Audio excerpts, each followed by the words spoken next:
In the name of the Spiritist Society of the Carolinas, the board members want to give a special thanks to God for allowing this project to become a reality, International Spiritist Council and its Secretary General Jussara Pretti Korngold for giving the legal authorization to record the audiobook Genesis, Miracles, and Predictions According to Spiritism with no obstacles or delays, U.S. Spiritist Federation and its president, Tanya Schwartz, for advertising the Spiritist audiobooks released by the Spiritist Society of the Carolinas, Jesus Christ, Allan Kardec, Dante Labate, and Evolve Good Spirits. The monetary donations allowed us to bring Genesis, Miracles, and Predictions According to Spiritism into fruition. Many thanks to Robert Oberg, Jeanette Franco Berenger, J.F. Thanks to you for listening to Genesis, Miracles, and Predictions According to Spiritism and forwarding it to others. Credits: Spiritist Society of the Carolinas, sponsor; International Spiritist Council, supporter; United States Spiritist Federation, supporter; Jeanette Franco Berenger, idolizer, supervisor, and producer; John Von Cannon, voiceover artist; Sandra Maldonado, photographer. Who are these two women headed to make Genesis, Miracles, and Predictions According to Spiritism tangible to the public? Jussara Korngold. Jussara is currently the General Secretary of the International Spiritist Council, former President and current Vice President of the United States Spiritist Federation. She is the founder and President of the Spiritist Group of New York and the Spiritist Alliance for Books. Mrs. Korngold is fluent in Portuguese, English, French, and Spanish. She is an international speaker, a published author, and a translator. Mrs. Korngold works for Brazil Child Health as its main executive. She is also an executive board member of the Grupo Mulheres do Brasil in New York. Jeanette Franco Berenger.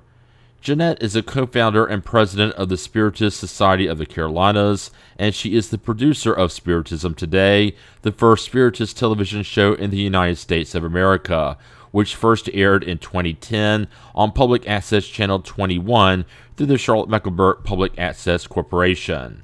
SIMPAC. Genesis, Miracles, and Predictions According to Spiritism by Allan Kardec. Introduction to the first edition, published in January 1868. This new work is one more step toward regarding the consequences and applications of Spiritism.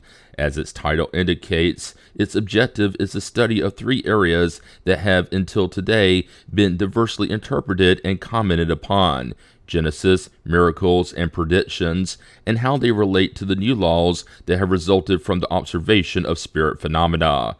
Two elements, or if you will, two forces govern the universe, the spiritual element and the material element. From the simultaneous action of these two principles, special phenomena are born that would be inexplicable if one of these two elements were excluded, just as the formation of water would be inexplicable if we excluded one of its two constituent elements, oxygen and hydrogen. By demonstrating the existence of the spirit world and its relations with the material world, Spiritism provides the key to a multitude of misunderstood phenomena, which for that very reason have been regarded as unbelievable by a certain class of thinkers. Such phenomena abound in the scriptures, and it is because of the lack of knowledge concerning the laws that govern them that commentators from two opposing camps, ceaselessly spinning around in the same circle of ideas, have not been able to reach a rational solution, some disregarding the objective data of science, others the spiritual principle. The solution lies in the reciprocal action of spirit and matter. It is true that this solution takes away the supernatural character of most of such phenomena. However, which is better, to accept them as resulting from the laws of nature, or to reject them outright? Rejecting them outright pulls out the very foundation from under the building, whereas accepting them, eliminating only the accessories, leaves the foundation intact. That is why Spiritism is leading so many people to believe in truths that they have previously considered as utopias. As we have already stated, this work is a supplement to the application of Spiritism from a special point of view. Its contents have been ready or at least prepared for quite some time, but the time to publish them had not yet arrived. First, the ideas that were meant to form its basis had to reach maturity, while on the other hand, the appropriateness of the circumstances had to be taken into account. Spiritism harbors neither mysteries nor secret theories. Everything about it must be clearly stated so that each person may judge it with the full knowledge of the facts. However, each thing must come into its own time in order to arrive securely. A solution given lightly before a complete elucidation of the issue would be a cause of delay rather than advancement. Regarding what is addressed herein, the importance of the subject obligates us to avoid all hastiness. Before embarking upon the subject matter per se, it seemed to us that we should define the respective role of the spirits and the individuals involved in the work of the new doctrine. Discarding any idea of mysticism, such preliminary considerations ate the subject of the first chapter entitled Character of the Spiritist Revelation.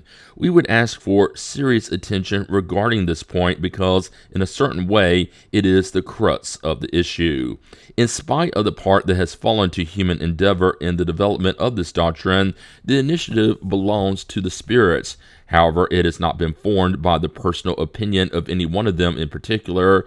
It is not, nor can it be, other than the result of their collective and concordant teachings. Because of this unique condition, it may be said to be the Spirit's doctrine. Otherwise, it would be only the doctrine of one spirit in particular, and thus would have only the worth of a personal opinion. Universality and concordance in the teachings, such is the essential character of the doctrine, the very condition of its existence. Consequently, any principle that has not received the consecration of the test of universality cannot be considered an integral part of such doctrine, but simply an isolated opinion for which Spiritism cannot assume responsibility. Furthermore, it is this concordant collectivity of the Spirit's opinions, passed through the criterion of logic, that accounts for the power of the Spiritist doctrine and ensures its continuation. For it to change, it would be necessary for the universality of the spirits to change their opinion, and for them one day to contradict what they have said. Since the source of the doctrine resides in the Spirit's teachings, in order for it to succumb, the spirits would have to cease to exist. For the same reason, it will continue to prevail over personal theories, which, unlike Spiritism, do not have roots everywhere.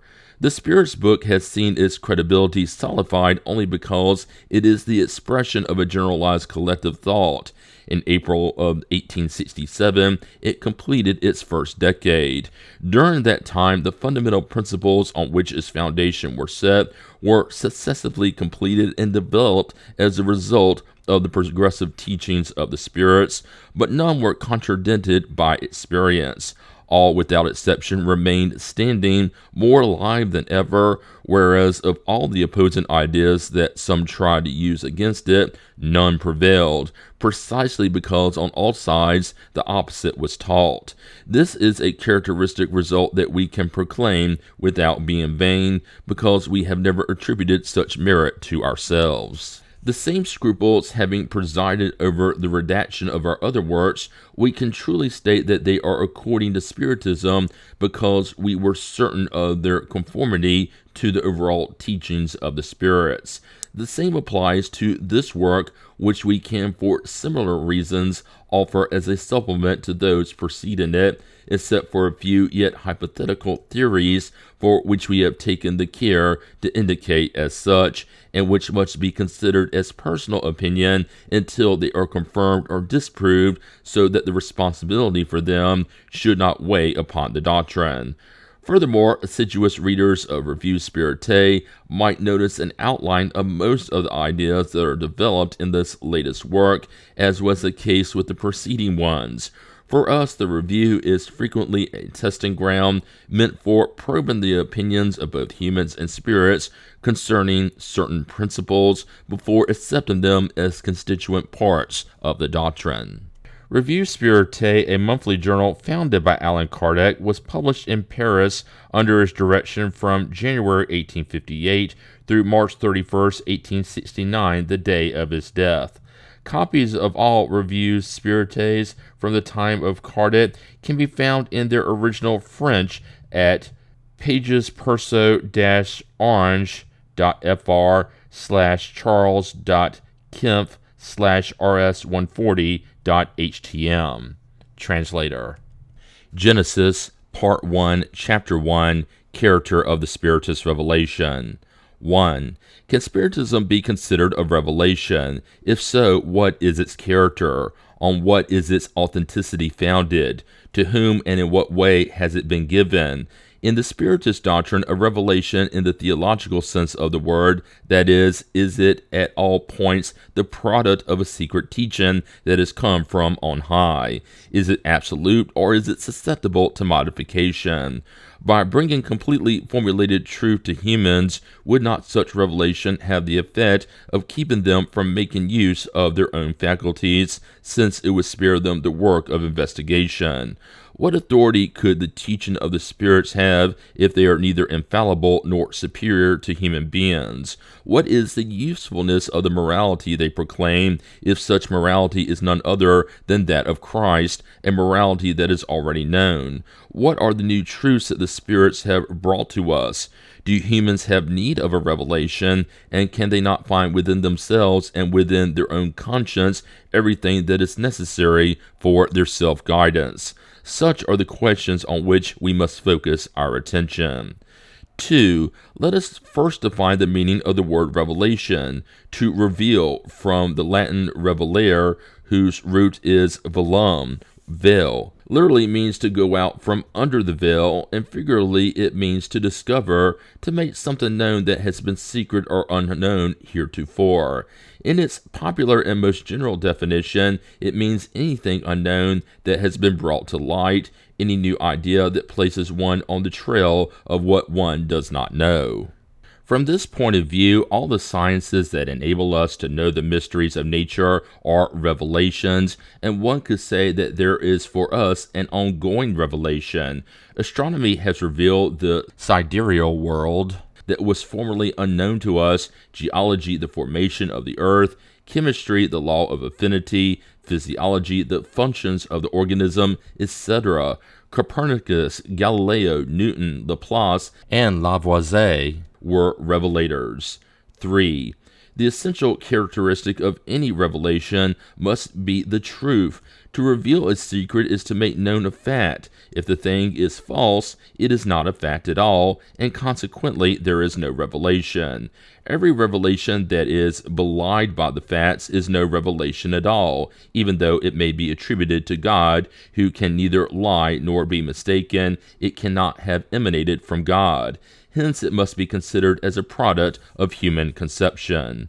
4. What is the role of a teacher with regards to his or her students, if not that of revelator? The teacher teaches them what they do not know, what they would have neither the time nor the ability to discover by themselves, because knowledge is the collective work of centuries and of a great many individuals, each having contributed his or her share of observations from which those who come afterward may benefit.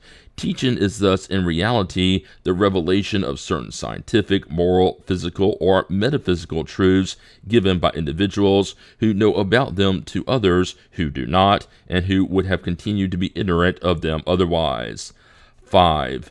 However, teachers teach only what they themselves have learned. They are revelators of a second order. Geniuses, on the other hand, teach what they have discovered firsthand. They are original revelators. They contribute the light that is gradually popularized. What would humankind be without revelation by the geniuses who appear from time to time? But what are these geniuses? Why are they geniuses? Where do they come from? What becomes of them? Let us note that for the most part they bring at birth transcendent faculties and innate knowledge, which a little effort is sufficient to develop. They very much belong to humankind since they are born, live, and die like the rest of us. So from where have they derived such knowledge which they could not have acquired from their present existence? Might one say, along with the materialists, that chance has given them a greater quantity and better quality of cerebral matter? If that were the case, they would have no more merit than a vegetable that is larger and tastier than another. Might one say, along with certain spiritualists, that God has blessed them with a soul more highly endowed than that of ordinary individuals? That would be a completely illogical supposition, since it would accuse God of being partial. The only rational solution to the problem lies in the preexistence of the soul and the plurality of existences. Geniuses are spirits who have existed longer and who consequently have acquired more and progressed further than those who are less advanced. Upon incarnating, they bring what they know, and since they know much more than others without having to learn it, they are called geniuses. But what they know is none other than the fruit of previous accomplishments and not the result of privilege. Before birth, they were already advanced spirits. They reincarnate either to enable others to benefit from what they know or to acquire further knowledge for themselves. Of course, human beings progress by themselves and through the efforts of their intelligence, but left to their own devices, such progress is very slow if they are not helped by more advanced individuals, just as students are helped by their teachers. All cultures have had their geniuses who have come at various times to give them an impulse and draw them out of their inertia. 6. Since we believe in God's solicitude for God's creatures, why not believe that capable spirits, through their energy and the superiority of their knowledge, enable humankind to advance, incarnating at God's will in order to aid progress in a particular area, that they receive a mission much as ambassadors receive one from their sovereign? Such is the role of great geniuses. What do they come to do if not to teach people truths of which they are ignorant and of which they would perhaps remain ignorant for a long time, in order to give them an impulse by which they may advance more rapidly? These geniuses, appearing down through the centuries like shining stars, leaving behind them a long luminous trail for humankind, are missionaries, or, if you will, messiahs. The new things they teach to humankind, whether of a physical or philosophical order, are revelations. If God calls forth revelators to make known scientific truths, God can, with all the more reason, call them forth to make known moral truths, which are one of the essential elements of progress. Such are the philosophers whose ideas have traversed the centuries. 7. In the special sense of religious faith, revelation applies more particularly to spiritual matters which humans cannot know by themselves and which they cannot discover by means of their senses, the understanding of which is given to them by God or God's messengers, whether by direct word or inspiration. In this case, revelation is always given to qualified individuals designated as prophets or messiahs, that is, messengers or missionaries on a mission to transmit revelation to humankind. Considered from this point of view, revelation implies complete passivity. It is accepted without question, without examination, without argument. 8. All religions have had their revelators, and although they were far from having known the truth in its entirety, they had their providential reason for being because they were appropriate for the time and environment in which they lived, and for the particular character of the peoples to whom they spoke, and compared with whom they were relatively more highly evolved. In spite of errors contained in their doctrines, they nevertheless stirred up people's minds, thereby sowing the seeds of progress that would sprout and grow later on, or will blossom someday under the sun of Christianity. It is therefore erroneous to hurl anathemas at them in the name of orthodoxy, for a day will come in which all such beliefs, so diverse in form, but which actually rest upon the same fundamental principle, God and the immortality of the soul, will merge into a great and vast unity, once reason will have triumphed over prejudice. Unfortunately, religions in all ages have been instruments of domination. The role of prophet has stirred up secondary ambitions, and we have seen multitudes of false revelators or messiahs emerge who, thanks to the prestige of the label, have exploited people's credulity to satisfy their pride, greed, or indolence, finding it more convenient to live at the expense of their victims. The Christian religion itself has not been sheltered from such parasites. In this regard, we ask that serious attention be paid to chapter 21 of the Gospel according to Spiritism. There will be false Christs and false prophets. 9. Are there direct revelations from God to humans? That is a question we would not dare answer either affirmatively or negatively in an absolute manner. There is nothing radically impossible about it, but there is nothing to prove it with certainty. What cannot be doubted, however, is that the spirits closest to God in perfection grasp God's thought and can transmit it. As for incarnate revelators, according to the hierarchical order to which they belong and the degree of their own personal erudition, they can draw their teaching from their own knowledge, or they can receive it from more highly evolved spirits, and even from messengers straight from God. The latter, speaking in God's name, might at times have been taken for God per se. These kinds of communications contain nothing strange to whomever is familiar with spirit phenomena and the way in which relations occur between incarnates and discarnates.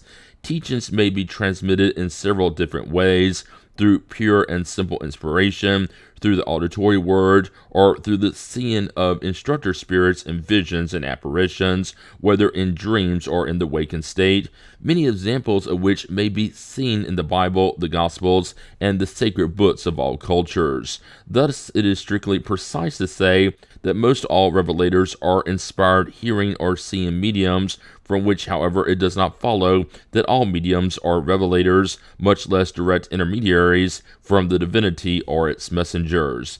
10. Only pure spirits receive the word of God with the mission of transmitting it, but nowadays we know that all spirits are far from being perfect, and that there are those who present themselves under false appearances. This is what led St. John to state, "Do not believe in every spirit, but first see if the spirits are from God." 1 John 4:4.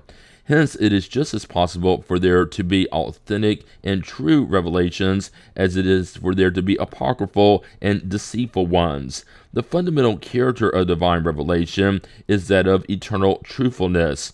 Every revelation tainted with error or subject to change cannot have emanated from God. Thus it is that the law of the Decalogue displays all the characteristics of its origin, whereas the other Mosaic laws, essentially transitory and frequently contradicting the law of Sinai, are the personal and political work of the Hebrew lawgiver. As the customs of the people tamed down, these laws fell into disuse by themselves, whereas the Decalogue continued to remain standing as a beacon for humankind. Christ himself made it the foundation of his building, whereas he abolished the other laws. If they had been the work of God, he would not have touched them. Christ and Moses are the two greatest revelators who changed the face of the world, and therein lies the proof of their divine mission. A purely human work would not have had such power. 11. An important revelation is being fulfilled at the present time, that which shows us the possibility of communicating with the beings of the spirit world. Such knowledge is not new, of course. However, until now it had remained more or less disregarded, that is, without any benefit to humankind. Ignorance of the laws that govern such relations has smothered them under superstition. Humans were incapable of deriving any sound conclusion from them. It was reserved for our own era to disentangle them from their nonsensical accessories, to comprehend their scope, and to set free the light that must illuminate the course of the future. 12.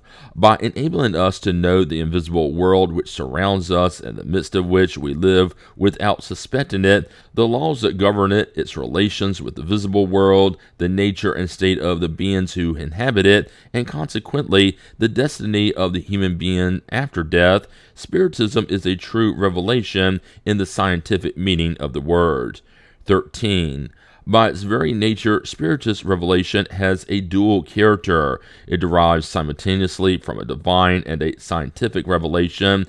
It derives from the former the fact that its advent was providential, and not the result of the initiative and premeditated desire of any one human being in particular, that the fundamental points of the doctrine come from the teachings given by the spirits appointed by God to enlighten humans about matters of which they were ignorant and could not learn by themselves, but which they must now know, now that they are mature enough to understand them. It derives from the latter in that such teachings are not the privilege of any one individual, but were given to the whole world through the same means, that those who transmit them and those who receive them are not passive subjects excused from the work of observation and research, that they are not called to renounce their own reason and free will, that scrutinizing them is not prohibited, but on the contrary recommended, and finally that the doctrine has not been dictated in its entirety, nor imposed upon a blind faith, but rather that it is deduced through human endeavor from the observation of the phenomena that the spirits place right before our eyes, and from the teachings they give, teachings that people can study, comment on, and compare, and from which they themselves draw conclusions and applications. In other words, what characterizes Spiritist revelation is that its source is divine, that its initiative belongs to the spirits, and that its development is the result of the work of men and women. 14. As a means of development, Spiritism proceeds exactly in the same way as the positive scientists. In other words, it applies the experimental method. When phenomena of a new order occur that cannot be explained by known laws, Spiritism observes, compares, and analyzes them, and tracing the effects back to the causes, it arrives at the law governing them. Afterward, it deduces their consequences and searches for their useful applications. It establishes no preconceived theory, thus it sets forth as a hypothesis neither the existence or intervention of spirits, the perispirit, reincarnation, nor any of the doctrine's principles. It concluded that spirits exist when such existence was deduced from the evidence derived from observing the phenomena, and it proceeded likewise regarding the other principles. It was not the phenomena that came as an afterthought to confirm the theory, but the theory that came subsequently to explain and summarize the phenomena. Thus, it is entirely correct to state that Spiritism is a science of observation and not a product of the imagination. The sciences have made no serious progress except when their studies have been based on the experimental method. However, to this day, it is believed that this method is applicable only to matter. Nonetheless, it is equally applicable to things metaphysical. 15. Let us cite an example. In the world of spirits, a very odd occurrence may be observed, which certainly no one would have suspected. There are some spirits who do not believe they are actually dead. Well then, highly evolved spirits who know this fact perfectly well did not come to say beforehand. There are spirits who believe they are still living their earthly life, who have retained their tastes, habits, and instincts. Rather, they call spirits of this category to manifest themselves so that we could observe them. Consequently, having observed spirits who were uncertain of their state, or who stated that they were still in this world and believed they were attending to their normal occupations, from the example was derived the rule. The great number of such phenomena showed us that this was no exception, but one of the phases of spirit life. It enabled us to study all the varieties and causes of this odd illusion, to realize that this situation is principally characteristic of spirits who are only slightly advanced morally, that it is peculiar to certain kinds of death, and that it is only temporary, although it can last for days, months, or years. It was thus that the theory was born from the observation. The same has occurred with all the other principles of the doctrine. 16. In the same way that science per se has its object the study of the laws of the material principle, the special object of Spiritism is the knowledge of the laws of the spiritual principle. Now, since the latter is one of the forces of nature which reacts incessantly and reciprocally upon the material principle, it follows that knowledge of one cannot be complete without knowledge of the other. Spiritism and science complete each other. Science without Spiritism is complete completely unable to explain certain phenomena solely by means of the laws of matter. Spiritism without science would lack support and control. The study of the laws of matter had to precede the study of spirituality because it is matter that first strikes the senses. If Spiritism had come before scientific discoveries, it would have been an aborted endeavor, like everything else that arrives before its time. 17.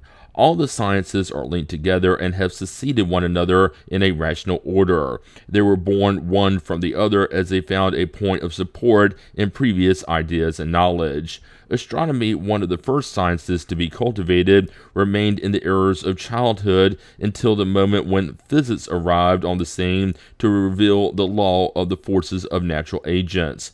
Chemistry, unable to do anything without physics, had to follow it closely so that afterward the two could proceed in agreement, one supported by the other. Anatomy, physiology, zoology, botany, and mineralogy did not become genuine scientists except with the help of the insights brought by physics and chemistry. Geology, born just yesterday without astronomy, physics, chemistry, and all the others, would have lacked its true elements of vitality. Hence, it could only have come along later. 18. Modern science demonstrated the truth regarding the four primitive elements of the ancients, and observation by observation arrived at the concept of only one generating element for all the transformations of matter. However, matter per se is inert. It has neither life, thought, nor feeling. It must be joined with the spiritual principle. Spiritism neither discovered nor invented this principle, but it was the first to demonstrate it through irrefutable proofs. It studied it, analyzed it, and rendered its action obvious. To the material element, it added the spiritual element. The material element and the spiritual element, these are the two principles, the two living forces of nature.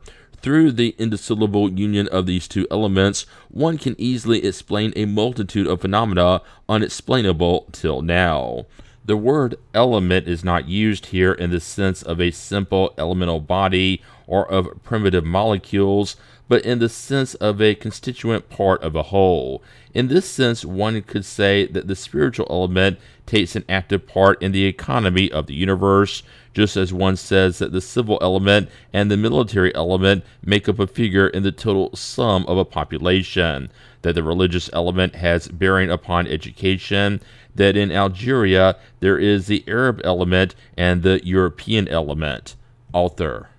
Having the study of one of the two constituent elements of the universe as its object, Spiritism inevitably comes in contact with the majority of the sciences. It could not have appeared except after their development, and through the force of things, it was born from the impossibility of everything being explained solely with the aid of the laws of matter.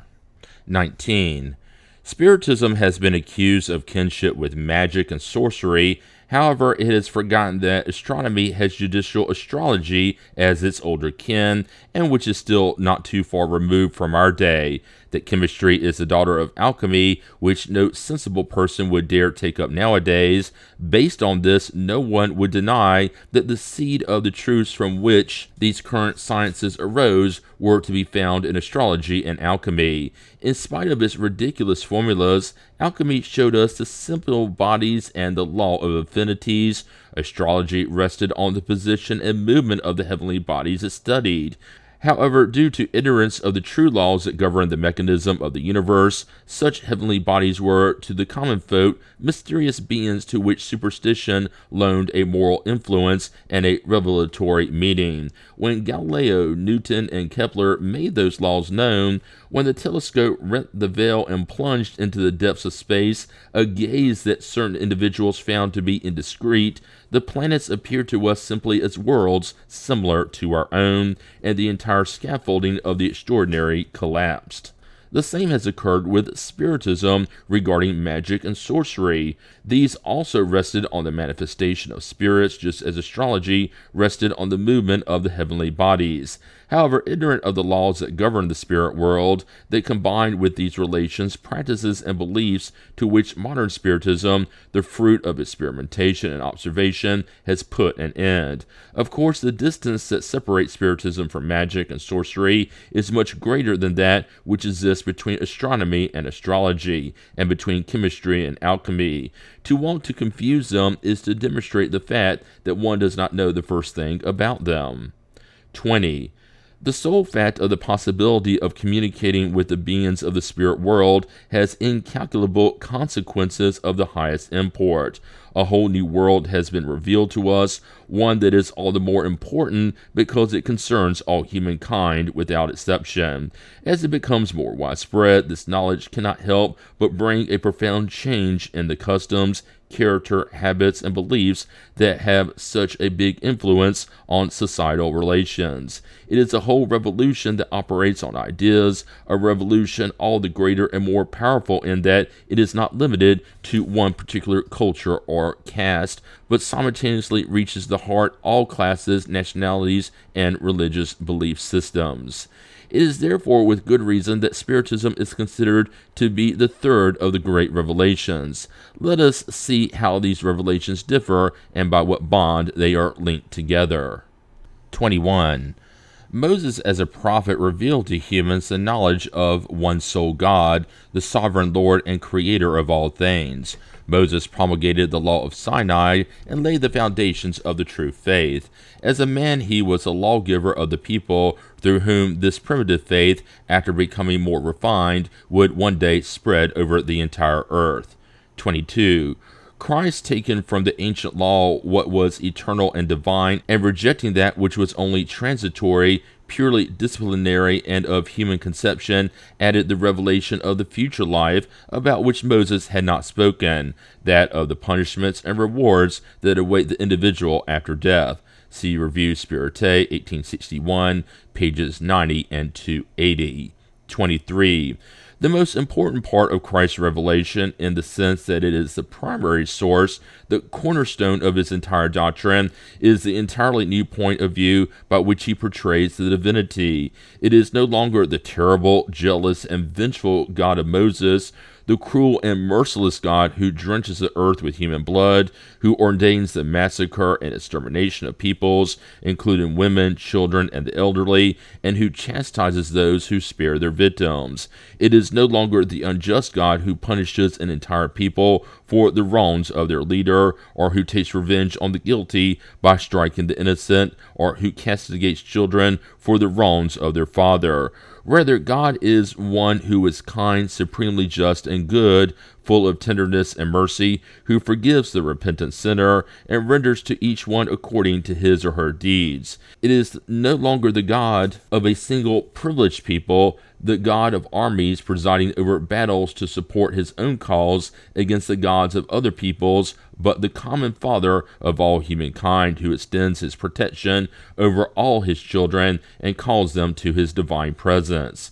It is no longer the God who rewards and punishes solely through the things of the earth, and whose glory and joy consist in the servitude of rival peoples and in the multiplicity of progeny, but one who says to humankind, "Your true homeland is not in this world, it is in the heavenly kingdom.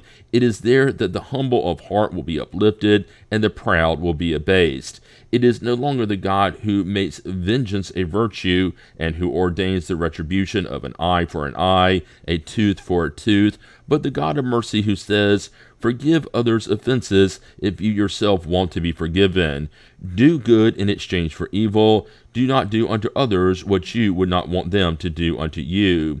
It is no longer the grudging and meticulous God who imposes under the severest penalties the way in which he wants to be worshipped, and who becomes offended at the non-observance of some formula, but the great God who considers the thought and who is not honored by the form. Finally, it is no longer the God who wants to be feared, but the God who wants to be loved. 24. Since God is the focal point of all religious beliefs, the aim of all forms of worship, then the character of all religions, conforms to their idea of God. Religions that depict God as vindictive and cruel believe they honor God through acts of cruelty, through burnings at the stake and torture. Those that depict God as partial and jealous are intolerant. They are in varying degrees meticulous as to form, depending on how much they believe God to be tainted by human weakness and pettiness. 25. Christ's entire doctrine is based on the character that he attributed to the divinity. With an impartial, supremely just, good, and merciful God, he was able to make love for God and charity towards one's neighbor the express condition of salvation and state. Love God above all things, and your neighbor as yourselves. Such is the whole law and all the prophets, and there is no other. Upon this belief alone, he was able to establish the principle of the equality of individuals before God and that of universal fraternity. But was it not possible to love the God of Moses? No, one could only fear him. This revelation of the true attributes of the divinity, together with the immortality of the soul and the future life, profoundly changed mutual relations among human beings, imposing new obligations on them and enabling them to view the present life in a different light. For that reason, it had to impact customs and societal relations. Due to its consequences, it is incontestably the crucial point of Christ's revelation, one whose importance has not been sufficiently grasped. Regrettably, it is also the point from which we are the furthest removed and the one that we have ignored the most in the interpretation of his teachings. 26. However, Christ adds, many of the things that I am saying to you, you cannot yet understand, and I have many other things to tell you as well, but you would not understand them either. That is why I speak to you in parables. Later, however, I will send you the Consoler, the Spirit of truth, who will reestablish all things and explain them to you. John chapters 14 and 16, Matthew chapter 17. If Christ did not say all that he could have said, it was because he believed certain truths should be left veiled until humans were capable of comprehending them. By his own admission, his teaching was thus incomplete, since he announced the coming of the one who would complete it. Hence he foresaw that we would misinterpret his words and that we would deviate from his teachings. In other words, that we would undo what he had done, since all things would have to be reestablished. Now one only reestablishes that which has been undone. 27. Why did he call the new Messiah the Consoler? This name, significant and unambiguous, is an entire revelation in itself. He foresaw then that humans would have need of consolation, which implies the insufficiency of the consolation they would find in the beliefs they would formulate. Christ was never clearer or more explicit than in these last words, of which few individuals have been aware, perhaps because bringing them into focus and delving into their prophetic meaning has been avoided. 28. If Christ could not develop his teaching completely, it was because humans lacked the knowledge they could acquire only with time, and without which they could not comprehend it. There are things that would have seemed nonsensical in their state of knowledge back then. To complete his teaching must be understood in the sense of explaining and developing, rather than in the sense of adding new truths, because everything in his teaching existed in seed form. Only the key was missing for capturing the meaning of his words. 29. But who would dare allow themselves to interpret the sacred scriptures? Who has this right? Who possesses the necessary learning, if not theologians? Who would dare? First of all, science would. Science which does not have to ask for anyone's permission to make known the laws of nature, and which leaps with both feet together over errors and preconceptions. Who has this right? In this century of intellectual emancipation and freedom of conscience, the right of examination belongs to everybody, and the scriptures are no longer the holy ark on which no one would dare to lay a finger without the risk of being struck down. As for the need of special knowledge, without contesting that of theologians, and as enlightened as the medieval theologians may have been, the church fathers in particular, they were not sufficiently enlightened not to condemn the movement of the earth and the belief in antipodes as heresy. Even without going so far, have not the theologians of today hurled their anathemas against the periods of the earth's formation? People could explain the scriptures only with the aid of what they knew and the erroneous or incomplete notions they held concerning the laws of nature, revealed later on by science. That is why theologians themselves could, in all good faith, be mistaken about the meaning of certain words and certain incidents in the gospel, wanting at all costs to find in the gospel the confirmation of a preconceived idea. They continued going around in the same circle without abandoning their point of view, so that they always ended up seeing in it only what they wanted to see. As scholarly as those theologians might have been, they could not comprehend causes that depended on laws unknown to them. However, who will be the judge of the diverse and often contradictory interpretations given outside of theology? The future, logic, and common sense. As people become more enlightened to the degree that new facts and laws are revealed, they will be able to separate utopian theories from reality. Thus, science makes certain laws known, Spiritism makes others known. Both are indispensable for understanding the sacred texts of all religions, from Confucianism and Buddhism to Christianity. As for theology, it cannot judiciously allege that there are contradictions in science when it is not always in agreement with itself. 30. Spiritism. Taking its point of departure from the very words of Christ, just as Christ drew his from Moses, is a direct consequence of his doctrine. To the vague idea of the future life, Spiritism adds the revelation of the existence of the invisible world that surrounds us and populates space, and thereby renders belief clear. It gives its body consistency and reality of thought. Spiritism has defined the ties that unite the soul and the body, and has lifted the veil that once hid from humans the mysteries of birth and death.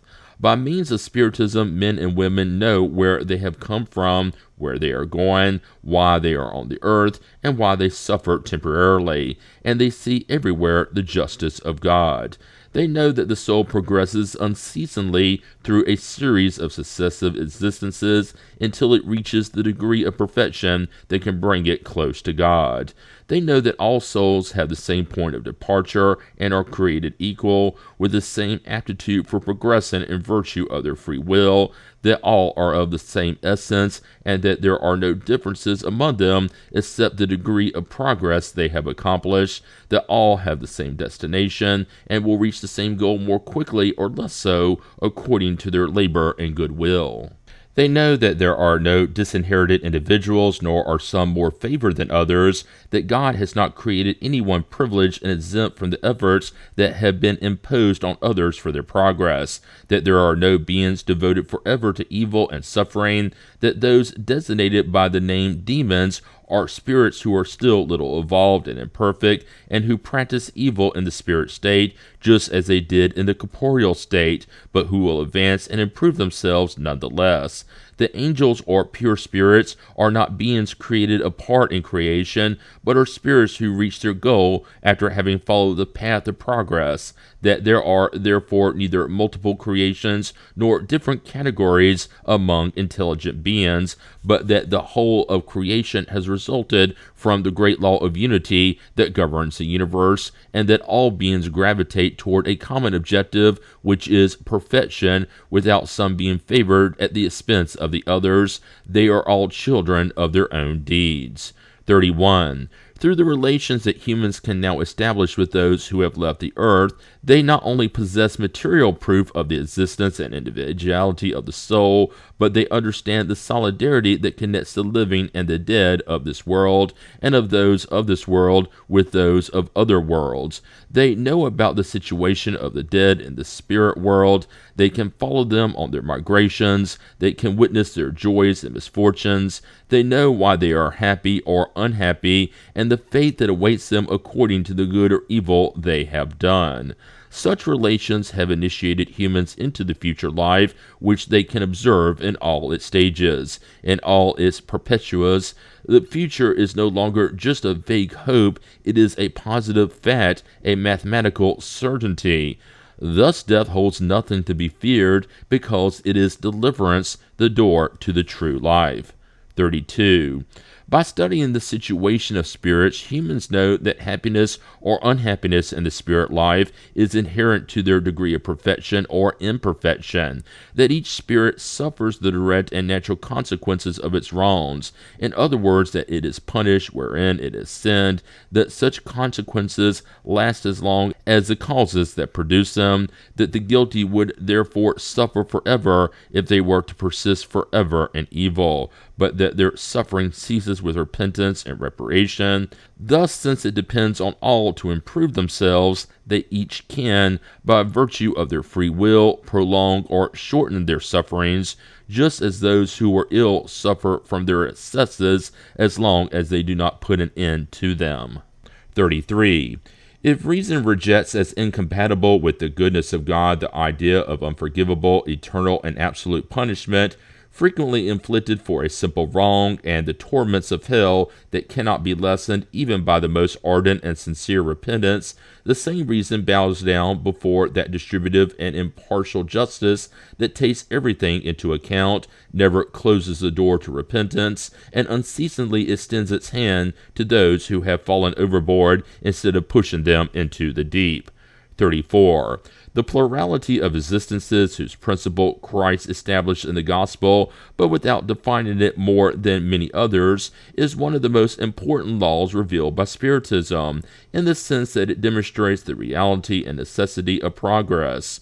Through this law, humans can explain all the apparent anomalies that life presents, differences in social position, premature deaths, which, without reincarnation, would render a shortened life useless to the soul, and the inequality of intellectual and moral aptitudes due to the age of the spirit, who has learned and progressed to a greater or lesser extent, and who, upon being reborn, brings with it what it had acquired in its former lives. See number 5.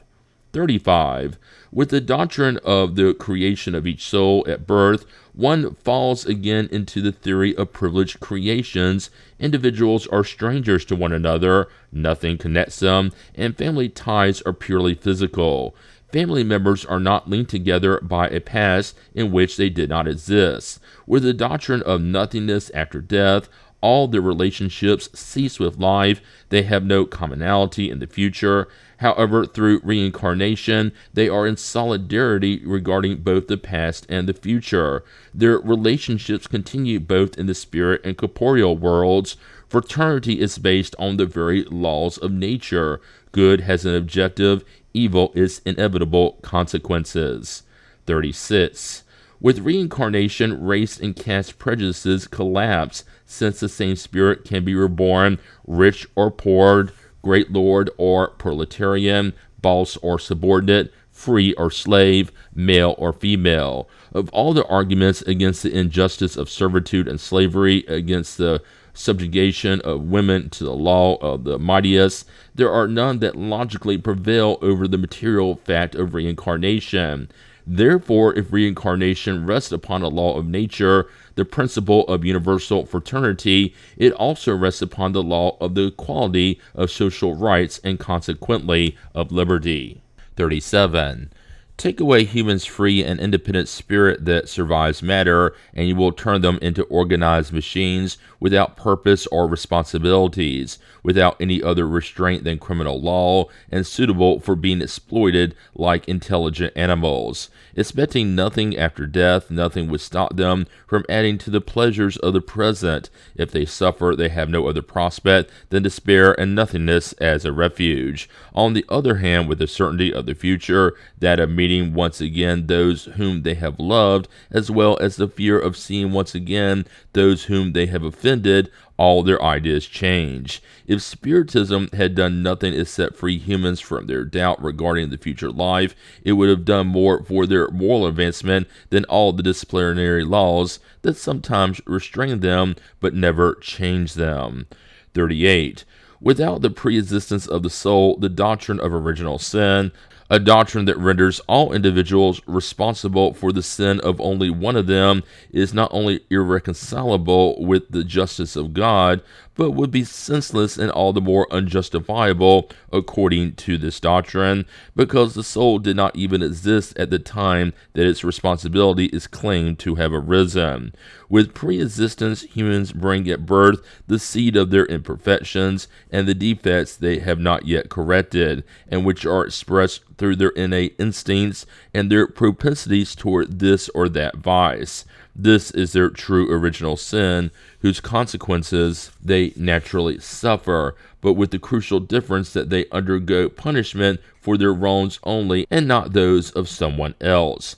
And there is yet another difference, at once consoling, heartening, and supremely equitable. Each existence offers them the means to redeem themselves through reparation and to progress further, whether by ridding themselves of a few imperfections or by acquiring new knowledge to the point where they are sufficiently purified so as to have no more need of corporeal life, but can live exclusively the spirit life, eternal and blissful. For the same reason, those who have progressed morally bring innate qualities upon being reborn, just as those who have progressed intellectually bring innate ideas. They identify with the good, they practice it without effort or calculation, and, so to speak, without even thinking about it. Those who are obligated to combat their evil tendencies are still in the struggle. The former have already defeated them, the latter are on the way to defeating them. Thus, there is original virtue, just as there is original knowledge and sin, or better yet, original vice. 39. Experimental Spiritism has studied the properties of the spiritual fluids and their actions upon matter. It has demonstrated the existence of the perispirit, suspected since antiquity and designated by St. Paul by the name spiritual body, that is, the fluidic body of the soul after the destruction of the tangible body. We know today that this envelope is inseparable from the soul, that it is one of the constituent elements of the human being, that it is the vehicle for the transmission of thought, and that during corporeal life it serves as the connection between the spirit and matter. The perispirit plays a role so important in the organism and in a number of ailments that it is connected to the physiological as well as the psychological makeup. 40. The study of the properties of the perispirit, the spiritual fluids, and the physiological attributes of the soul opens up new horizons to science and provides the key to a number of phenomena incomprehensible until now for lack of knowledge of the law governing them. Phenomena denied by materialism for being connected to spiritual matters and qualified by others as either miracles or sorcery, depending on their belief system. Such phenomena are, among others, second sight, at distant vision, natural and induced somnambulism, the psychic effects of catalepsy and lethargy, prescience, presentiments, apparitions, transfigurations, transmission of thought, fascination, instantaneous healings, obsessions, and possessions, etc. By demonstrating that these phenomena rest on laws that are as natural as those of electrical phenomena, and by demonstrating the normal conditions in which they can be reproduced, Spiritism has destroyed the empire of the extraordinary and supernatural, and consequently the source of most superstitions. If it leads to the belief in the possibility of certain things regarded by some as chimerical, it impedes the belief in many others, which it shows to be impossible and irrational. 41. Far from denying or doing away with the gospel, Spiritism has come instead to confirm, explain, and develop, by means of the new laws of nature that it reveals, everything that Christ said and did. It sheds light on the obscure points of his teachings in such a way that those to whom certain parts of the gospel have been unintelligible or have seemed unacceptable understand them effortlessly and thereby accept them. They comprehend the gospel scope better and can separate reality from allegory. Christ seems greater to them. He is no longer simply a philosopher. He is a divine Messiah. 42. Furthermore, if we appraise the moralizing power of Spiritism by the purpose that it assigns to all the actions of life, by the consequences of good and evil that it makes tangible, by the moral strength, courage, and consolation it offers in affliction through an unshakable confidence in the future, by the thought of having near to us those whom we have loved, the assurance of seeing them again, and the possibility of conversing with them, and finally by the certainty that of everything that is done, everything that is acquired in intelligence, science, and morality, right up to the last hour of one's life, nothing is lost, and that everything is useful for one's advancement. Then one realizes that Spiritism fulfills all the promises of Christ regarding the foretold Consoler. Thus, since it is the Spirit of Truth who presides over the great movement of regeneration, the promise of its coming is thus found to have been fulfilled, because in fact it is the true Consoler. Many parents deplore the premature death of their children, for whose education they have made great sacrifices, and they say to themselves that everything has been for naught. However, with Spiritism, they no longer regret such sacrifices and will be ready to make them, even with the certainty of seeing their children die, because they know that if these children cannot use their education in their present life, it will first of all serve for their progress as spirits, that it will be a further acquisition for a new existence, and that when they return to this world, they will possess an intellectual aptitude that will make them more capable of acquiring new knowledge. Such are the children who bring innate ideas with them at birth, who know, so to speak, without having to learn. If these parents do not have the immediate satisfaction of seeing their children benefit from this education, they certainly will have such satisfaction later, either as spirits or as human beings. Perhaps they will once again be the parents of these same children, described as having been fortunately gifted by nature, but who really owe their abilities to a previous education. The same applies if children become evil as a result of their parents' negligence, as the parents may have to suffer later for the troubles and sorrows that such children will bring upon them in a new existence. See the Gospel according to Spiritism, chapter 5, number 21, Premature Deaths. Author. 43.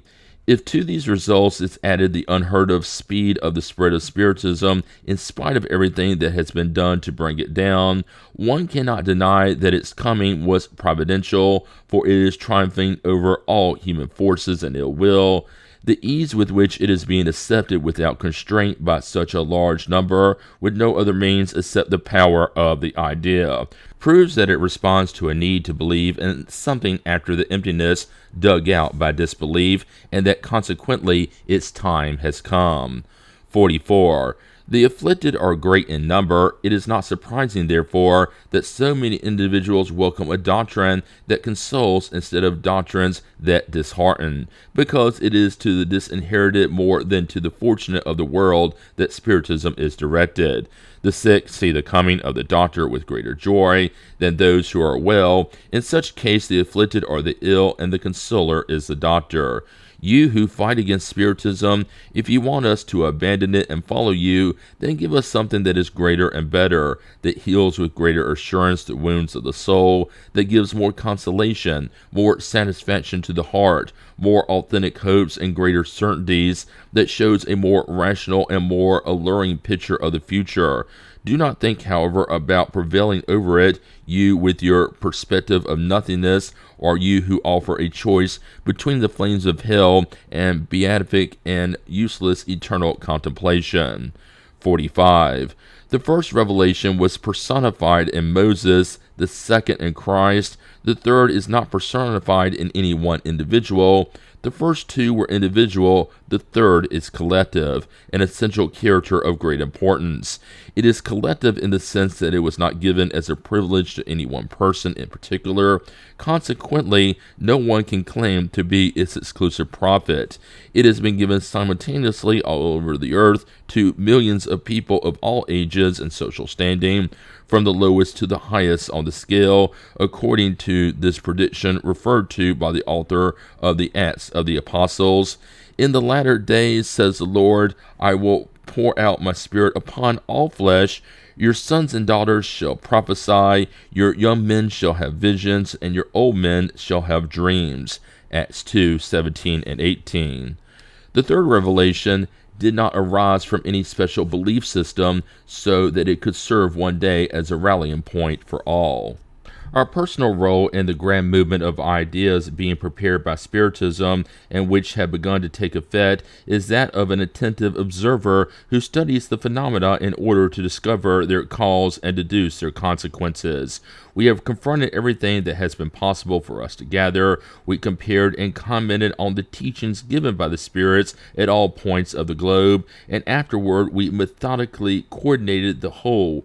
In other words, we have studied and given to the public the fruit of our research without attributing to our work any other worth than that of a philosophical work deduced from observation and experience, without ever posing as the head of a doctrine, nor having wanted to impose our ideas on anyone.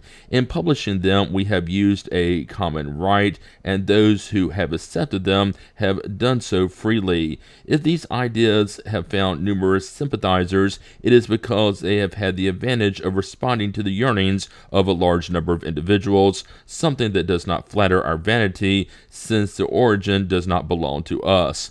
Our greater merit is that of the perseverance and dedication to the cause that we have embraced. In all this, we have done what anyone else could have done as well. That is why we have never had the pretension of believing ourselves to be a prophet or Messiah, much less presenting ourselves as such. Author. 46. The first two revelations, as the product of a personal teaching, were necessarily localized. That is, they occurred in only one place, from which the idea spread little by little, but they required many centuries to reach the ends of the world, and even then they did not encompass it entirely. The third revelation has this particularity: by not being personified in one individual, it is being produced simultaneously in thousands of different places, all becoming centers or focal points of radiation. As these centers multiply, their rays meet up with one another little by little, like the circles formed by a large number of stones thrown into the water, and in such a way that in a given amount of time they end up covering the entire surface of the globe. Such is one of the causes for the rapid spread of the doctrine.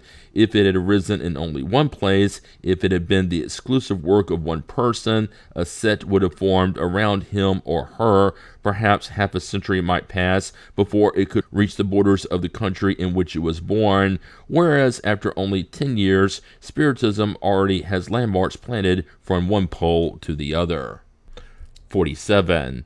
This situation, unheard of in the history of doctrines, has provided it with an exceptional force and an irresistible power of action. In fact, even if it were repressed in one place, in one country, it would be materially impossible to repress it in all places, in all countries. For every one place where it may be prohibited, there will be 1,000 others where it will flourish. What is more, even if it might be stifled in an individual person, the same could not be done with spirits, its source. Therefore, since spirits are everywhere and will always exist, if by some improbable chance it could be suppressed all over the globe, it would reappear sometime thereafter, because it rests on a fact, and this fact lies within nature itself, and the laws of nature cannot be suppressed. This is what should dissuade those who dream of the demise of Spiritism. See Revue Spirite, February 1865, page 38, Perpetuity du Spiritism. 48. Nevertheless, these scattered centers might still remain isolated from one another for a long time, confined as some of them are in far-off countries.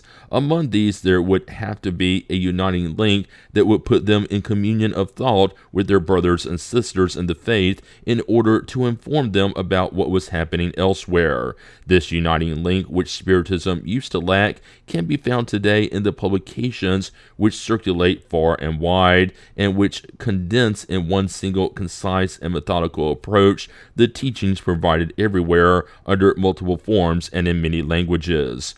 49. The first two revelations could only have been the result of a direct teaching. Since humans were not yet sufficiently advanced to aid in these revelations' development, they had to be imposed on people's belief through the authority of the Master's word. However, we should make note of the fact that they contained a highly perceptible nuance in connection with the progress of customs and ideas, although they were given to the same people and in the same environment. although after an interval of 18 centuries. The doctrine of Moses is absolute, despotic. It accepts no argument and is imposed on all the people through force. That of Jesus is essentially one of counseling. It is accepted freely and imposes itself only through persuasion. It was controversial even during the time of its founder, who did not hesitate to debate his adversaries. 50. The third revelation, appearing at a time of intellectual emancipation and maturity, wherein the developed mind cannot settle itself into a passive role, and wherein people accept nothing blindly, but want to see where they are being led, and to know the why and how of each thing, had to be at the same time the product of a teaching and the fruit of work, research, and free examination.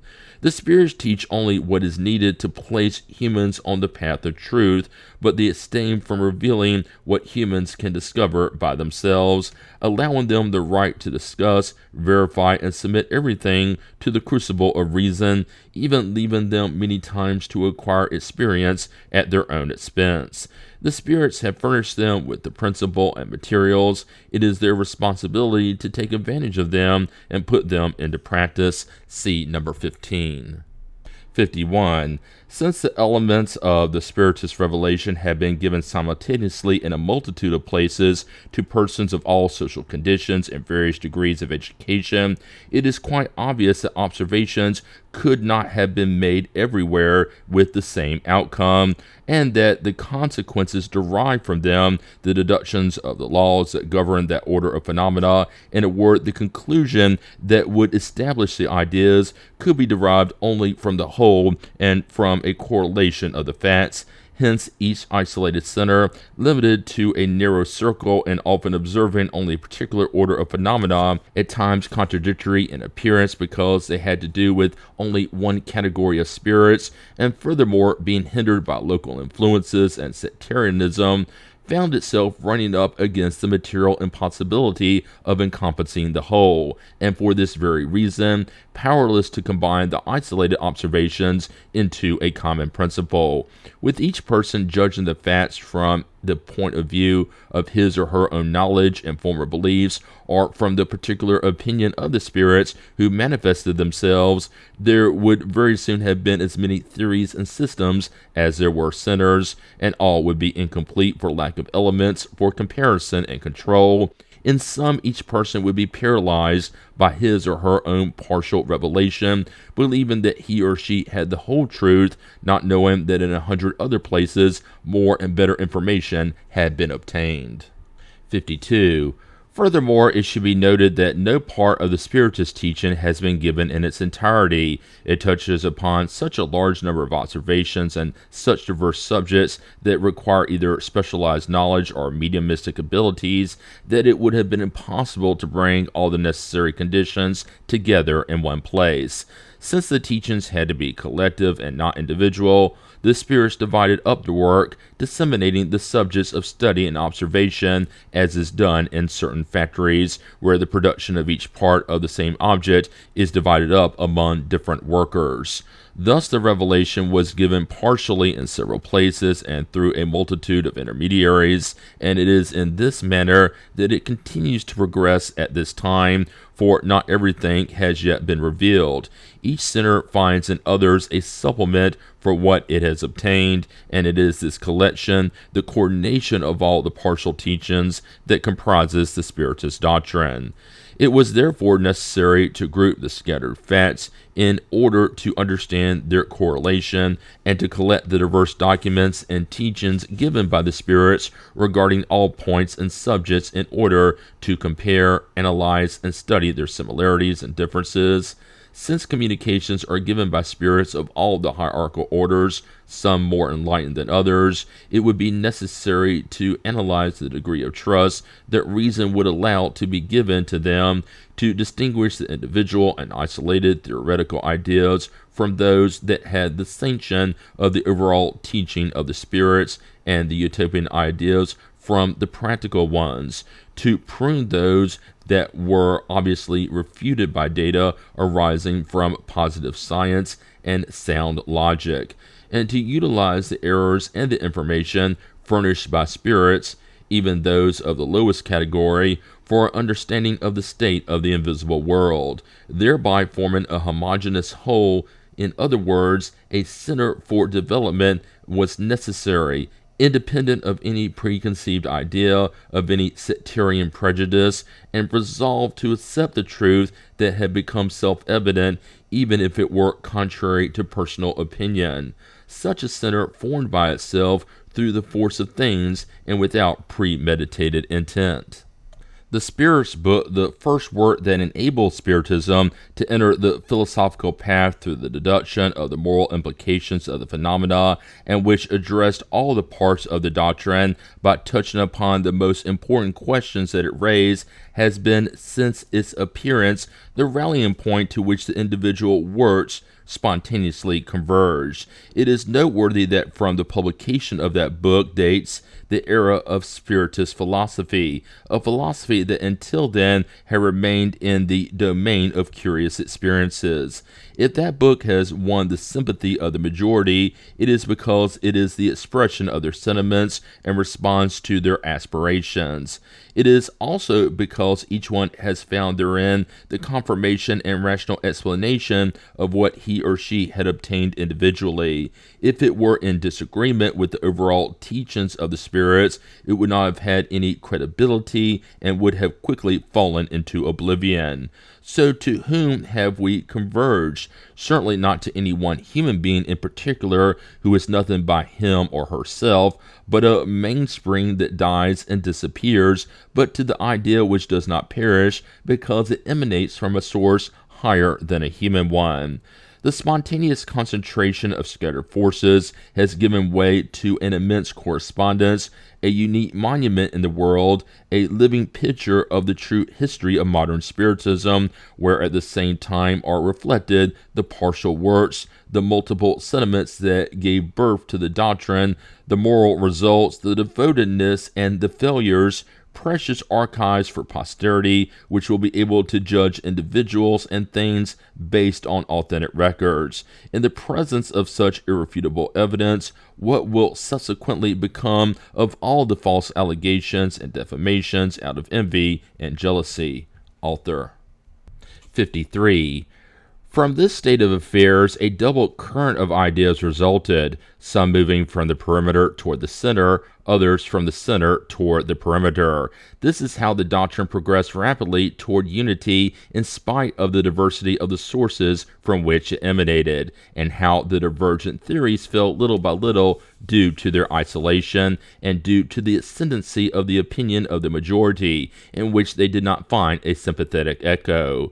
A communion of ideas has thus been established among the different centers. Speaking the same spiritual language, they understand one another and sympathize with one another from one end of the world to the other. Spiritists were much stronger and struggled with more courage. They progressed with a surer step when they found themselves no longer isolated and when they sensed a point of support, a tie that linked them to the larger family. The phenomena they witnessed no longer seemed peculiar, abnormal, or contradictory to them once they were able to connect them to the general laws of harmony, embracing the edifice in one glance and seeing a great and humanitarian aim in the entire whole. A significant testimony, as noteworthy as it is touching, to this communion of thought that has been established among Spiritists through the conformity of their beliefs are the prayer requests that have come to us from the most distant countries, from Peru to the ends of Asia, on the part of people of different religions and nationalities, and whom we have never even seen. Is this not the prelude to the great unification that is being prepared? Is it not proof that Spiritism is extending its vigorous roots far and wide? Author. It is remarkable that of all the groups that have formed with the premeditated intention of creating a schism by proclaiming divergent principles, just like those who, due to reasons of self-centeredness or others, do not want to appear subject to the common law, but regard themselves strong enough to proceed alone with enough knowledge to dispense with any guidance. None has arrived at constructing an idea that is preponderant and viable. All have become extinct or vegetated in obscurity. How could it be otherwise, since, in order to distinguish themselves, instead of making an effort to provide a greater amount of satisfaction, they rejected precisely those principles of the doctrine that were the most powerfully attractive, the most consoling, the most encouraging, and the most rational? If they had understood the power of the moral elements that had comprised its unity, they would have not been deluded by a chimerical illusion. But taking their little circle to be the whole universe, they did not see in the doctrine's adherents more than a clique that could easily be overthrown by a rival one. They were strangely mistaken about the essential characteristics of the doctrine, and that mistake could lead to nothing but disappointment. Instead of destroying its unity, they broke the only connection that could give them power and life. See Revue Spirite, April 1866, pages 106 and 111. Le Spiritisme sans l'esprit, le Spiritisme indépendant, author. However, how can one know if a principle is taught universally or if it is only the result of a personal opinion? Since isolated groups were in no position to know what was being said elsewhere, it was necessary for one center to bring together all the teachings in order to do a kind of scrutiny of views and to take the opinion of the majority to everyone else. Such is the subject of our publications, which may be regarded as the result of this scrutiny. All the opinions are discussed therein, but the issues are enunciated as principles only after having received the consecration of all the tests. The sole means that could give them the force of law and allow affirmation. That is why we do not lightly advocate any theory beforehand, and it is in that fact that the doctrine proceeding from the overall teaching is not the product of any preconceived theory. It is also what creates its power and ensures its future. Author. 54. There is no science which in all its parts has come from the mind of one sole human being. All, without exception, are products of successive observations that find support in previous ones, leaning on one known point to arrive at an unknown one. That is how the spirits have proceeded with Spiritism. That is why their teaching has been gradual. They address issues only in proportion and to the extent that the principles upon which such issues must be based have been sufficiently developed, and analysis has matured enough to assimilate them. It is quite significant that every time individual centers have tried to address issues prematurely, they have attained only contradictory and inconclusive answers. On the other hand, when the favorable moment has arrived, the teaching generalizes and becomes unified in almost all of the centers. Between the progression of Spiritism and that of the sciences, there is a crucial difference, however. The latter reach the point to which they have arrived only after a long stretch of time, whereas only a few years have been sufficient for Spiritism, if not to reach the peak, at least to collect a number of observations large enough to constitute a doctrine. This is due to the incalculable multitude of spirits who, by God's will, have manifested simultaneously, each one bringing the contingent of its own knowledge. The result of this was that instead of being developed successively over many centuries, all the parts of the doctrine were formed almost simultaneously in a matter of a few years, which was sufficient to group them and form a whole. God has willed it to be so. First, so that the building could more rapidly be built up to the top. Second, so that it could, by means of comparison, have an immediate and permanent control, so to speak, in the universality of the teaching, each part having worth or authority only by its connection with the whole, each part harmonized with every other part, each finding its place in the general order, and each arriving at the right time. By not entrusting to only a single spirit the task of promulgating the doctrine, God has also willed that the least as much as the greatest among spirits, as well as humans, bring their stone to the building in order to establish amongst themselves a bond of cooperative solidarity that was lacking in all the other doctrines arising from one single source. On the other hand, since each spirit, just like each human being, has only a limited amount of knowledge, individually they were unable to address ex professo the innumerable issues touched upon by Spiritism. This is also why that in order to fulfill the Creator's designs, the doctrine could not be the work of only one spirit or of only one medium. It could emerge only from a collection of works, all controlled by one another. 55. One final characteristic of the Spirit revelation, and which proceeds from the very conditions in which it is produced, is that being supported by facts, it cannot help but be essentially progressive, like all the sciences of observation. By its essence, it is allied with science, which, being the exposition of the laws of nature through a certain order of facts, cannot be contrary to the will of God, the author of such laws. The discoveries of science glorify God rather than demean God. They destroy only what humans have built upon their erroneous ideas about God. Therefore, Spiritism establishes as an absolute principle only what has been demonstrated by the evidence or what has arisen logically from observation. Touching on all branches of social economics, to which it lends the support of its own discoveries, it will continue to assimilate all other progressive doctrines of whatever order they may be, which have reached the status of practical truths and which have exited the domain of utopia. Otherwise, it would be committing suicide. Ceasing to be what it truly is, it would belie its origin and its providential purpose. Pressing forward with progress, Spiritism will never be surpassed, because if new discoveries were to show it to be in error on one point, it could modify itself on that point. If a new truth is revealed, it accepts it. Faced with such clear and categorical statements as those contained in this chapter, all allegations leaning toward absolutism and autocracy of principles fall apart, as well as all the erroneous statements that some forewarned or misinformed individuals have lent to the doctrine. Such statements, however, are not new. We have repeated them sufficiently in our writings so as not to leave any doubt in this regard. Furthermore, they point to our true role, the only one to which we aspire, that of a worker. Author. 56. Of what use is the moral doctrine of the spirits, since it is none other than that of Christ himself? Do humans even have need of a revelation? Can they not find within themselves everything that is necessary for self-guidance? From the moral point of view, God has without a doubt provided humans with a guide in their conscience, which says, "Do not do unto others what you would not want them to do unto you." Natural morality is certainly written in people's heart, but does everyone know how to read it? Have they never failed to recognize its wise precepts? What have they done with the morality of Christ?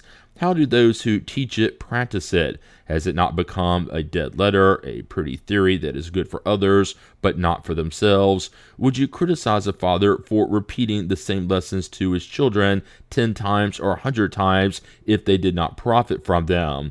Why would God do any less than such a father? Why would God not from time to time send special messengers to humans, entrusted with reminding them of their duties and leading them back onto the right path when they wander from it, and opening the eyes of intelligence for those who have closed them, just as more advanced cultures send missionaries to those that are less evolved? The spirits teach no other morality than that of Christ, for the simple reason that there is no other that is better. But what use would their teachings be if they told us only what we already knew? The same might be said of Christ's morality, which had been taught by Socrates and Plato 500 years earlier and in almost identical terms, and of all moralists who have repeated the same thing in all sorts of tones and under all sorts of forms. Very well. The spirits have come simply to increase the number of moralists, but with the difference that, manifesting themselves far and wide, they make themselves heard in the hut as well as in the palace, by the uneducated as well as the educated. What the teaching of the spirits has added to the morality of Christ is the knowledge of the principles that link the dead and the living, principles that complete the vague notions he gave regarding the soul's past and future, and which sanction his doctrine with the laws of nature itself. With the help of the new insights brought by Spiritism and the spirits, Human beings comprehend the solidarity that connects all beings. Charity and fraternity become a social necessity. They do because of conviction that they would otherwise do only because of duty, and they do it better. When humans practice the morality of Christ, only then will they be able to say that they no longer have need of incarnate or discarnate moralists. Then God will not send them any more. One of the most important questions among those set forth at the beginning of this chapter was this: what is the authority of the Spiritist revelation, since it emanates from beings whose understanding is limited and who are not infallible? This would be a serious objection if the revelation consisted only of the teaching of the spirits. If we have received it from them exclusively and had accepted it with closed eyes, the objection becomes pointless. However, from the moment humans add the concourse of their intelligence and reasoning, moreover, the spirits limit themselves to placing humans on the path of deductions that they can derive from observing the phenomena. Now the manifestations and all their innumerable variations are facts. Humans study them and look for the law in them, and they are aided in that endeavor by all categories of spirits who are collaborators rather than revelators in the usual meaning of the word. They submit spirit statements to the test of logic and common sense. In this way, they benefit from the special knowledge that spirits offer according to their position, but without renouncing the use of their own reason. Since spirits are none other than the souls of human beings, in communicating with them, we do not leave the sphere of humanity, a crucial fact to be considered. Hence, persons of genius, who have been the beacons of humankind, thus came from the world of spirits, just as they re-entered it upon leaving the earth behind. Since spirits can communicate with human beings, these same geniuses can provide teachings while in spirit form, just as they did while in corporeal form. They can instruct us after their death, just as they did while alive. They are invisible instead of visible. That is the entire difference. Their experience and knowledge must be no less, and if their words as humans had authority, such authority should be no less simply because they are now in the world of spirits. 58. However, it is not only high-order spirits who manifest, but those of all orders, and such has been necessary in order to initiate us into the true character of the spirit world, showing it to us in all its aspects. In this way, the relations between the visible and invisible worlds are more intimate, and their connection more obvious. We see more clearly where we have come from and where we are going. That is the essential purpose of the communications. All spirits, therefore, regardless of the degree they have reached, can teach us something, but since they are at different degrees of enlightenment, it falls to us to discern what is good or bad in them, and to profit from what their teachings entail. All of them, whoever they may be, can teach us or reveal things of which we are ignorant, and of which without them we would know nothing at all. 59. The great incarnate spirits were unquestionably powerful individuals, but their actions were restricted and necessarily slow to spread. If only one from amongst them, even if it were Moses or Elijah, Socrates or Plato, were to come in these latter times to reveal to humans the state of the spirit world, who could prove the truth of their assertions in this age of skepticism? Would he or she not be regarded as a dreamer or utopist?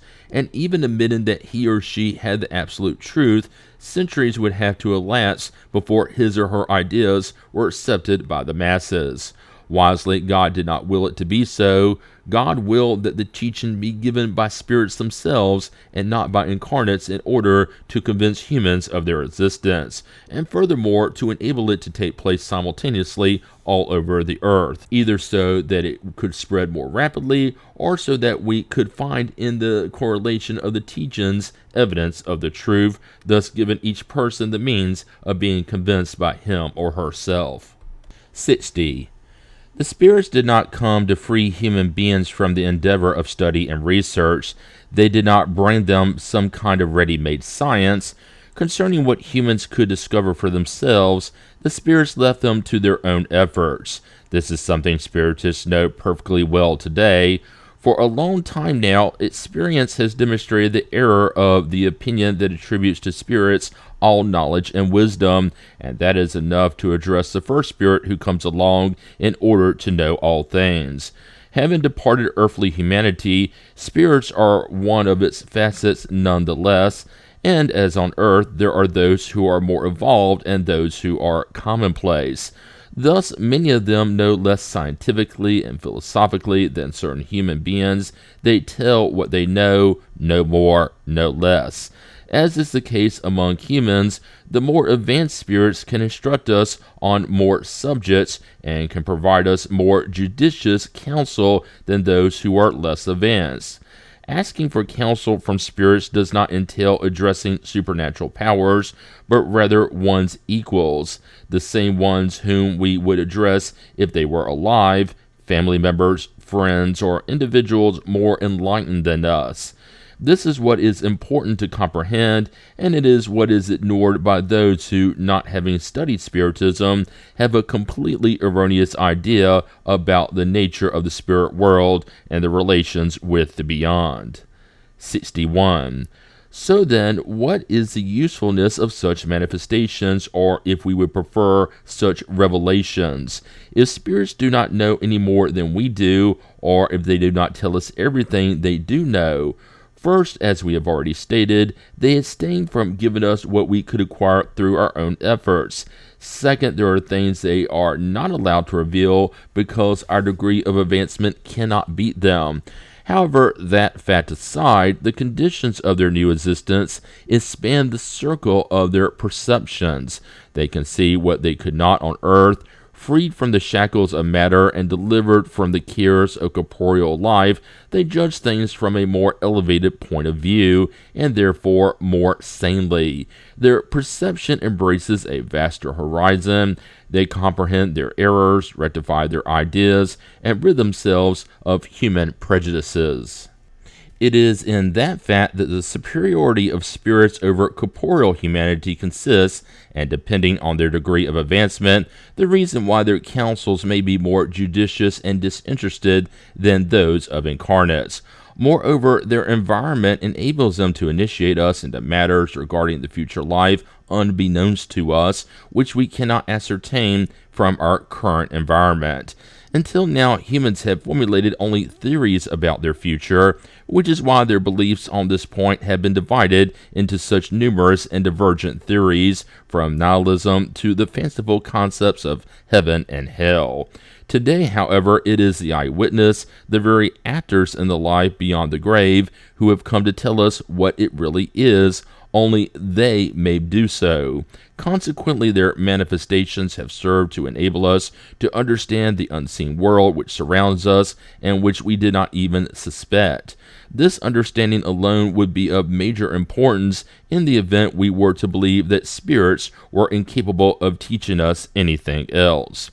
If you were to go to a country that was new to you, would you disregard the information given to you by the humblest peasants you came across? Would you refuse to ask them about the state of the roads just because they are only peasants? Obviously, you would not expect to obtain from them information of a higher order, but because of where they are, they could inform you better on some points than could learned persons who did not know the country at all. You could draw conclusions from this information that they themselves could not, but they would have been a useful instrument for your observations nonetheless, even if only to inform you about the customs of peasants. The same applies concerning our relations with spirits, where even the least of them may teach us something at least. 62. A crude comparison will render the situation even more understandable. A ship loaded with immigrants departs for a far-off destination. It carries people from all walks of life, relatives and friends of those who remain behind. It is heard that the ship has wrecked.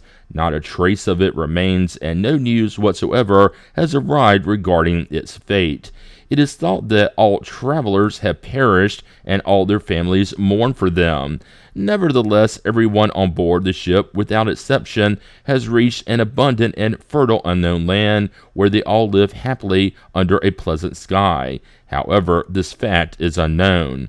One day, another ship docks at the same land and finds all the castaways safe and sound. The happy news spreads like lightning. Everyone exclaims, "Our friends aren't lost after all," and they render thanks to God. They cannot see one another, but they can correspond. They exchange testimonies of affection. Thus, happiness follows upon sadness. Such is the image of earthly life and life beyond the grave, before and after the modern revelation. Like the second ship, it has brought us good news of the survival of those who are our loved ones and the certainty of meeting them again someday. The doubt about their fate of ours no longer exists. Despair disappears before hope. However, other results have come to enrich this revelation, deeming humankind mature enough to grasp the mystery of its destiny and serenely contemplate new wonders. God has allowed the lifting of the veil that has separated the invisible from the visible world. The phenomena involving the manifestations have nothing extra-human about them. Spirit humanity has come to converse with corporeal humanity and say, "We exist, so nothingness does not exist. This is what we are, and this is what you will be. The future is for you as it is for us. You used to walk in darkness. We have come to illumine your path and to clear the way. You used to roam aimlessly. We will show you the goal. Terrestrial life used to be everything to you because you are nothing beyond it. We have come to tell you, by showing you the spirit life, earthly life is nothing. Your vision used to stop at the graves. We have come to show you the splendorous horizon beyond it. Formerly you did not know why you suffer on earth. Now in suffering you see the justice of God.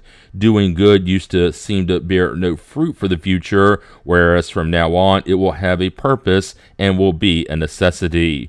Fraternity used to be nothing more than a fine theory. Now it rests upon a law of nature. Under the dominion of the belief that everything ends with life, the immensity of space is empty, selfishness reigns supreme among you, and your word of odor is, every man for himself.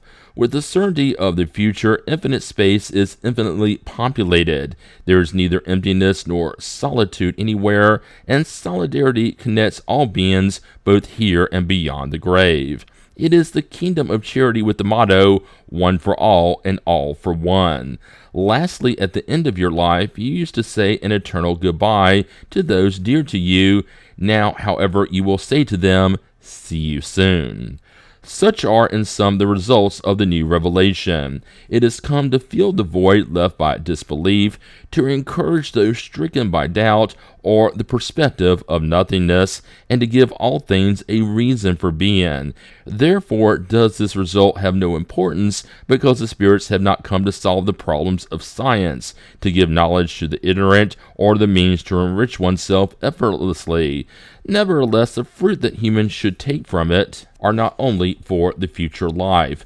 They will enjoy it on the earth through the transformation that these new beliefs must necessarily bring to their character, their lights, their inclinations, and consequently their habits and social relationships.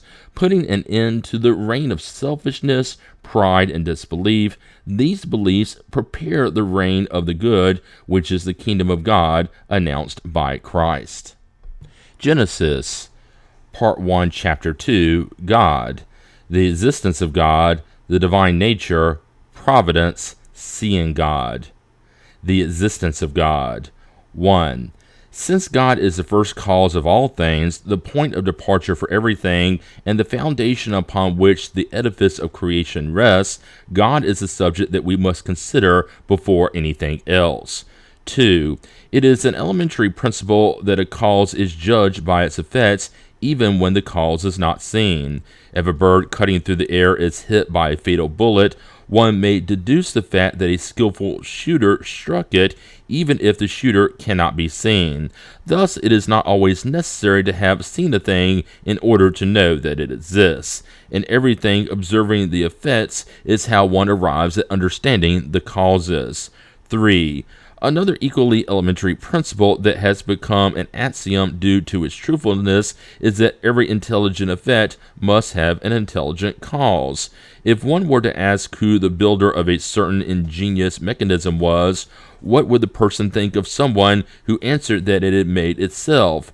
When a fine work of art or industry is observed, it is stated that it must have been the product of a person of genius because an advanced intelligence must have presided over its conception. Thus, it is thought that a human being must have made it because it is known that the thing is not above human ability, but it would never occur to anyone to state that it was the product of the mind of a mentally impaired or an illiterate person, much less that it is the work of an animal or a product of chance. 4. Everywhere the presence of human beings is recognized by their works. The existence of antediluvian humans would not be proven solely by human fossils, but also and with equal certainty by the presence in the ground dating to that age of objects constructed by humans. A pottery sherd, a carved stone, a weapon, or a brick would be enough to attest to their presence. By the crudeness or the perfection of a work, one will recognize the degree of intelligence and advancement of those who accomplished it. Thus, if you find yourself in a country inhabited exclusively by primitive peoples, and you happen to find a statue that looks as if it had been made by a Phidias, you would not hesitate to say that, since those primitives are incapable of having made it, it must be the work of an intelligence more fully developed than theirs. 5. Well then, looking around oneself at the works of nature, observing the foresight, the wisdom, and the harmony that preside over all things, one realizes that there is not one of them that does not surpass the highest reach of the human mind. If human beings could not have produced them, it is because they are the product of an intelligence superior to that of humanity, unless it were stated that there are effects without a cause. 6. Some might oppose this wish with the following argument. Such works of nature are the product of natural forces that act mechanically as a consequence of the laws of attraction and repulsion. The molecules of inert bodies come together and split apart under the imperative of these laws. Plants sprout, blossom, grow, and multiply, always in the same manner, each according to its own kind and virtue of those same laws. Each individual plant resembles the one from which it came. Growth, flowering, fruitification, and coloration depend on material causes such as heat, electricity, light, humidity, etc.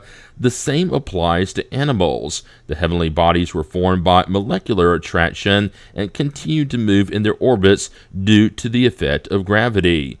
This mechanical regularity in the use of natural forces does not imply an independent intelligence. Humans move their arm whenever they want to and however they want to, but a person who moved it in the same way from birth to death would be an automaton. Hence, the organic forces of nature are purely automatic. All of this is true, however, such forces are the effects that must have a cause, and no one claims they comprise the divinity. They are material and mechanical. They are not intelligent in and of themselves, and this is true also. But they are set in motion, distributed and suited to the needs of each thing by an intelligence that is not human. The useful application of these forces is an intelligent effect, which indicates an intelligent cause. A clock moves with automatic regularity, and it is this regularity that makes it useful. The force that causes it to move is completely material and not at all intelligent. But what would the clock be if an intelligence had not combined, calculated, and distributed that force to make it move with precision? From the fact that such intelligence is not inside the mechanism of the clock, and from the fact that we do not see it, would it be rational to conclude that the intelligence does not exist? It is proven by its effects. The existence of the clock attests to the existence of a clock maker. The ingeniousness of the mechanism attests to the clockmaker's intelligence and knowledge. When the clock gives you the information you need at the proper time, would anyone ever think to say, now that is a very intelligent clock? The same applies to the mechanism of the universe. God per se does not appear, but is affirmed through God's words. 7. The existence of God is therefore a fact acquired not only through revelation, but also through the material evidence of the facts. Early peoples did not have a revelation. Nevertheless, they instinctively believed in the existence of a superhuman power. They saw things that were above human abilities, and from them concluded that such things must have come from a being superior to humanity. Were they not more logical than those who claimed that such things were made by themselves? The divine nature. This section deals with the attributes of God, and as in our previous translations, as well as throughout this one, we have refrained from employing the masculine pronoun when referring to God, except in certain contexts, such as personal spirit communications, scripture, and historical quotes. According to the Spirit's Book, 2nd edition, number 1, God is the supreme intelligence, the first cause of all things. In this sense, God per se is genderless. The grammatical structure of the present section might seem a bit awkward with the elimination of the masculine pronoun, but it is in keeping with the context. Kardec is addressing the philosophical concept of God, who is infinite in all God's attributes. To refer to God by using a masculine pronoun would thus put a limitation on the infinitude of those attributes. God is beyond gender, and that is the point. Translator. 8. It is not given to human beings to probe the inner nature of God. To comprehend God, they still lack the sense that can be acquired only through the complete purification of the spirit. However, if they cannot grasp the essence of God, God's existence given as a premise, they can, by reasoning, arrive at the knowledge of God's necessary attributes, because in seeing what God cannot at all cease to be without ceasing to be God, they can arrive at what God must be. Without knowledge of the attributes of God, it will be impossible to comprehend the work of creation. This is the point of departure for all religious beliefs, and for not having referred to them as the lighthouse that could guide them, most religions have erred in their dogmas. Those that have not attributed omnipotence to God have imagined many gods. Those that have not attributed supreme goodness to God make God out to be a jealous, angry, partial, and vindictive one. 9. God is the supreme and sovereign intelligence. Human intelligence is limited, since humans could neither make nor could they comprehend everything that exists. God's intelligence, embracing the infinite, must be infinite. If it were supposed that God was limited at any one point, then one could conceive of a still more intelligent being capable of comprehending and doing what the other could not, and so on and so forth, and infinitum. 10. God is eternal, meaning that God had no beginning and will have no end. If God had had a beginning, God would have had to have sprung from nothingness. But nothingness being nothing, it cannot produce anything, or God would have been created by another previously existing being, and therefore it is this other being that would be God. If one were to suppose that God had a beginning, or will have an end, then one could conceive of an entity having existed before God, or capable of existing after God, and so on ad infinitum. 11. God is immutable. If God were subject to change, the laws that govern the universe would have no stability. 12. God is immaterial, meaning that God's nature differs from everything that we call matter. Otherwise, God would not be immutable, because God would be subject to the transformations of matter. God has no form perceivable to our senses, otherwise God would be matter. We say the hand of God, the eye of God, the mouth of God, because humans, knowing only themselves, take themselves as terms of comparison for everything they do not understand. Those images in which God is represented as an old man with a long beard and dressed in a robe are absurd. Their drawback is that they lower the Supreme Being to the meager proportions of humanity. From that starting point to endowing God with all the passions of humanity and to making God out to be angry and jealous, there is only a small step. 13. God is all-powerful. If God did not possess supreme power, one could conceive of a more powerful being, and so on and so forth, until one encountered the being that no other could surpass in power, and that being would be God. 14. God is supremely just and good. The providential wisdom of the divine laws is revealed in the tiniest things as well as in the greatest, and that wisdom allows no doubt about either God's justice or goodness. The infiniteness of a quality excludes the possibility of the existence of an opposite quality that would lessen or annul it. An infinitely good being could not contain the least fragment of malice, nor could an infinitely evil being contain the least fragment of goodness. In the same way that an object could not be absolutely black with the slightest nuance of white, nor could an object be absolutely white with the smallest speck of black. Hence, God could not be good and evil at the same time, because then, not possessing either one or the other of these two qualities to the supreme degree, God would not be God. All things would be subject to capriciousness, and nothing would have any stability. Thus, God could be either infinitely good or infinitely evil. Now, since God's works bear witness to God's wisdom, goodness, and kindness, one must conclude that, not being able to be both good and evil at the same time without ceasing to be God, God must be infinitely good. Supreme goodness implies supreme justice, because if God were to act unjustly or with partiality in just one instance, or with respect to just one of God's creatures, God would not be supremely just, and consequently would not be supremely good. 15. God is infinitely perfect. It is impossible to conceive of a God without infinite perfections, without which God would not be God, because one could always conceive of a being possessing what God lacked. In order for no other being to surpass God, God must be infinite in everything. God's attributes being infinite, they are not susceptible to increasing or diminishing. Otherwise, they would not be infinite, and God would not be perfect. If the least fragment of just one of God's attributes were removed, God would no longer be God, since a more perfect being could exist. 16. God is unique.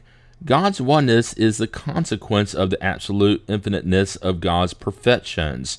Another God could not exist except in the condition of being equally infinite in all respects, because if between them there were the slightest difference, one would be inferior to the other, subordinate to the other's power, and would not be God. If there were absolute equality between both, there would be throughout all eternity one and the same thought, one and the same will, and one and the same power. Thus merged in their identity, they would in reality be only one God. If either one had special attributes, one would do what the other did not, and then there would not be perfect equality between them, since neither one nor the other could possess sovereign authority. 17. It was ignorance of the principle of the infiniteness of God's perfections that gave rise to polytheism, the religion of all primitive peoples. They attributed divinity to every power that seemed above humanity. Later, reason led them to fuse all those various powers into only one. Then, to the degree that humans understood the essence of the divine attributes, they abolished from their symbols the beliefs that were the denial of one sole God. 18. In sum, God cannot be God except under the condition that God cannot be surpassed in anything by another being, because then the being that surpassed God in whatever way, even by so much as a hair's breadth, would be the true God. That is why it is necessary that God be infinite in all things. It is thus in God's existence being proven by the fact of God's works that through a simple logical deduction, one arrives at determining the attributes that characterize God. 19. God is therefore the supreme and sovereign intelligence. God is unique, eternal, immutable, immaterial, all-powerful, supremely just and good, infinite in all God's perfections. It can be no other way. Such is the main point on which the edifice of the universe rests. It is the beacon whose rays extend through the entire universe, and the only one that can guide humans in their search for the truth. Following it, they will never go astray, and if they are often misled, it is for not having stayed the course. Such is also the infallible criterion for all philosophical and religious doctrines. To evaluate such doctrines, humans have a strictly exact measure in the attributes of God, and one can state with certainty that every theory, every principle, every dogma, every belief, and every practice in contradiction to just one of those attributes, or which tends not only to annul them, but simply to weaken them, could not be of the truth. In philosophy, psychology, ethics, and religion, there is nothing true except that which does not wander one iota from the essential qualities of the divinity. The perfect religion will be the one in which not one article of faith contradicts those qualities, and in which all its dogmas can bear the proof of that test without being affected. Providence. 20. Providence is God's care for all creatures. God is everywhere, sees everything, and presides over everything, even the very smallest things. This is what providential action consists of. How is it that God, so great, so powerful, and so superior to everything, can get involved in the tiniest details and be concerned with the smallest acts and thoughts of each individual? Such is the question that unbelievers ask themselves, from which they conclude that even if they were to believe in the existence of God, God's action would extend only to the general laws of the universe, and that the universe has functioned throughout eternity by virtue of those laws, to which all creatures are subject in their sphere of activity, without there being any need for the incessant support of providence. 21. In their current little evolved state, humans can comprehend the infinite God only with difficulty. Since they are bound and limited, they imagine God to be bound and limited. They picture God as a circumscribed being and create an image after their own. The pictures we paint of a God with human traits have contributed in no small way to maintaining such error within the minds of the masses, who worship God more in form than in thought. For most, God is a powerful sovereign on an inaccessible throne, lost in the immensity of the heavens, and because their faculties and perceptions are limited, they cannot understand that God could intervene or deign to intervene directly in small matters. 22. Given how powerless humans are in comprehending the very essence of the divinity, they can get only a close idea with the help of comparisons that are necessarily highly imperfect, but which can at least show them what at first glance seems impossible. Let us imagine a fluid subtle enough to penetrate all objects. Being unintelligent, this fluid acts mechanically by material forces alone. However, if we imagine this fluid to be endowed with intelligence, perception, and sensitivity, it no longer acts blindly but with discernment, will, and freedom. It sees, understands, and feels. 23. The properties of the paraspiritual fluid can give us an idea of this. From the word paraspirit, the spirit is surrounded by a substance that might look vaporous to you, but which is still quite dense to us, the spirits. The Spirits Book, number 93. Author. Kardec's comment. As a fruit seed is surrounded by the parasperm, the spirit per se is surrounded by an envelope which by comparison may be called the paraspirit. Translator. The fluid is not intelligent per se, since it is matter, but it is the spirit's vehicle for thought, sensations, and perception. The paraspiritual fluid is not the spirit's thought per se, but it is the agent and the intermediary of that thought. Since the fluid is what transmits the thought, it is sort of impregnated with the thought. Given the impossibility of isolating it, it seems to us that the two are but one, like sound seems to be one with the air, in such a way that we can materialize it, so to speak. In the same way that we say that the air becomes sonorous by taking the effect for the cause, we could say that the fluid becomes intelligent. 24. Whether or not this happens with God's thought, that is, whether it acts direct or through the intermediary of a fluid, in order to make it easier for us to understand, let us represent it under the concrete form of an intelligent fluid filling the infinite universe and penetrating every part of creation. The whole of nature is immersed in the divine fluid. Thus, by virtue of the principle that the parts of a whole are of the same nature and have the same properties as the whole itself, then each atom of this fluid, if we may so explain it, possesses thought. That is, the essential attributes of the divinity, and since this fluid is everywhere, then everything is subject to its intelligent action, its foresight, and its solicitude. There is not one being, no matter how minuscule it may be, that is not in some way saturated with this fluid. Hence we are constantly in the presence of the divinity. There is not one of our actions that we may hide from its gaze. Our thought is in constant contact with its thought, and it is correct to say that God reads the deepest folds of our mind.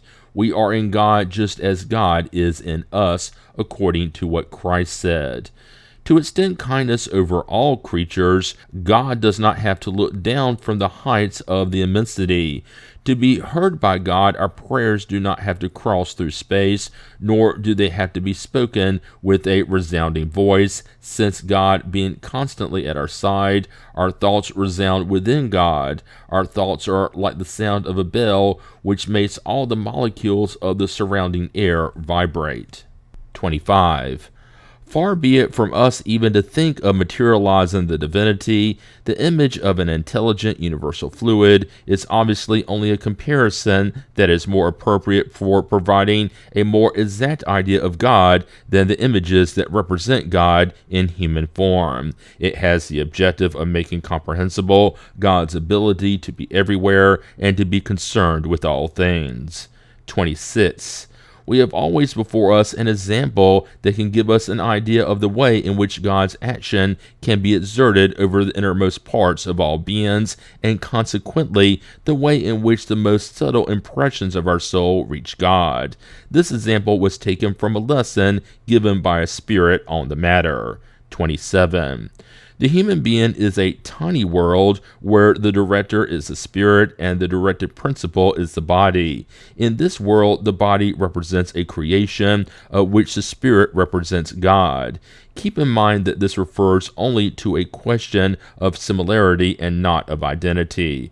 The parts of this body, the different organs comprising it, muscles, nerves, and joints, are other material individualities, if you will, located at special points of the body. Although the number of those constituent parts, so varied and different in nature, is considerable, no one questions the fact that no movement may be produced or that any one impression may occur at any particular point without the spirit being aware of it. Are there different sensations at many points simultaneously? The spirit senses, discerns, and analyzes all of them, and assigns to each one its cause and location, for all through the intermediary of the paraspiritual fluid. An analogous phenomena occurs between God and the creation. God is everywhere in nature, in the same way that the spirit is everywhere in the body. All the elements of creation are in constant relation with God, in the same way that all the cells of the human body are in immediate contact with the spiritual being. Thus, there is no reason why phenomena of the same order would not be produced in an identical manner in both cases. A limb moves, the spirit senses it. A creature thinks, God knows about it. All limbs are in movement, the various organs are in motion. The spirit senses such manifestation, distinguishes it, and locates it.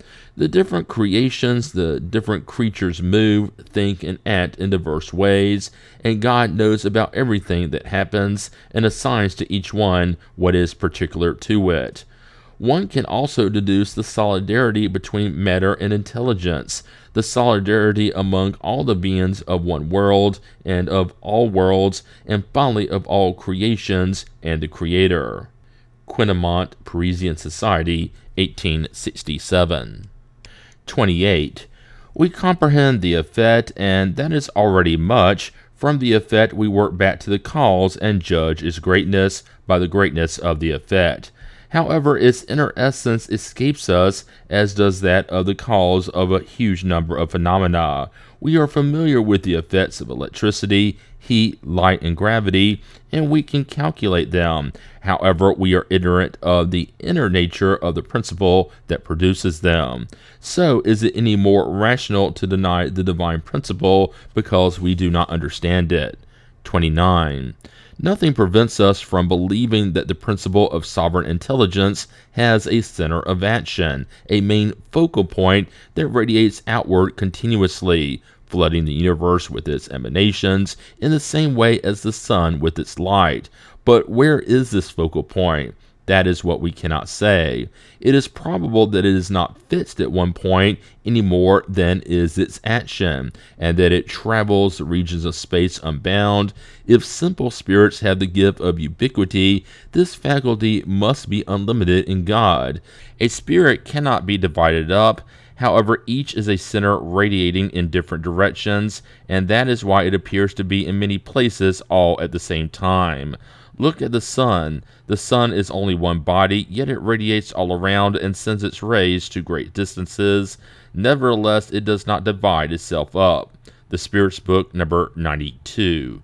Translator. Since God fills the universe, one could further believe, as a hypothesis, that this focal point does not have to move about at all, and that it is formed at every point where the sovereign will deems it appropriate for it to occur. Thus, one could say that it is everywhere and nowhere in particular. 30. Before these impenetrable questions, our reason must be humbled. God is this we cannot doubt. God is infinitely just and good. That is God's essence. God's solicitude extends to everything. This we understand. Thus, God can desire only our good, and that is why we must trust God. This is essential. As for the rest, let us wait until we are worthy of understanding it. Seeing God. 31. Since God is everywhere, why can we not see God? Will we see God when we leave earth behind? Such are the questions that are asked every day. The first is easy to answer. Our physical organs have limited perceptions that render them incapable of seeing certain things, even material ones. Thus it is that certain fluids completely escape both our sight and our scientific instruments. Nevertheless, we do not doubt their existence. We see the effects caused by the plague, but we do not see the agent that carries it. We see bodies being moved under the influence of the force of gravity, but we do not see that force. 32. Things of a spiritual essence cannot be perceived by physical organs. It is through spirit sight only that we can see the spirits and the things of the immaterial world. Thus only our soul could have the perception of God. Will our soul see God immediately after death? That is what only the communications from beyond the grave can teach us. Through them, we know that seeing God is a privilege of the most purified souls, and that therefore very few, upon leaving their earthly envelope behind, possess the necessary degree of dematerialization. A crude comparison will make this fact easier to understand. 33. Someone in the depths of a valley is immersed in a thick fog and cannot see the sun. Nevertheless, because of the diffused light, he infers the presence of the sun. If he begins to ascend a mountain, then as he ascends, the fog begins to clear and the light becomes brighter, but he still cannot see the sun. It is only after climbing above the haze and finding himself in perfectly clear air that he sees the sun in all its splendor. The same applies to the soul. Although invisible and intangible to us, the paraspiritual envelope is for the soul truly material and still too dense for certain perceptions. This envelope becomes spiritualized to the degree that the soul ascends in morality. The imperfections of the soul are like layers of haze that obscure its sight. Each imperfection that it removes is one less stain, but it is only after it is completely purified that it enjoys the fullness of its faculties. 34. Since God is divine essence par excellence, God can be perceived in all God's glory only by spirits who have reached the highest degree of dematerialization. If imperfect spirits cannot see God, it is not because they are any further away from God than are the others.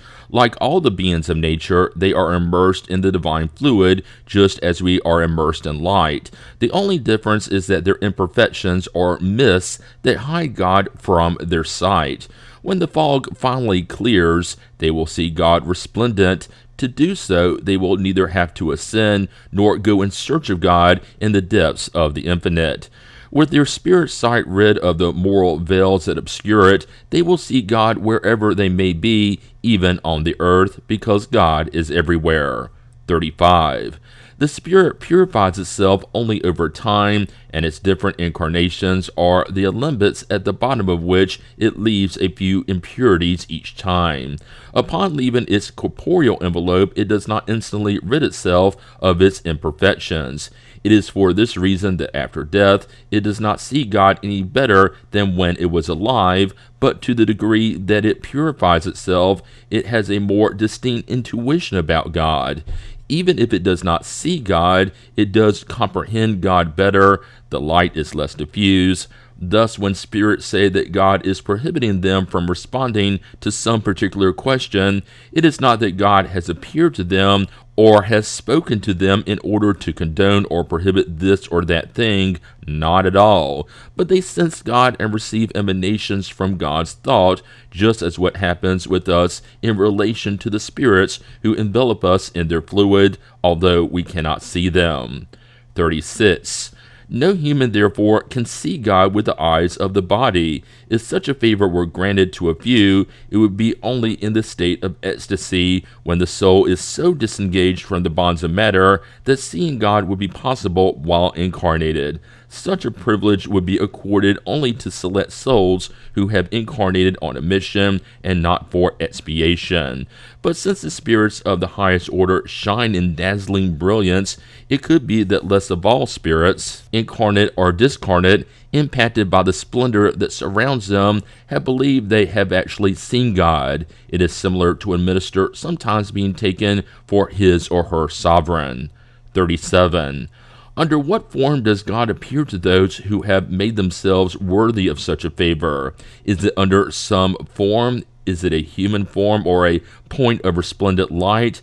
This is what human language is powerless to describe, because there is no point of comparison that could provide us an idea. We are like the blind from birth, to whom one would try in vain to explain the radiance of the sun. Our vocabulary is limited to our needs and the circle of our ideas. The vocabulary of early peoples could not describe the wonders of civilization. That of the most civilized peoples is extremely poor for depicting the splendors of heaven. Our intelligence is too limited for comprehending them, and one very weak sight would be dazzled by them. Genesis, Part 2, Chapter 3, Good and Evil. The origin of good and evil, instinct and intelligence, the destruction of living beings by one another. The origin of good and evil. 1. Since God is the principle of all things, and since this principle is all wisdom, all goodness, and all justice, then everything that proceeds from God must share God's attributes. Since God is infinitely wise, just, and good, God can produce nothing unwise, unjust, or evil. Hence, the evil we see cannot have its origin in God. 2. If evil were among the attributes of a special being that we call Ahriman or Satan, then one of two things would apply. Either this being would be equal to God and consequently as powerful and eternal as God, or it would be inferior to God. In the first case, there would be two rival powers struggling unceasingly, each seeking to undo what the other is doing, and mutually opposing each other. This theory is irreconcilable with the unity revealed in the order of the universe. In the second case, since that being is inferior to God, it would be subordinate to God, since it had not existed for all eternity, which would make it equal to God. It would have had to have had a beginning. If it was created, it could only have been created by God. Thus, God would have created the spirits of evil, which would be the negation of his infinite goodness. See Heaven and Hell, Chapter 10, Demons. 3. Nevertheless, evil does exist and does have a cause. Evils of every kind, whether physical or moral, which afflict humankind, form two categories that must be distinguished: those that humans can avoid, and those that are outside their will. Among the latter, one must place natural calamities. Human beings whose faculties are limited can neither grasp nor fathom the objectives of the Creator. They judge things from the point of view of their own personality and the artificial interests and conventions they have created for themselves and which are not in the order of nature. That is why they often consider as evil and unjust what they would consider just and admirable if they were able to see the cause, the purpose, and the end result. If they were to seek each thing's reason for being and usefulness, they would realize that everything bears the mark of infinite wisdom, and they would bow before that wisdom, even for the things they do not understand. 4. Humans have received a share of intelligence that can help them avoid, or at least largely mitigate, the effects of all natural calamities. The more they acquire wisdom and advance in civilization, the less such calamities will be disastrous.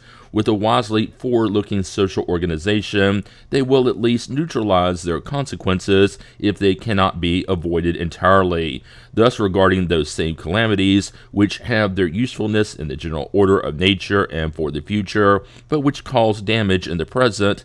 God has given humans, through the faculties with which God has endowed their spirit, the means to paralyze their effects. It is thus that humans make unhealthy areas healthy, neutralize pestilent miasmas, make barren lands fertile, and manage to preserve them from floods, that they build more sanitary and sound dwellings, which are more solid against the winds that are so necessary for the purification of the atmosphere, and in which they shelter themselves from the elements. And finally, that little by little, necessity has forced them to create the sciences which have helped them improve the habitability of the globe and increase the sum of their well-being.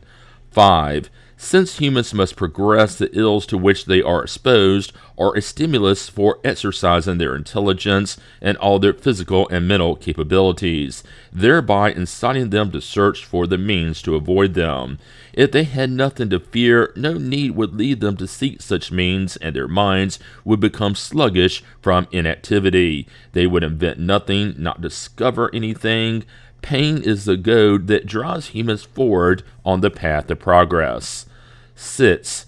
However, the most numerous ills are those that humans create for themselves due to their own vices, those that result from their pride, selfishness, ambition, and greed, and from their excesses in all things. Therein lies the cause behind the wars, calamities, dissensions, injustices, oppression of the weak by the strong, in short, most of the maladies that afflict them. God has established laws full of wisdom, which have only the good as their purpose. Humans have within themselves everything they need to comply with them. Their pathway is traced out by their conscience, and the divine law is engraved on their heart. Furthermore, God incessantly reminds them of these laws through messiahs and prophets, through all the incarnate spirits who have received the mission to enlighten, moralize, and improve them, and in these latter times, through the multitude of discarnate spirits who are manifesting themselves everywhere. If humans were to conform strictly to the divine laws, there is no doubt that they would avoid the most pungent ills and that they would live happily on the earth. If they do not, it is by virtue of their own free will, and so they must suffer the consequences. See the Gospel according to Spiritism, chapter 5, numbers 4, 5, and 6. 7. However, God, full of goodness, has placed the remedy alongside evil. That is to say, evil itself gives rise to the good. A time comes when the excess of moral evil becomes intolerable and makes humans feel the necessity to change course. Taught by experience, they are compelled to seek a remedy in the good, but always as an effect of their free will. When they enter onto a better path, it is due to their will and because they realize the inappropriateness of their earlier ways. Thus, necessity forces them to improve morally in order to be happier, just as this same necessity has forced them to improve the material conditions of their existence. See number 5. 8. One could say that evil is the absence of the good, the same as cold is the absence of heat. Just as cold is not a special fluid, neither is evil a distinct attribute. One is simply the negation of the other. Thus, where the good does not exist, evil necessarily does. Not practicing evil is already the beginning of the good. God desires only the good. Evil proceeds only from humans. If in creation there were a being predisposed to evil, no one could avoid it. But since humans have the cause of evil within themselves and at the same time have their free will and the divine laws as a guide, they could avoid evil whenever they wished. Let us take a common example for comparison. A landowner knows that at the edge of his property there is a dangerous spot where those who venture onto it could die or get hurt. What does the landowner do to prevent accidents? He places a sign next to the spot warning of the danger of going further. Such is the law. It is wise and foresightful. If, in spite of this, imprudent persons disregard the warning, go beyond it, and something bad happens, who can they blame but themselves? Thus it is with all evil. Humans would avoid it if they would observe the divine laws. For example, God has put a limit on the satisfaction of needs. Humans are warned by satiety. If they surpass this limit, they do so intentionally. The maladies, illnesses, and death that can ensue are therefore the effect of their own lack of foresight, not God's. 9. If evil is the result of the imperfections of human beings, and human beings were created by God, then one might say that if God did not create evil, God created the cause of evil at least. If God had made humans perfect, evil would not exist. If humans had been created perfect, fate would have led them toward the good. However, by virtue of their free will, fate led them neither toward the good nor toward evil. God willed them to be subject to the law of progress, and for such progress to be the fruit of their own effort in order for them to have the merit for it. In the same way, they bear the responsibility for the evil committed as a result of their free will. The issue, therefore, lies in knowing the source in human beings for their propensity toward evil. The error is in believing that the soul left the Creator's hands already perfect, when God, to the contrary, wanted perfection to be the result of the gradual purification of the spirit and due to its own labor. God wanted the soul, by virtue of its free will, to be able to choose between good and evil, and for it to arrive at its final goals through a disciplined life and by resisting evil. If God had created the soul as divinely perfect, and that upon leaving the divine hands it could already partake of God's eternal beatitude, it would not have been created in God's image, but exactly like God per se. Bonhomie, La Raison du Spiritisme, Chapter 6. Author. 10. If one were to study all the passions and even all the vices, one could see that they have their origin in the self-preservation instinct. This instinct can be found in all its might in the animals and in those primitive humans closest to the animal existence, where an instinct dominates exclusively. Among them there is not yet the moral sense as a counterweight. They have not yet awakened to the intellectual life. Conversely, instinct weakens as intelligence develops because intelligence dominates matter. The destiny of human beings lies in the spirit life, but in the first phases of their corporeal existence, there are only material needs to satisfy, and toward that end, the exercising of the passions is a need for the preservation both of the species and individuals, materially speaking. But once they leave that period, there are other needs. First, semi-moral and semi-material needs, next exclusively moral. It is then that the spirit dominates matter. If it shakes off its yoke, it advances along the providential path and grows closer to its final destiny. If, to the contrary, it allows itself to be dominated by matter, it holds itself back by identifying with the animal. In such a situation, what was once something good because it was a need of its condition becomes evil, not only because it is no longer a need, but because it becomes detrimental to the spiritualization of the being. That which is considered an attribute in a child becomes a flaw in an adult. So evil is relative, and responsibility for it is proportional to the spirit's degree of advancement. Therefore, all the passions have their providential usefulness, otherwise God would have made something useless and noxious. It is their abuse that constitutes evil, and humans abuse things by virtue of their free will. Later enlightened through their own interests, they freely choose between good and evil. Instinct and intelligence. 11. What is the difference between instinct and intelligence? Where does one end and the other begin? Is instinct a rudimentary intelligence, or is it a distinct faculty, an exclusive attribute of matter? Instinct is the hidden force that drives organic beings to spontaneous and unintentional acts, having their self-preservation in mind. In instinctive acts, there is neither reflection, calculation, nor premeditation. It is thus that the plant seeks the air, turns towards the light, and directs its roots towards the water and the nutritious soil, that the flower alternately opens and closes according to necessity, that vines wrap around their support or grasp it with their tendrils. It is by instinct that animals are warned about what is beneficial or harmful to them, that they seek out, according to the season, propitious climates, that without having been taught, they construct with various degrees of artfulness, and according to species, soft bedding and shelters for their offsprings, and traps to catch prey with which they are nourished, that they skillfully handle offensive and defensive weapons with which they are provided, that the sexes come together, that the mother gives birth to her offspring, and that they seek the maternal breast. Among human beings, instinct dominates exclusively at the beginning of life. It is by instinct that children make their first movements, grip their nourishment, cry to express their needs, imitate the sound of the voice, and try to speak and walk.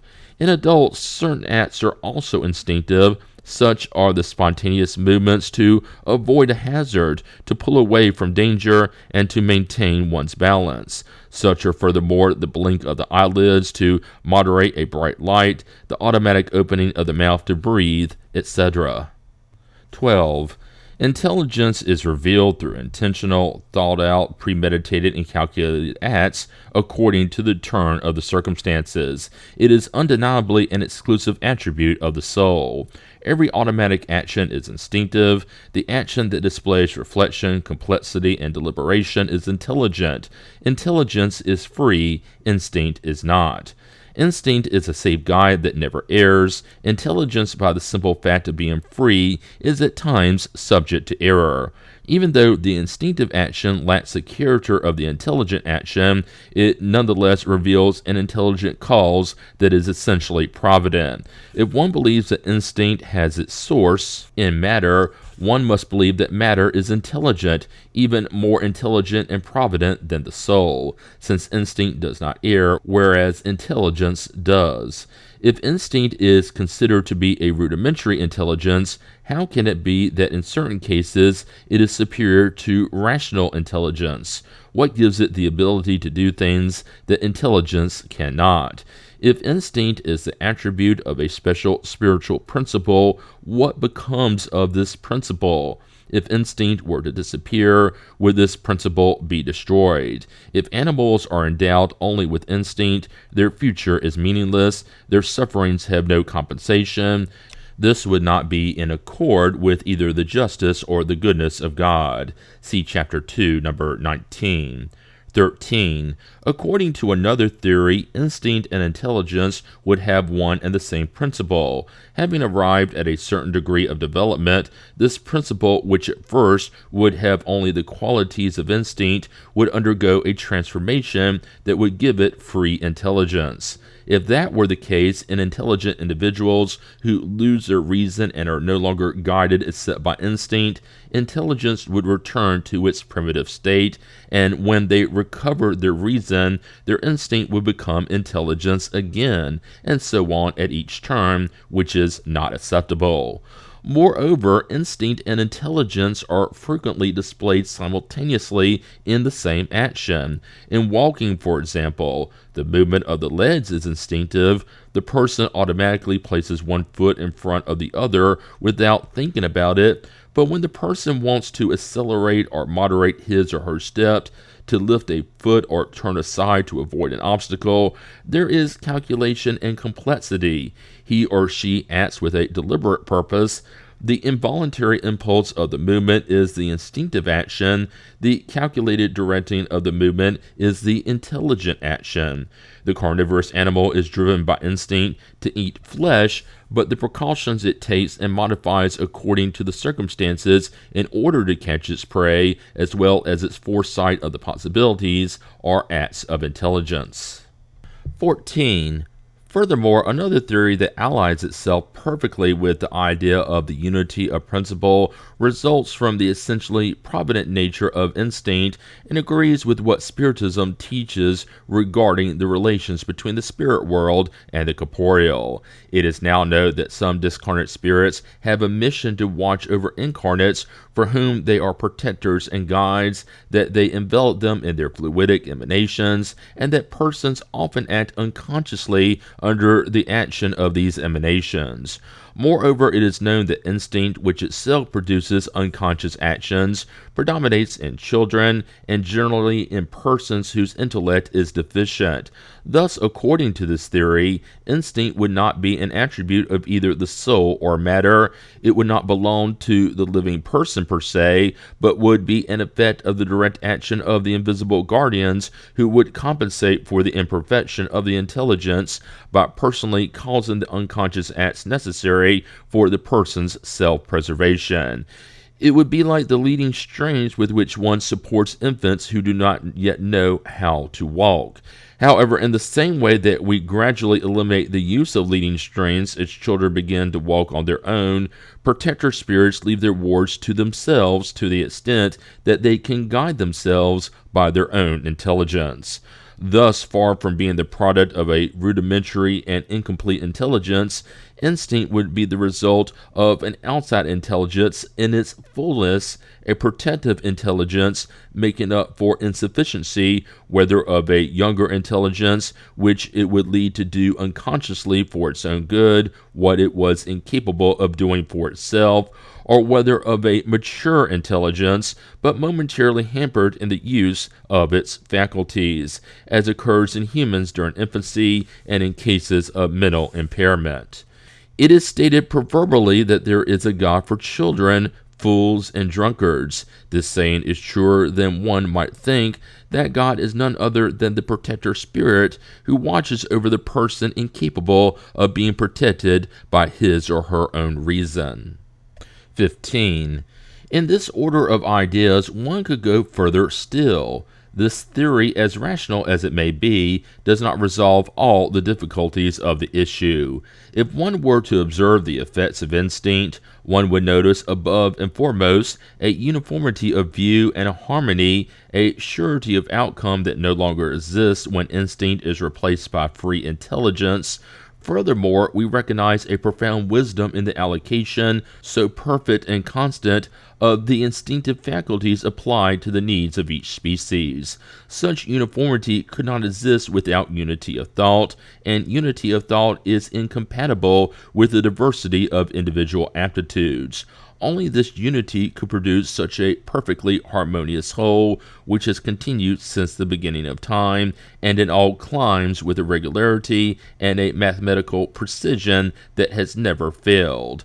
The uniformity that results from the instinctive faculties is a characteristic fact that unavoidably implies a unity of cause.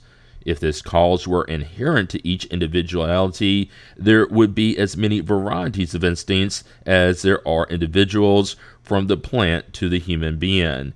A general, uniform, and constant effect must have a general, uniform, and constant cause.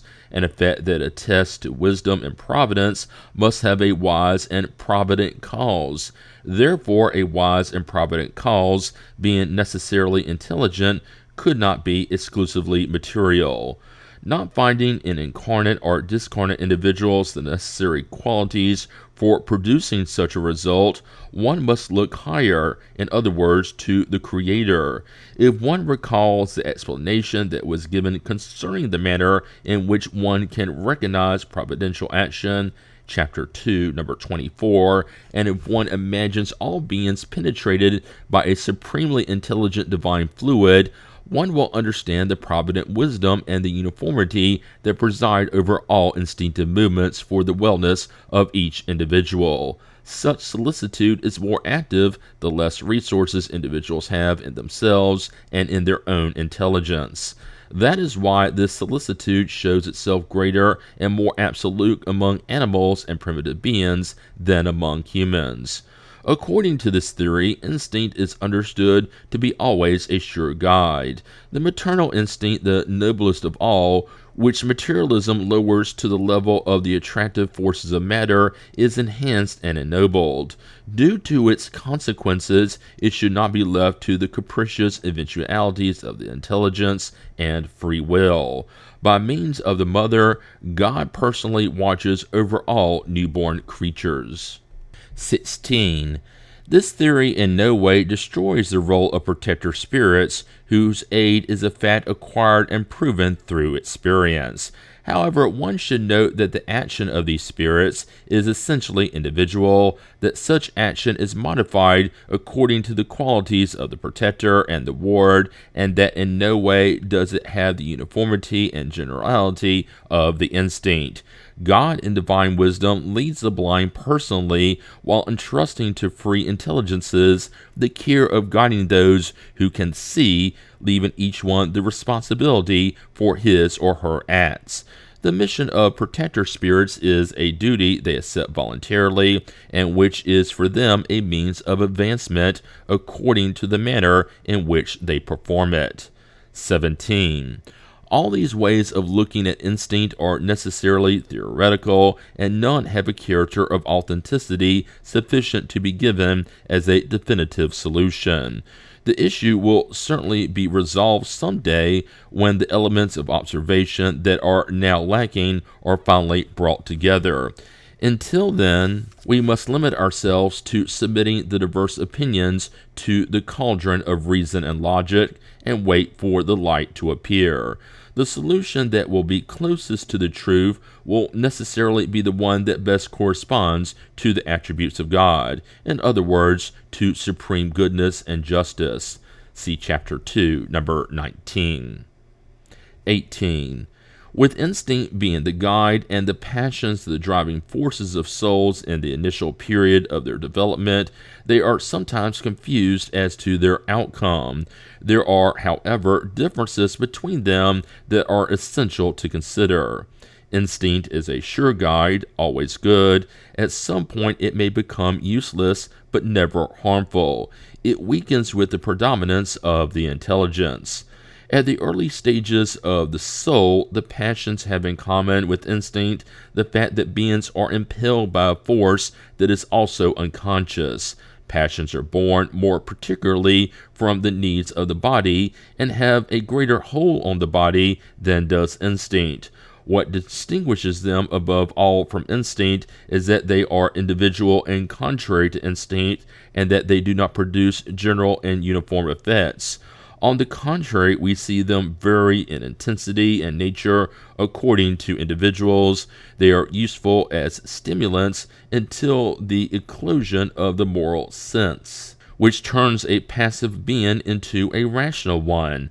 At that moment, they not only become useless, but harmful to the advancement of the spirit, in whom they retard dematerialization. They weaken with the development of reason. 19. Persons who act consistently only by instinct might be very good, but would leave their intelligence to remain dormant. They are like children who do not rid themselves of their leading strings, and thus do not know how to use their legs. Those who do not control their passions can be highly intelligent, but at the same time very evil.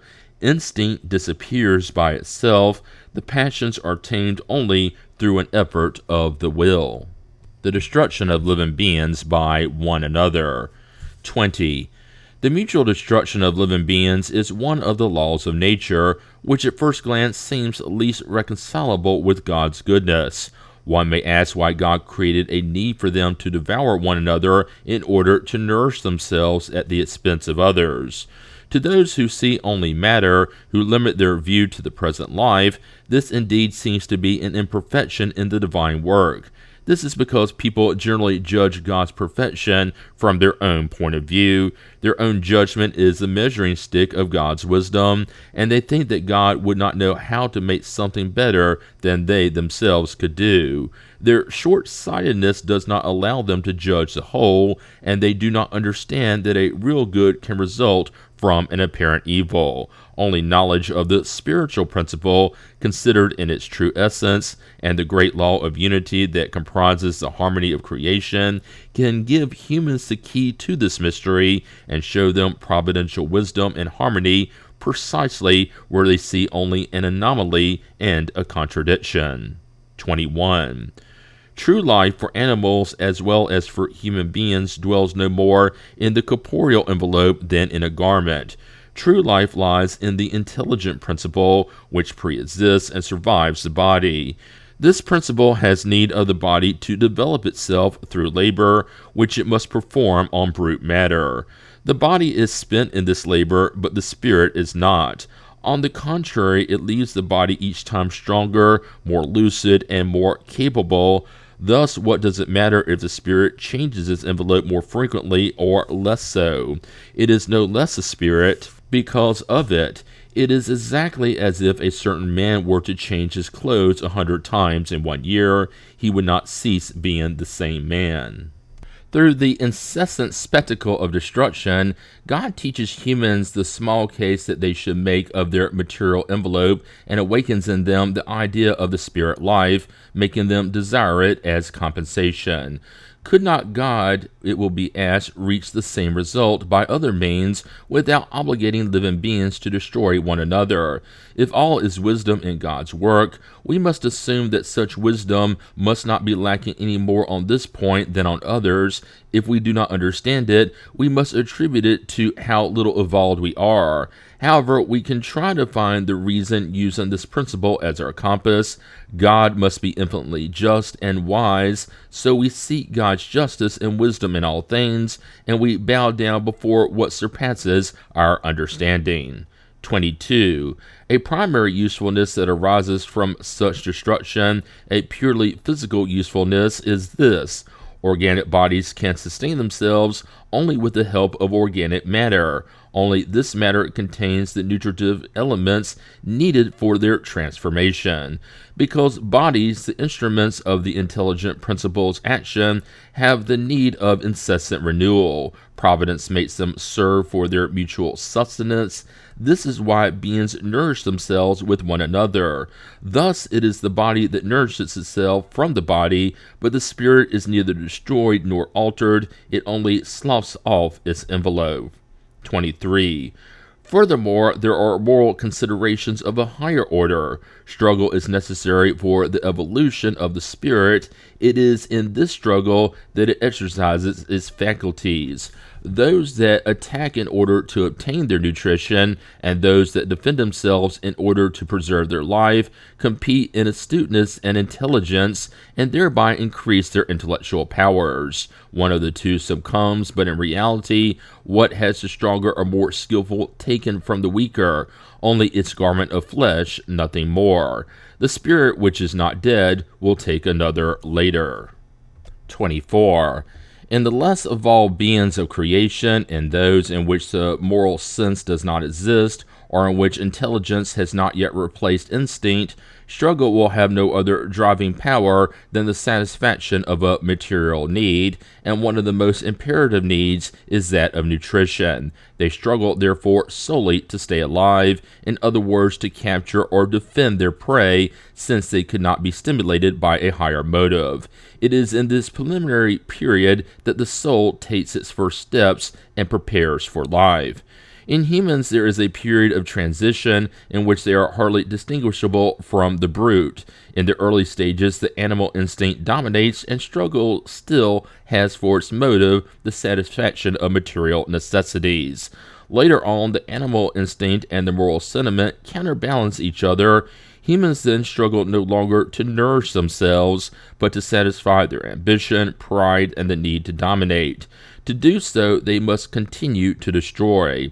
However, as the moral sense takes over, sensitivity develops, and the need for destruction decreases, it even ends up disappearing and becoming odious. Then humans become horrified at bloodshed. Nevertheless, struggle is always necessary for the evolution of the spirit, because even when it has reached the point that seems culminating to us, it is far from being perfect. It is only at the expense of its activity that it acquires knowledge and experience, and rids itself of the last vestiges of animality. However, from that time onward, struggle, rather than being bloody and brutal, becomes purely mental. Humans struggle against difficulties and no longer against their fellow beings. Without prejudging the consequences that may be taken from this principle, we only want to demonstrate through this explanation that the destruction of living beings by one another in no way invalidates the divine wisdom, and that everything in nature is linked together. The linkage is unavoidably broken if one ignores the spiritual principle. That is why so many issues are unsolvable if only matter is considered. Materialist doctrines carry within them the principle of their destruction. They have against them not only their antagonism toward the aspirations of humankind and the moral consequences that render them objectionable as society's agents of dissolution, but also the need we feel to figure out all that is born from progress. Intellectual development leads humans to search for causes. Thus, even with little reflection, it would not take them long to recognize the powerlessness of materialism to explain everything. How could doctrines that satisfy neither heart, reason, nor intelligence, leaving the most vital issues unanswered, ever prevail? The progress of ideas will kill materialism just as it killed fanaticism. Author. Genesis, Part 2, Chapter 4, The Role of Science in Genesis. 1. The history of the origin of nearly all ancient peoples is mingled with their religion, hence their first writings were religious in nature, and since all religions are connected with the beginning of things, which also includes humankind, the explanations these religions provide regarding the formation and arrangement of the universe is relative to the state of knowledge at the time as well as the knowledge of their founders. That is why the first sacred writings were simultaneously their first writings on science, just as they were for a long time the sole code of civil law. 2. Because in early times the means of observation were unavoidably highly imperfect, the first theories concerning the system of the world would have to have been tainted with blatant errors. But even if such means had been as complete as they are nowadays, humans would not have known how to utilize them. Moreover, such means could only be the result of the development of intelligence and the consequent understanding of the laws of nature. As humans evolved in their knowledge of those laws, they grasped the mysteries of creation and corrected their former ideas about the origin of things. 3. People were unable to resolve the riddles of creation until the time in which the key was given by science. It was necessary that astronomy opened the doors to infinite space to enable them to probe its depths, that through the power of calculus they could determine with strict precision the movement, position, volume, nature, and role of heavenly bodies, that physics revealed to them the laws of gravity, heat, light, and electricity, that chemistry teach them about the transformations of matter, and mineralogy the materials that make up the globe's crust, that geology teaches them to read in the geological strata the globe's gradual formation. It behooved botany, zoology, paleontology, and anthropology to initiate them into the filiation and succession of organically structured beings. With archaeology, they could follow the footprints of humankind across the ages. In other words, by contemplating one another, all the sciences were to bring their indispensable contingent to the understanding of the history of the world. In their absence, people had only their original theories as their guide. Likewise, before humans possessed such elements of evaluation, all Genesis commentators whose reasonings ran up against material impossibilities spun around in the same circle without being able to depart from it. They were able to do so only when science opened the way by breaking through the old edifice of beliefs. Then the aspect of everything changed. Once the guide wire was found, the problems were quickly ironed out. Instead of an imaginary Genesis, they had a positive and in some ways experimental Genesis. The domain of the universe extended into the infinite. We saw that the earth and other heavenly bodies had been formed gradually according to eternal and immutable laws that attested much better to the grandeur and wisdom of God than did a creation that miraculously popped out of nothing, like a set change in full view of a theater audience, because the divinity had suddenly changed its mind after an eternity of inaction. Since it is impossible to conceive of Genesis without the data supplied by science, one could state in all truth that science has been called upon to construct the real Genesis according to the laws of nature. 4. As it now stands in the 19th century, has science resolved all the difficulties of the problem of Genesis?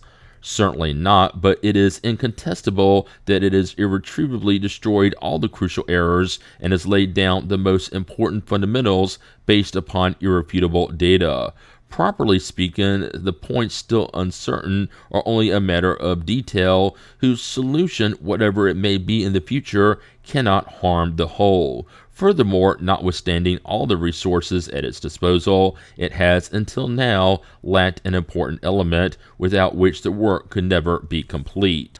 Of all the ancient Genesis, the one that comes closest to modern scientific data, notwithstanding the errors it contains that are totally demonstrated by the evidence, is incontestably that of Moses. A few of its errors are more apparent than real. They arise either from a false interpretation of certain words, whose original meanings have been lost in passing from one language to another through translation, or whose acceptation has changed with people's customs, or from the allegorical form peculiar to the Oriental style, taking it literally instead of searching for its spiritual meaning.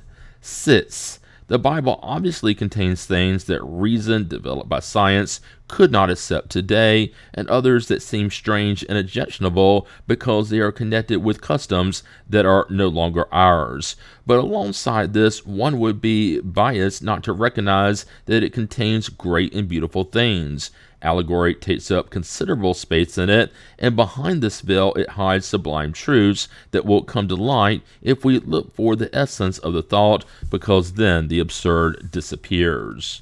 Why was this veil not lifted earlier? On one hand, because of the lack of understanding that only science and a healthy philosophy could furnish, and on the other, because of the principle of the absolute immutability of faith, the consequences of an overly blind respect for literalness before which reason should bow down, and consequently the fear of compromising the scaffolding of beliefs framed on literal meaning.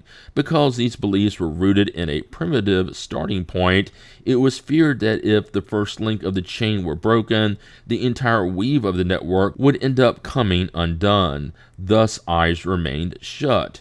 However, shutting one's eyes to danger does not avert it.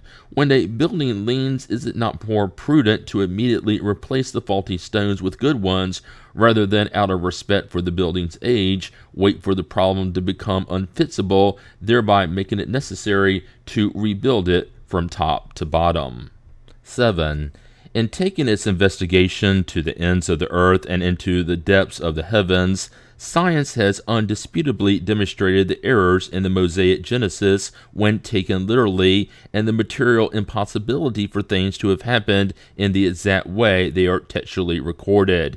In doing so, science struck a deep blow to popular beliefs. The Orthodox faith thus becomes unsettled because it believed that its foundation stone had been pulled out from under it. But which would be right? Science moving ahead prudently and progressively over the solid ground of calculation and observation without affirming anything before having the proof well in hand, or a narrative written at a time when the means of observation were completely lacking? After all, who must prevail? Someone who says that 2 plus 2 equals 5 and refuses to test it, or someone who says that 2 plus 2 equals 4 and proves it? 8. But then one must ask, if the Bible is a divine revelation, has God made a mistake? If it is not a divine revelation, it no longer has authority, and Christianity collapses for lack of a foundation. One of two things applies: either science is wrong or it is right. If it is right, then a contrary opinion cannot be true. There is no revelation that can prevail over the authority of the facts. Incontestably, God, who is all truth, cannot induce humans to error, either knowingly or unknowingly, otherwise God would not be God. Thus, if the facts contradict the words that are attributed to God, then we must logically conclude that either God did not speak them, or such words have been misunderstood. If religion has suffered from its contradictions in some parts, the error is not because of science, which cannot make a fact out of something that is not, but because of humans for having prematurely established absolute dogmas of which they have made a matter of life or death concerning theories susceptible of being disproved by experience. There are things that we must resign ourselves to sacrificing, like it or not, when we cannot do otherwise. As the world moves ahead with the will of a few unable to stop it, it is wisest to go along with it and adapt oneself to the new state of affairs, rather than to cling to the past as it collapses and risk collapsing along with it. 9. Out of respect for the text regarded as sacred, should we impose silence on science? That would have been something as impossible as keeping the earth from turning. Religions, whichever ones they may be, have never gained anything by upholding patent errors. Science's mission is to discover the laws of nature, and since those laws are works of God, they cannot be contrary to religions founded on truth. To anathematize progress for being detrimental to religion is to anathematize the very work of God. Furthermore, it would be not worthwhile because all the anathemas in the world will not prevent science from moving forward and the truth from coming to light. If religion refuses to move forward with science, then science will advance by itself. 10. Only stagnant religions need fear the discoveries of science. Such discoveries are not threatening except to those who allow themselves to be outdistanced by progressive ideas, remaining immobilized in the absolutism of their beliefs. Generally, they have such a minuscule idea of the divinity that they cannot understand that assimilating the laws of nature revealed by science means glorifying God for God's works. In their blindness, they prefer to pay homage to the spirit of evil. Any religion that would not be in contradiction with the laws of nature at any point would have nothing to fear of progress and would be invulnerable. 11. Genesis entails two parts: the history of the formation of the physical world and that of humankind considered from its twofold principle, corporeal and spiritual.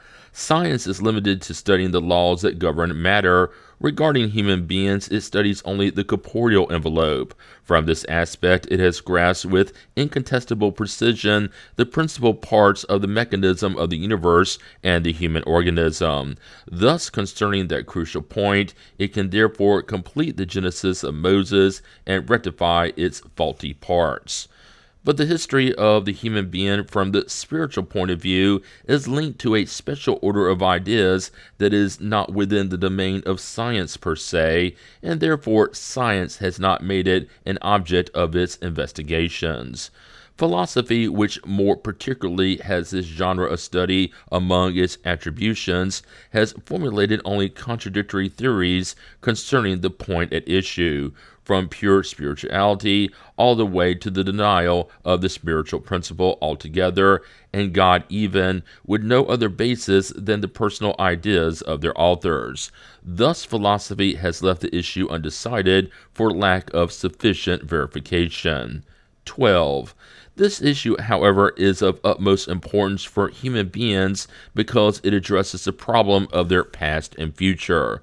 The problem of the physical world affects them only indirectly. What is important for them more than anything else is to know where they have come from and where they are going, where they have already lived, and if they will continue to do so, and what fate is reserved for them.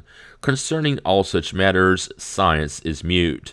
Philosophy provides only opinions that diametrically oppose one another, but at least it allows for discussion, which leads many individuals to rally to its side rather than that of religion, which it does not discuss. 13. All religions are in agreement as to the principle of the existence of the soul, without, however, demonstrating it. Even so, they are not in agreement as to the soul's origin, nor its past or its future, and especially, and this is essential, as to the conditions upon which its future fate depends. Most of them impose on the beliefs of their followers a picture of the soul's future that could only be accepted on blind faith because it cannot hold up under serious examination. Because the destiny they accord to the soul is linked in their dogmas to the ideas once held about the material world and the mechanism of the universe in ancient times, such destiny is irreconcilable with the state of current knowledge. Thus, since they can only lose out to examination and discussion, religions have found it simpler to prescribe both. 14. From the disagreements concerning the future of the human being, both doubt and disbelief have arisen. However, disbelief has left a painful emptiness. Humans regard with anxiety the unknown, which sooner or later they will unavoidably have to enter. The idea of nothingness chills them. Their conscience tells them there is nothing beyond the present. But what? Their developed reason no longer allows them to accept the stories that comforted them in childhood, taking allegory for reality. What is the meaning of such allegory? Science has pulled back a corner of the veil, but it has not revealed what is most important for them to know. They question in vain, but no one answers in a peremptory or appropriate manner to calm their apprehensions. Everywhere they encounter affirmation clashing with negation without proofs that are more positive on one side or the other. Hence the uncertainty, and uncertainty about matters of the future life makes people throw themselves frantically into the things of the material life. Such is the unavoidable effect of times of transition. The edifice of the past collapses, but that of the future has not yet been built. Humans are like adolescents who no longer hold to the naive beliefs of their early years, but who do not yet have the knowledge of adulthood. They have only vague yearnings that they do not know how to define. 15. If the question of the spiritual individual remained a theory until now, it was because humans lacked the means of direct observation needed to observe the state of the material world, and the field remained open to the conceptions of the human mind. As long as humans did not know about the laws that govern matter and could not apply the experimental method, they erred from theory to theory regarding the mechanics of the universe and the formation of the earth. This occurred both in the mental order and the physical order. In order to set their ideas, they lacked the essential element, knowledge of the laws of the spiritual principle. The knowledge was reserved for our time, just as the laws of matter were the work of the past 2 centuries. 16. Until now, the study of the spiritual principle in metaphysics was purely speculative and theoretical. In Spiritism, it is completely experimental. With the help of the faculty of mediumship, more developed in our day and above all, generalized and more thoroughly studied, humans are in possession of a new instrument of observation. Mediumship has been for the spirit world what the telescope has been for the heavenly world and the microscope for the infinitely small world. Mediumship has enabled humans to explore and study with their own eyes, so to speak, the spirit world's relations with the corporeal world, to isolate in the living human the intelligent being from the physical being, and to see them acting separately. Once relations with the inhabitants of the spirit world were established, it was finally possible to follow the soul in its evolutionary ascent, its migrations, and its transformations. One could finally study the spiritual element. That is what previous commentators on Genesis lacked in order to understand it and rectify the errors. 17. The spirit and material worlds are in constant contact and are thus in solidarity with each other. Both have their share of the action in Genesis. Without knowledge of the laws that govern the former, it would be as impossible to construct a complete Genesis as it is for a sculptor to give life to a statue. Only now, while neither material science nor spiritual science have spoken their final word, do humans possess the 2 elements suitable for shedding light on this huge problem. It was necessary to have these 2 keys to arrive at a solution, even an approximate one. Genesis Part 1, Chapter 5, Ancient and Modern World Theories. 1. The first idea that humans formed about the earth, the movement of the heavenly bodies, and the constitution of the universe had to have been based at the beginning solely on the attestation of the senses.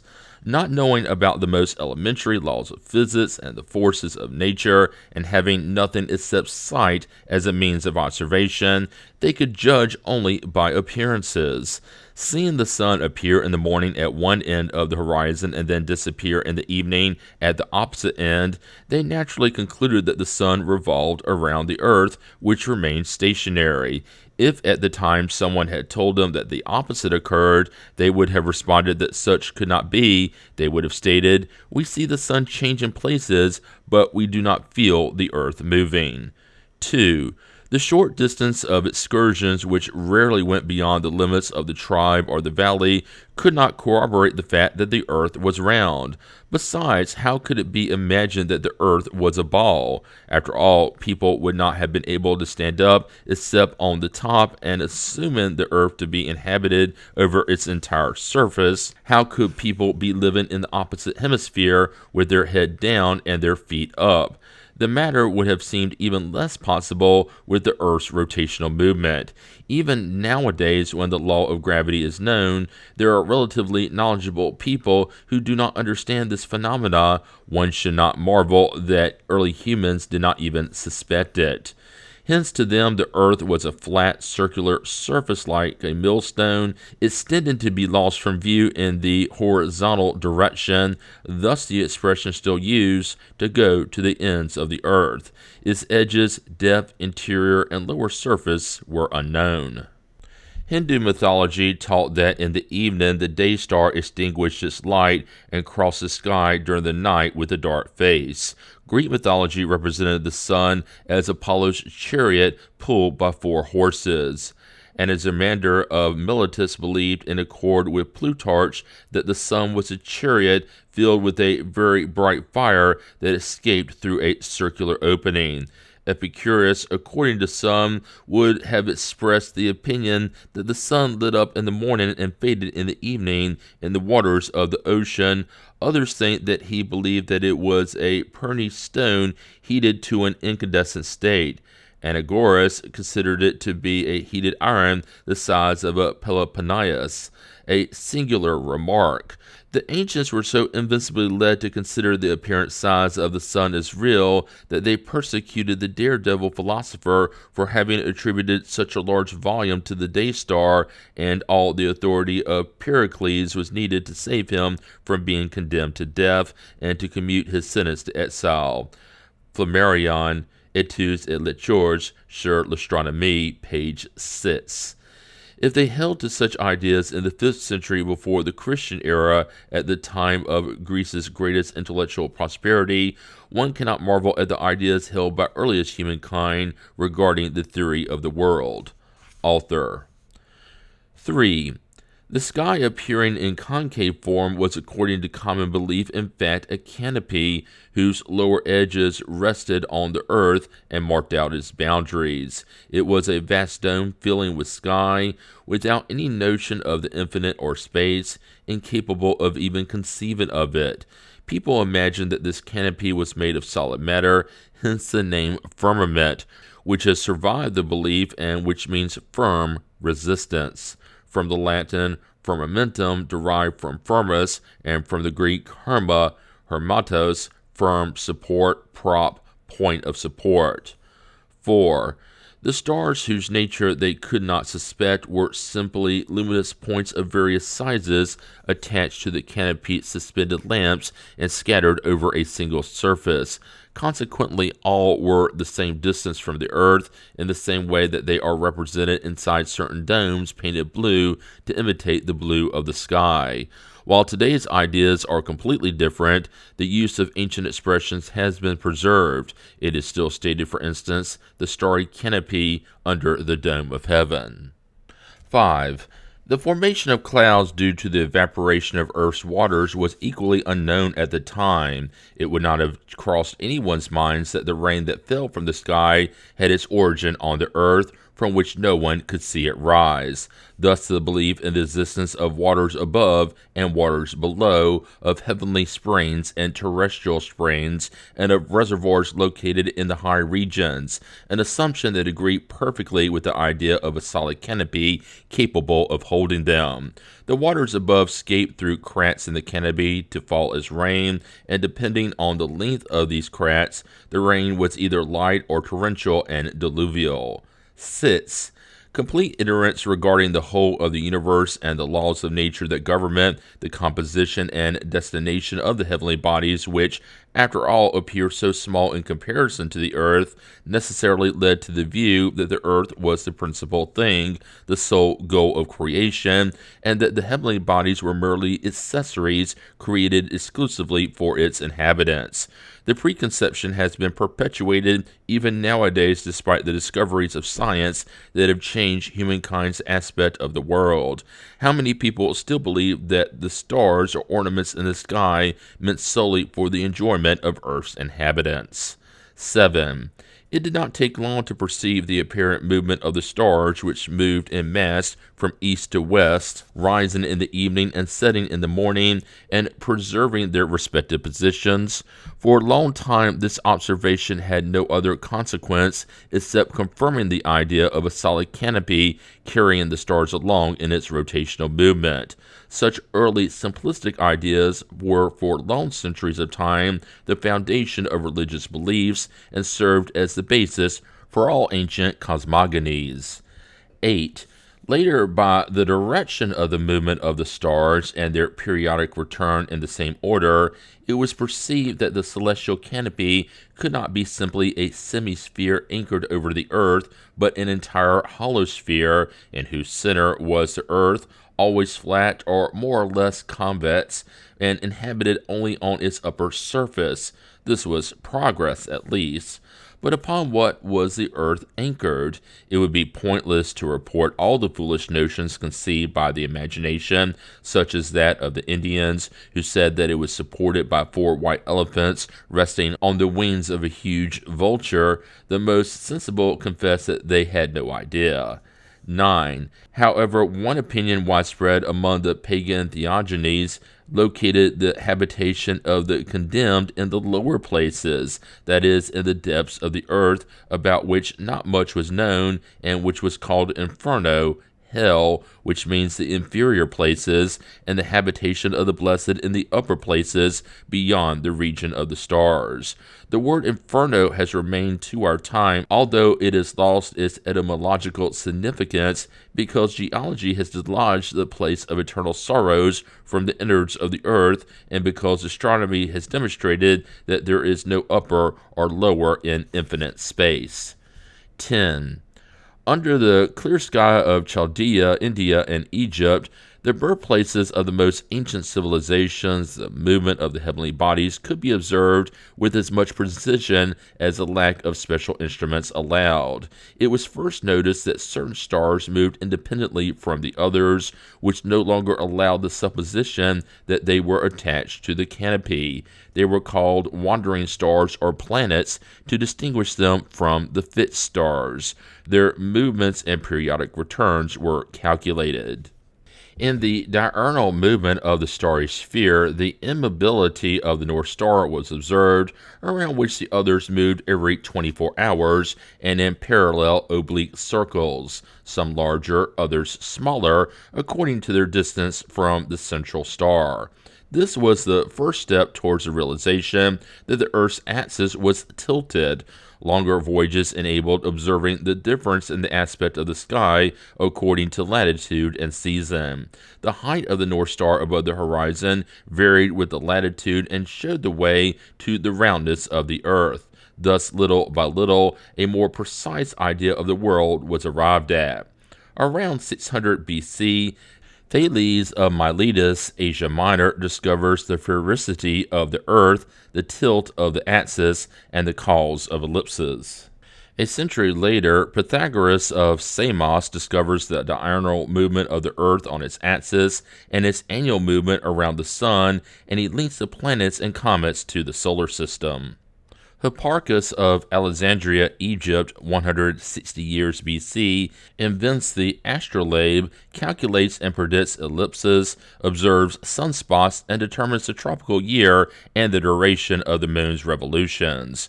As valuable as these discoveries were for the progress of science, they took nearly 2,000 years to become popularized. Since new ideas had no means for their publication, except rare manuscripts, they remained the patrimony of a few philosophers who taught them to their privileged disciples. The masses, whom no one bothered to enlighten, did not benefit from them at all and continued to hold to their old beliefs.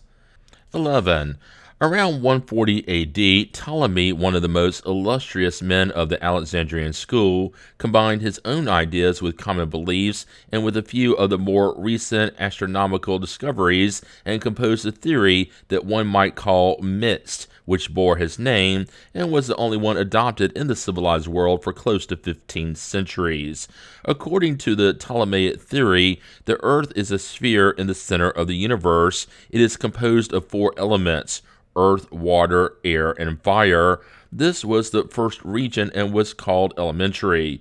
The second, called ethereal, encompassed 11 heavens or concentric spheres spinning around the earth as follows: the heavens of the moon, of Mercury, Venus, the sun, Mars, Jupiter, Saturn, the fixed stars, the first crystalline transparent solid sphere, the second crystalline sphere, and finally the first mobile sphere, which gave movement to all the lower heavens and caused them to make one revolution every 24 hours. Beyond the 11 heavens was Empyrean, the habitation of the blessed, derived from the Greek pyre or pure, meaning fire, because it was believed that this region blazed with light like fire. The belief in many superimposed heavens prevailed for a long time, but it varied regarding the number. The seventh heaven was usually considered the highest, hence the expression to be taken up to the seventh heaven. St. Paul said that he had been taken up to the third heaven. Independent of the common movement, the heavenly bodies had, according to Ptolemy, their own movements that were more considerable or less so, depending on their distance from the center. The fixed stars made one revolution every 25,816 years. This calculation implies knowledge of the precession of the equinoxes, which actually takes 25,868 years. 12. At the beginning of the 16th century, Copernicus, a famous astronomer born in Thorn, Prussia in 1472 and died in 1543, takes up Pythagoras' ideas. He publishes a theory which, confirmed every day by new observations, was favorably received and did not take long to debunk that of Ptolemy. According to this theory, the sun is in the center and the planets trace out circular orbits around it. The moon is a satellite of the earth. A century later, in 1609, Galileo, born in Florence, invents the telescope. In 1610, he discovers the four moons of Jupiter and calculates their revolutions. He realizes that the planets do not have their own light like the stars, but that they are illuminated by the sun and are spheres like the earth. He observes their phases and determines the duration of their rotation on their axis. Thus, with physical proof, he gives a definitive sanction to the theory of Copernicus. From there, the foundation of the superimposed heavens collapsed. The planets were recognized as being worlds similar to the Earth, and like it, undoubtedly inhabited. The stars are innumerable suns, probable centers of as many other planetary systems, and the sun itself was recognized as being a star, the center of a vortex of planets subject to it. The stars are no longer confined within a zone of the celestial sphere, but are irregularly scattered throughout limitless space. Those that seem to touch each other are actually at incommensurable distances from one another. The smallest in appearance are the most distant from us. The larger ones, those that are the closest, are still hundreds of thousands of leagues away. The groups to which were given the name constellations are only apparent groupings caused by distance. Their shapes are the effects of perspective, like the shapes forming for someone standing at a fixed point, observing light spread out over a vast plain, or the trees of a forest. In reality, however, such groupings do not exist. If one could be transported to a region of one of these constellations, to the degree that one got closer, its form would disappear and new groups would take shape. Since these groups exist only in appearance, the significance that a superstitious common belief attributes to them is illusory, and its influence could exist only in the imagination.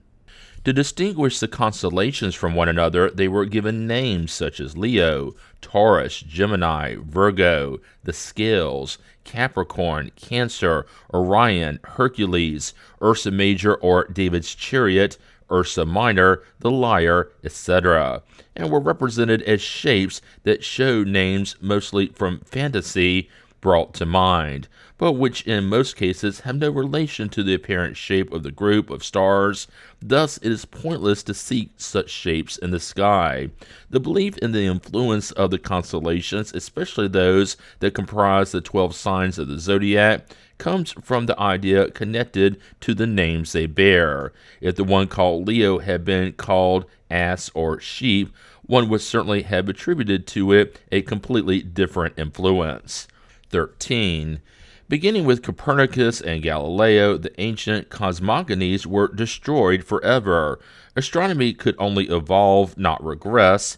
History tells of the struggles that those men of genius had to endure against prejudices and, above all, against the spirit of sectarianism, which was interested in maintaining the errors upon which belief had been founded and which had been thought to be firmly set on an unshakable base. It took only the invention of one optical instrument to demolish a foundation of many thousands of years. However, nothing could prevail against the truth recognized as such. Thanks to the printing press, the public was initiated into these new ideas. No longer lulled to sleep with illusions, it joined the fray. It was no longer a few individuals that had to be combated, but general opinion which took up the defense of the truth. How grand the universe is in comparison with the minuscule proportions that our ancestors assigned to it. How sublime the work of God is when we see it accomplished according to the eternal laws of nature. But also how much time, how much effort of genius, how much dedication was necessary to open people's eyes and finally remove the blindfold of ignorance. 14. From there, the way was opened onto which illustrious and numerous scholars were to enter in order to complete the work that had been sketched out. In Germany, Kepler discovers the famous laws that bear his name, although which it is recognized that the planets do not trace out circular orbits but elliptical ones, of which the sun occupies one of the focal points. In England, Newton discovers the law of universal gravity. Laplace in France creates celestial mechanics. Finally, astronomy is no longer a system founded on conjecture or probability, but a science established on the strictest basis of calculus and geometry. Thereby, one of the fundamental stones of Genesis is laid around 3,300 years after Moses. Genesis, Part 1, Chapter 6, General Uranography 24. Space and time, matter, laws and forces, the first creation, the universal creation, suns and planets, moons, comets, the Milky Way, the fit stars, the deserts of space, the eternal succession of worlds, universal life, the diversity of worlds. Space and time. 1. Many definitions of space have been given. The principal one is this: space is the expanse that separates two bodies. From this, certain sophists have concluded that where there were no bodies, there would be no space. This is what doctors of theology stood on to claim that space was necessarily finite, alleging that bodies limited to a certain number could not form an infinite series, and that where bodies ended, space would also end. Space has also been defined as the place where worlds move about, the void in which matter acts, etc. Let us leave all such definitions, which do not define anything, in the treatises where they lie. Space is one of those terms which represent a self-evident, primitive, and axiomatic idea, and which the many definitions that may be given to it serve only to obscure. We all know what space is, and I wish only to affirm its infiniteness, so that in our subsequent studies there will be no barrier opposing the investigation of our objective. Thus, I will state that space is infinite for the reason that it is impossible to imagine it as having any limit, and that in spite of the difficulty we have in conceiving of the infinite, it is nevertheless easier for us to go on forever through space via thought than for us to stop at any point beyond which we would find no more expanse to traverse. For us to picture the infiniteness of space with our limited faculties, let us suppose that upon leaving the earth, which is lost in the midst of the infinite, we head towards some point in the universe at the prodigious speed of an electric spark, which crosses thousands of leagues each second. Having barely left this globe, and yet having traveled millions of leagues, we find ourselves in a place from which the earth appears as nothing more than a pale star. An instant later, always going in the same direction, we approach the far-off stars that you can hardly make out from your terrestrial station. And from there, not only is the earth lost to your sight in the depths of the heavens, but even your sun in its splendor has been eclipsed by the expanse that separates it from us.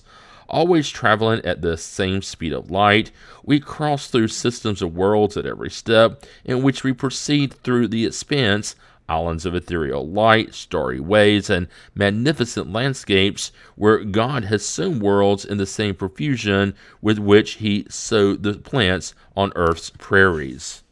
Now, it has only been a few minutes since we started, and already hundreds of millions and millions of leagues separate us from the earth.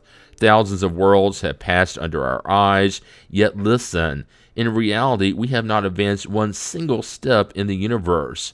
If we were to continue for years, centuries, thousands of centuries, and millions of periods 100 times as long as centuries, and always at the same speed of light, we would have advanced hardly at all. And thus it is, no matter where we might be, and no matter to what point we might head from that invisible grain of sand which we left behind, and which we call Earth. That is what space is. 2.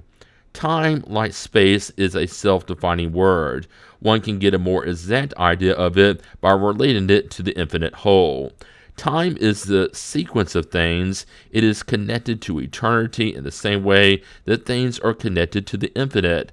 Let us imagine we are at the beginning of our earth in that first epoch in which it had not yet moved under the divine impulse. In other words, at the beginning of Genesis.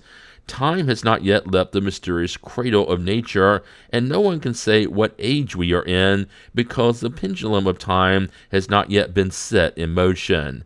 But silence. The first hour of a lonely earth sounds at the eternal bell. The planet begins to move through space, and from then on there are evening and morning. Beyond Earth, eternity remains impassive and unmoving, although time has been marching steadily forward on other worlds. On the Earth, however, time replaces eternity, and over a given series of generations, one will count the years and centuries. Now, let us transport ourselves to the final day of that earth, to the hour in which, bowed under the weight of old age, it will be erased from the book of life, never to appear again. Here the chain of events stops. The terrestrial movements that measure time cease, and time ends with them. This simple exposition of the natural things that have given birth to time, nourishing it, and allowing it to stretch out, is enough to show that from the point of view in which we must place ourselves for our investigation, time is but a drop of water that has fallen from a cloud into the sea, and whose fall is measured. There are as many worlds in the vast expanse as there are different and incongruent times. Outside these worlds, only eternity replaces such ephemeral sequences and peacefully fills the immensity of the heavens with its immovable light. Immensity without boundaries and eternity without bounds, such are the two great properties of the nature of the universe. The eye of the observer, traversing the incommensurable distances of space without ever encountering an obstacle, and the eye of the geologist, piercing beyond the limits of the ages, or descending into the depths of a wide-open eternity, where both will be lost someday, act in harmony, each in its own way, to acquire this twofold idea of the infinite, extent and duration. Well then, holding to this order of ideas, it will be easy for us to realize that in regards to time being simply the relationship between transitory things and dependence solely on things that are measured, if we took Earth's centuries as units and stacked them thousands upon thousands to form a colossal number, that number would never represent more than a point in eternity, in the same way that thousands of leagues added to thousands of leagues are nothing but a point in the extent of space. Thus, for example, since centuries are outside the ethereal life of the soul, we could write a number as long as the Earth's equator and imagine that we have aged by this number of centuries without our soul actually tallying one day more.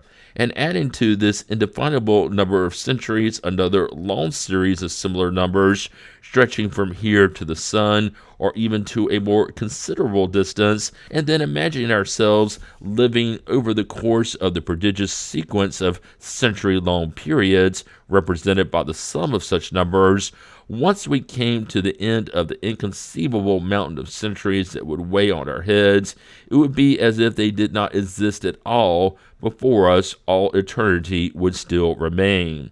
Time is but a relative measure of the sequence of transitory things. Eternity is not susceptible to any kind of measure from the point of view of duration. There is no beginning or end. For eternity, the present is all there is.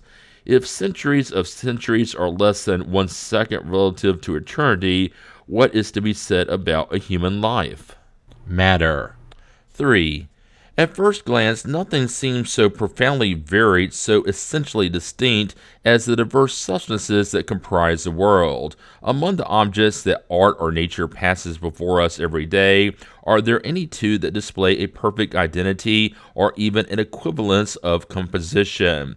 Between the atmospheric gases and the vein of gold, and between the aqueous molecule of a cloud and the mineral that forms the osseous framework of the globe, what dissimilarity there is from the point of view of solidity, compressibility, weight, and the many properties of bodies.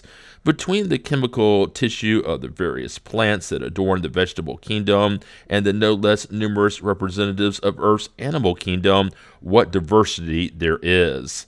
Nevertheless, we can establish as an absolute principle the fact that all substances, known and unknown, no matter how dissimilar they may seem, whether from the inner composition point of view or from the aspect of their reciprocal action, are in fact nothing more than different modes under which matter presents itself, nothing more than varieties into which it is transformed under the direction of the innumerable forces that govern it. 4. Chemistry, whose progress has been so rapid since my time, when its adherents still relegated it to the secret realm of magic, is a new science that can rightly be regarded as being an offspring of the era of the observer, because it is uniquely based much more solidly on the experimental method than were its older siblings. Chemistry, I say, made good sport of the 4 primitive elements that the ancients agreed to recognize in nature. It showed that the element earth is simply the combination of an infinitely varied diversity of substances, that air and water are also decomposable and are the products of a certain number of equivalents of gas, and that fire, far from being a principal element per se, is also only a state of matter resulting from the universal movement to which it is submitted and from a perceptible or latent combustion. In return, chemistry discovered a considerable number of previously unknown principles, which seemed to use certain combinations to form the diverse substances and the diverse bodies that chemistry studied, and which acted simultaneously according to certain laws and in certain proportions in the processes taking place in the great laboratory of nature. Chemistry labeled such principles simple bodies, thereby indicating that it regarded them as primitive and indecomposable, and that no operation until the present could reduce them further into relatively more simple components. The main simple bodies are, among the non-metallic ones, oxygen, hydrogen, nitrogen, chlorine, carbon, phosphorus, sulfur, and iodine. Among the metallic ones, gold, silver, platinum, mercury, lead, pewter, zinc, iron, copper, arsenic, sodium, potassium, calcium, aluminum, etc. Author. 5. However, where human perception stops, even aided by the most sensitive tools, the work of nature continues. There, where common folk take appearance for reality, where the professional lifts the veil and perceives the beginning of things, the eyes of those who are able to grasp the mode of action of nature see in the constitutive materials of the world only the one primitive, simple cosmic matter, which became diversified in certain regions at the time of their origin, and which was divided up into interdependent bodies possessing a life of their own, only to become become disassembled one day by their decomposition in the receptacle of the expanse of space. 6. There are questions that we ourselves, spirits who love science, would not know how to probe, and about which we could offer nothing but more or less conjectural personal opinions. Regarding such questions, I will either keep silent or justify my way of viewing them. However, this particular question is not one of them. Therefore, to those who would be tempted to see in my words only an audacious theory, I will say, examine if possible the multiplicity of the operations in nature, and you will realize that if we do not accept the unity of matter, it will be impossible to explain not only the suns and the globes, but without going so far, the germination of a seed in the ground or the production of an insect. 7. If we observe such a diversity in matter, it is because there were an unlimited number of forces that presided over its transformations, and since the conditions under which such transformations were produced were also unlimited in number, the varied combinations of matter could only be unlimited. Thus, whether the substance being considered belongs to the fluids per se, in other words, the imponderable bodies, or whether it is dressed in the ordinary character and properties of matter, then in the whole universe there is only one single primitive substance, the cosmos, or cosmic matter of the Uranographers. Laws and forces. 8.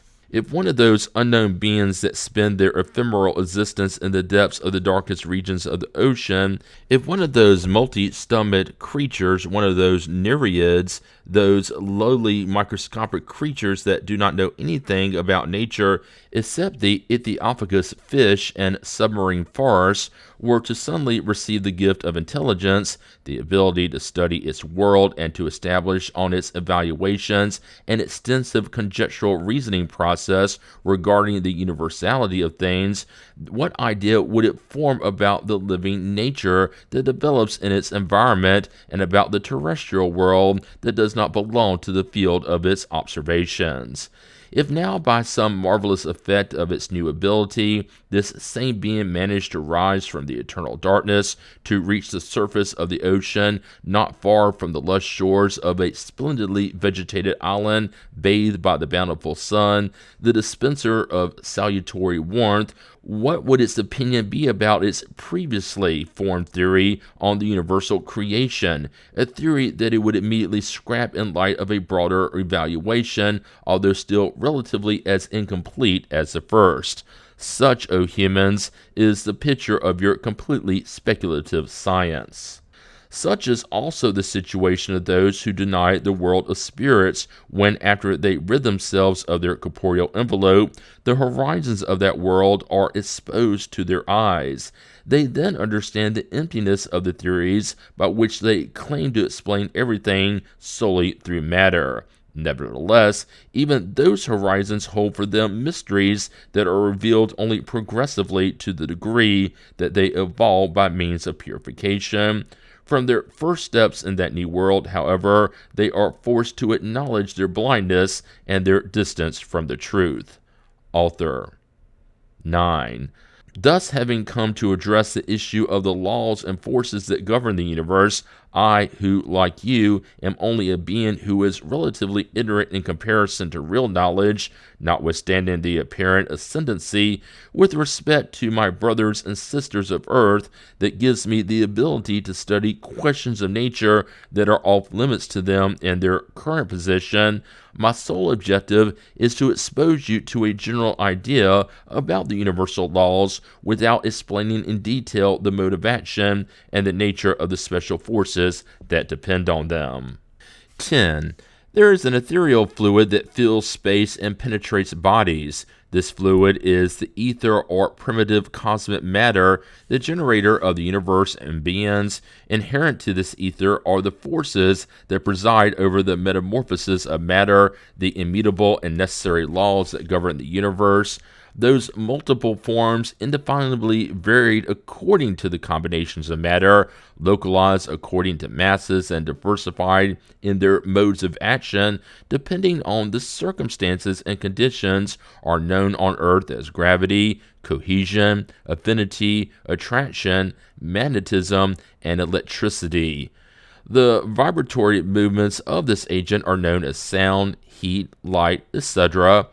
On other worlds, they manifest under other aspects and display other characteristics unknown on this one, and in the immense expanse of the heavens, countless forces have been developed on an unimaginable scale, and we are little able to evaluate their greatness, just as the crustacean in the depths of the ocean is unable to embrace the universality of the terrestrial phenomena. We all relate to what we know, and we do not comprehend what escapes the perception of our senses, any more than a person blind from birth would understand the effects of light and the usefulness of the eyes. Thus, it may be that in other environments, the cosmic fluid could have properties and combinations about which we have no idea, effects that are appropriate for necessities unknown to us, giving way to new perceptions or other modes of perception. For example, we do not understand how the eyes of the body could see without light, but who could say that there are not other agents besides light for which special organs are intended? Somnambulistic sight, which is not hindered by distance, material obstacles, or darkness, offer us an example. Let us suppose that on a given world, the beings are normally what our somnambulists are only exceptionally. They have need of neither our light nor our eyes, but nonetheless they see what we cannot. The same applies to all the other senses. Conditions for vitality and perceptibility, sensations and necessities vary according to the environment. Author. Thus, in the same way that there is only one simple primitive substance, the generator of all bodies, but in which its combinations are diversified, all such forces depend on a universal law that is diversified in its effects, and which by eternal decree was sovereignly imposed on creation to impress it with harmony and stability. 11. Nature has never contradicted itself. The emblem of the universe has only one motto: unity, diversity. Ascending the scale of worlds, unity and harmony in creation is found at the same time that an infinite diversity is found in the immense flower bed of the stars. Traversing the degrees of life from the least of beings up to God, the grand law of continuity is recognized. In considering the forces per se, one can form a series whose result, merging with the generatrix, is the universal law. You cannot evaluate this law in its full extent, since the forces that represent it in the field of your observations are restricted and limited. However, gravity and electricity can be regarded as a broad application of the primordial law that reigns beyond the heavens. All these forces are eternal. We will explain this term in universal like the creation. Being inherent to the cosmic fluid, they necessarily act in everything, everywhere, modifying their actions through their simultaneous or successiveness. They predominate here, they wane there, they are powerful and active at certain points, latent or hidden at others, but ultimately they prepare, guide, conserve, and destroy worlds in their various stages of life, and they govern the marvelous works of nature wherever they take place, ensuring forevermore the eternal splendor of creation. The first creation. 12. After we have considered the universe from the general points of view concerning its composition, laws, and properties, we can extend our study to the mode of formation that has given birth to the worlds and beings. Let us go back at this time to the creation of the earth in particular, and its current state in the universality of things, and from there, taking it as a starting point and relative unit, we will proceed to our planetary and sidereal studies. 13. If we have rightly understood the relationship, or rather the opposition between eternity and time, if we have familiarized ourselves with the idea that time is only a relative measure of the succession of transitory things, whereas eternity is essentially one immovable, permanent, and unsusceptible to any measurement from the point of view of duration, we will realize that for eternity there is neither beginning nor end. On the other hand, if we get an exact idea, although necessarily very weak, of the infinitude of divine power, we will understand how it is possible that the universe always has been and always will be. Ever since God has existed, his eternal perfections have also existed and have been articulated. Before time was born, incommensurable eternity received the divine word and impregnated space, eternal as the divine word itself. 14.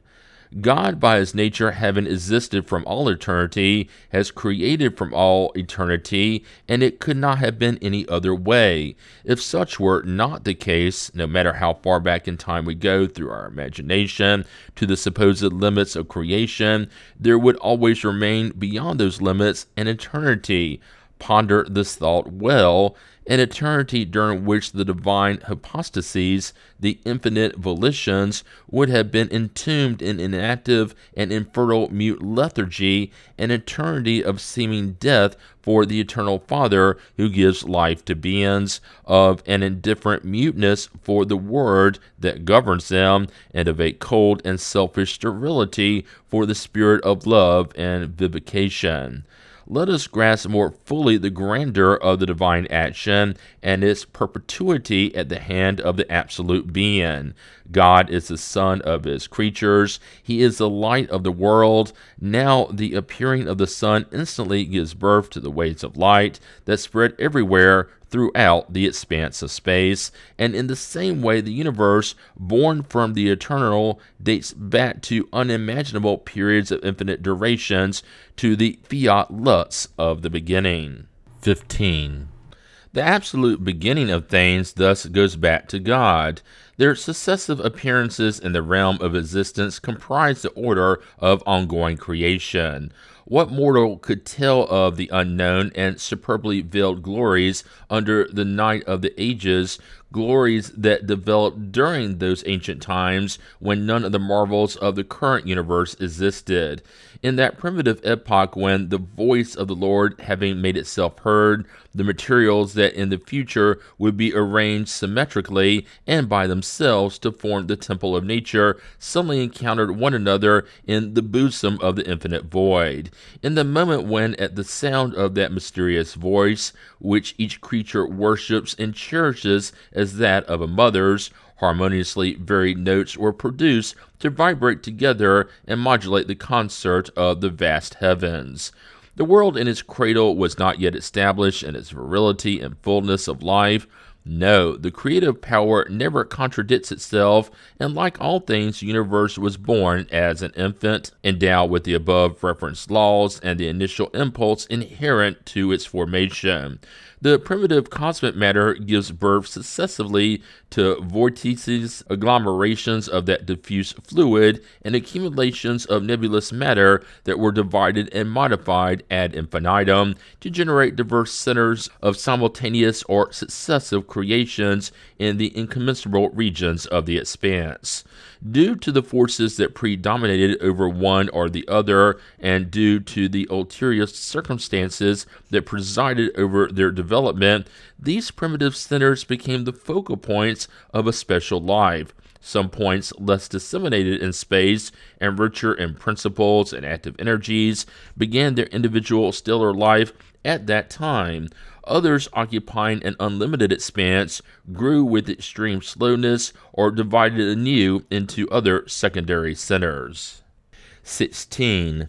Transporting ourselves back only a few million centuries before the current epoch, our Earth did not yet exist, nor had our solar system yet begun the evolutions of planetary life. Nevertheless, splendid suns already illumined the ether, inhabited planets already gave life and existence to a multitude of beings that preceded us in the human course. Under the gaze of other eyes, opulent productions of an unknown nature and marvelous phenomena of the heavens comprise the scenes of an immense creation. What am I saying? Already splendors that used to make the hearts of other mortals beat under the thought of the infinite power were no more, and we poor tiny beings who have come after an eternity of life believe ourselves to be contemporaneous with creation. Once more, let us comprehend nature more fully. Let us realize that eternity lies before as well as after us, that space is the theater of an unimaginable sequence and simultaneity of creations. Those nebulae, which we can barely make out in the furthest reaches of space, are clusters of suns in the process of formation. Those others are galaxies of inhabited worlds, and still others are the sites of catastrophes or decline. Let us be aware that just as we are placed in the midst of an infinity of worlds, we are also in the midst of a twofold infinity of previous and subsequent duration, that universal creation is not restricted to us, and that we cannot apply that word restricted to the isolated formation of our tiny globe.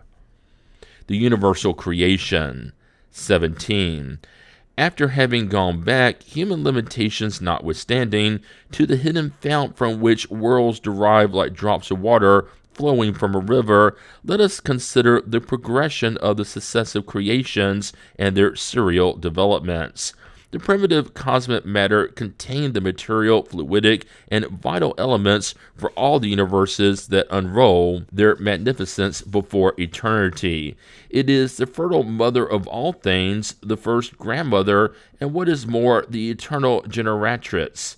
This substance from which all the sidereal globes have come has not disappeared, the power is not dead, for it still gives birth incessantly to new creations, and receives incessantly the reconstituted elements of the worlds that have been effaced from the book of eternity.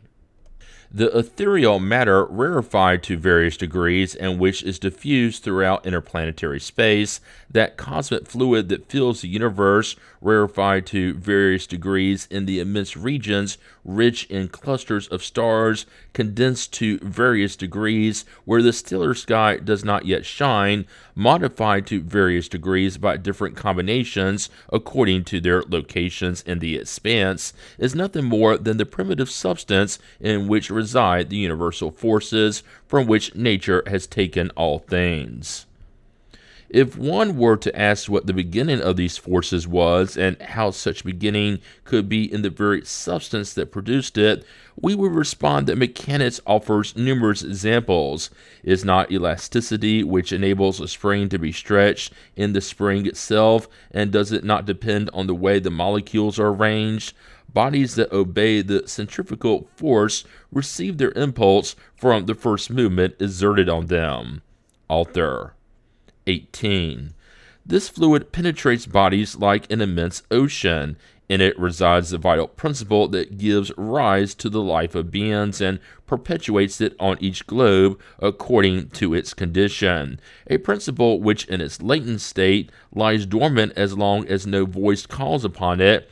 By virtue of this universal vital principle, every creature, mineral, plant, animal, or other, because there are many other kingdoms of nature whose existence you do not even suspect, knows how to appropriate the conditions for its existence and lifespan. Mineral molecules have their position of this life too, just like the seed and the embryo, like in the organism, they group together in symmetrical figures that constitute individualities. It is very important to be aware of the idea that the primitive cosmic matter is endowed not only with the laws that ensure the stability of worlds, but also with the universal vital principle that forms the spontaneous generations on each world, to the extent that conditions manifest for the successive existence of beings, and when the hour sounds for the appearing of the children of life during the creation period. This is how the universal creation has been accomplished. Hence, it is correct to say that since the workings of nature are the expression of the divine will, God has always created, continues to create, and will create forever. 19. Up to this point, we have remained silent about the spirit world, which is also a part of creation and fulfills its destiny according to the august prescriptions of the Lord. Concerning the way in which spirits are created, I can provide only a very restricted teaching due to my own ignorance, and moreover, I must keep silent regarding certain issues, although I myself have been allowed to delve into them.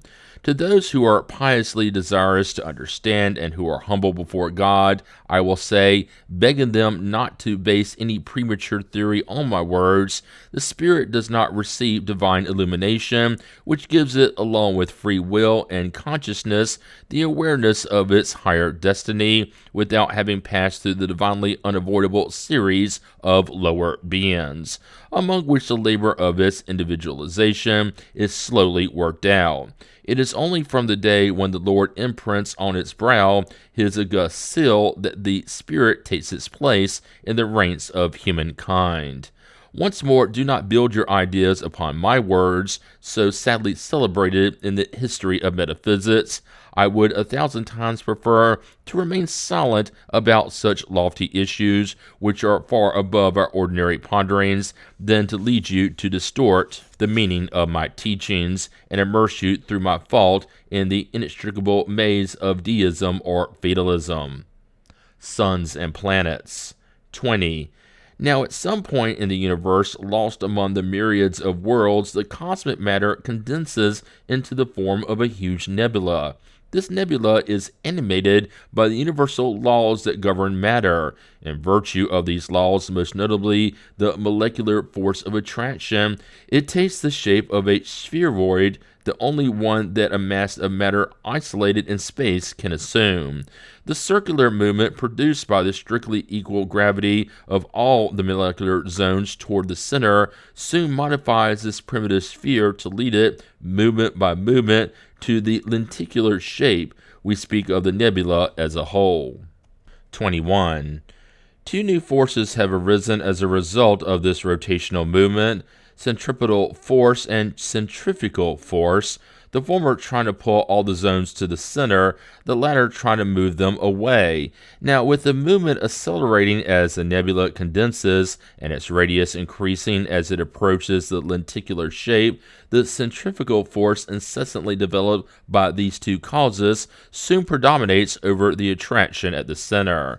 In the same way that a very fast movement of the sling breaks the cord and sets the projectile free to a great distance, the predominance of the centrifugal force detaches the equatorial circle from the nebula, and from this ring forms a new mass isolated from the first, although subject to its control. This mass retains its equatorial movement, which, when modified, will become its movement of translation around the solar body.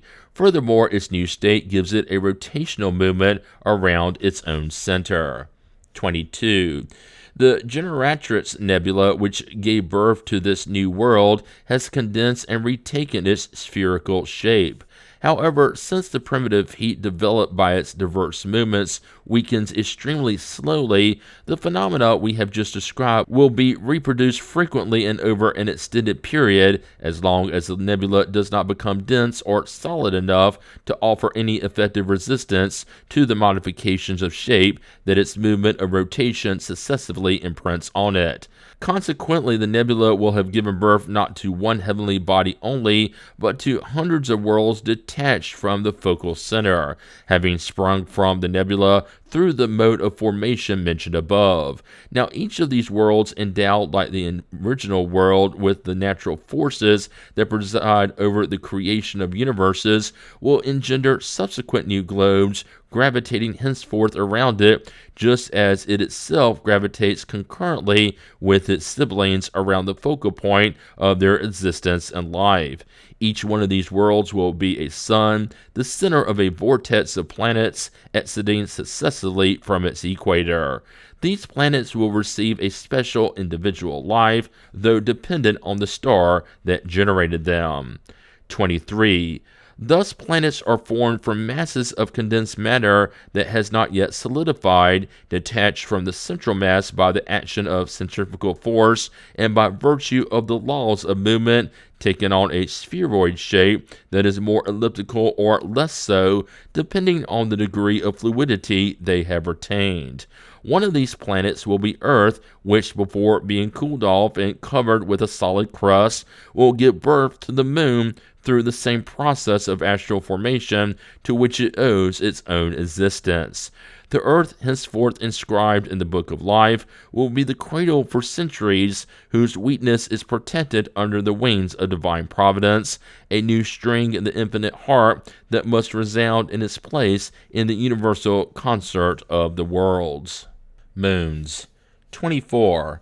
Before the planetary masses had attained a degree of cooling sufficient for their solidification, smaller masses, veritable liquid globules, became detached from some at the equatorial plane where the centrifugal force is greatest, and by virtue of the same laws acquired a movement of translation around their generating planet, as had occurred with those planets around their generating central star. This is how the Earth gave birth to its Moon, whose considerably lesser mass underwent a more rapid cooling. Now then, the laws and forces that presided over its detachment from the Earth's equator and its movement of translation on the same plane acted in such a way that, instead of taking on a spheroid shape, it took on the shape of an ovoid globe. In other words, the elongated shape of an egg, whose center of gravity would be fixed in the lower part. 25. The conditions under which the detachment of the Moon was effected allowed it barely to pull away from the Earth and constrained it to remain perpetually suspended in Earth's sky like an ovoid figure whose heaviest parts formed the lower face turned toward the Earth, and whose less dense parts comprised the top, if one means the side opposite the Earth and pointed toward the heavens.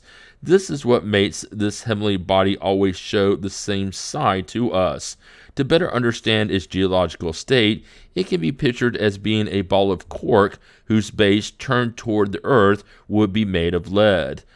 Thus there are two essentially distinct natures to the Moon's surface, one without any possible similarity to ours because its fluidic and ethereal bodies are unknown, the other light in relation to the Earth since all the less dense substances settled in that hemisphere. The former perpetually turned toward the Earth without water or atmosphere, except maybe here and there at the boundaries of this subterrestrial hemisphere, the later rich in fluids perpetually turned away from our world.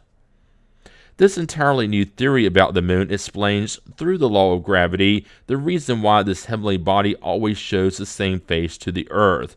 Its center of gravity, instead of being at the center of the sphere, rests on one of the points of its surface, and consequently attracted toward the Earth by a force greater than the lighter parts.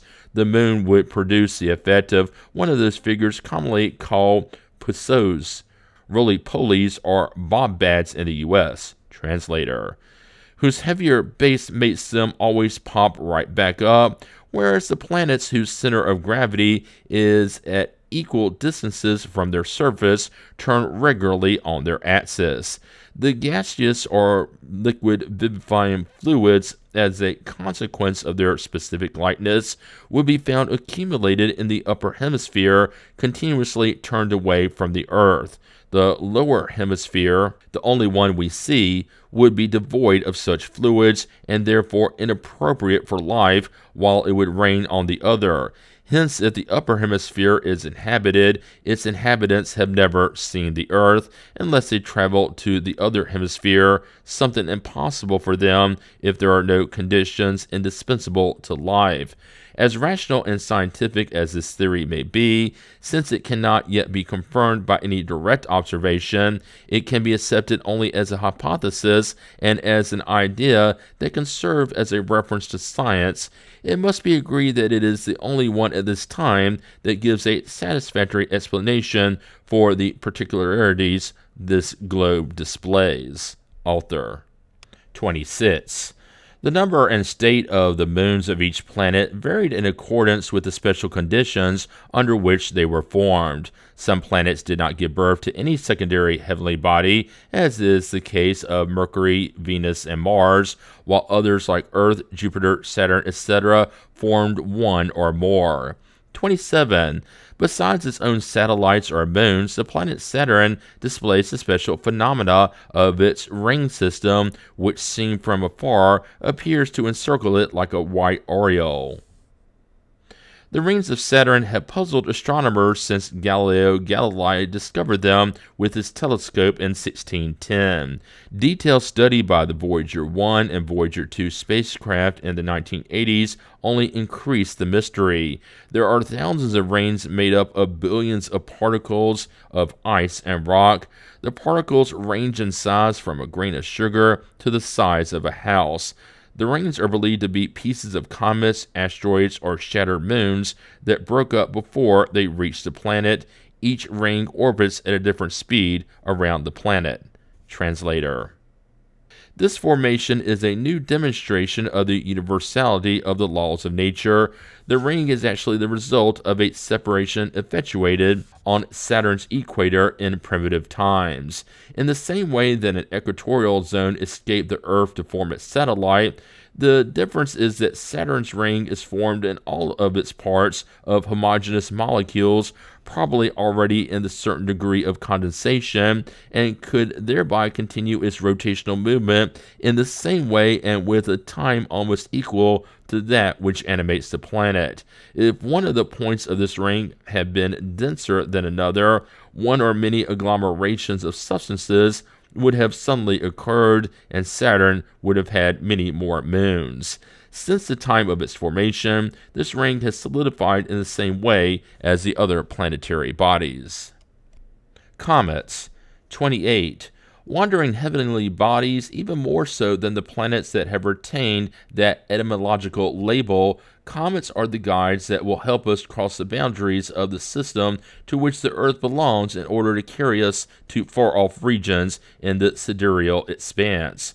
But before exploring the heavenly realms with the aid of these travelers of the universe, it would be good to understand as much as possible their intrinsic nature and their role in the planetary economy. 29.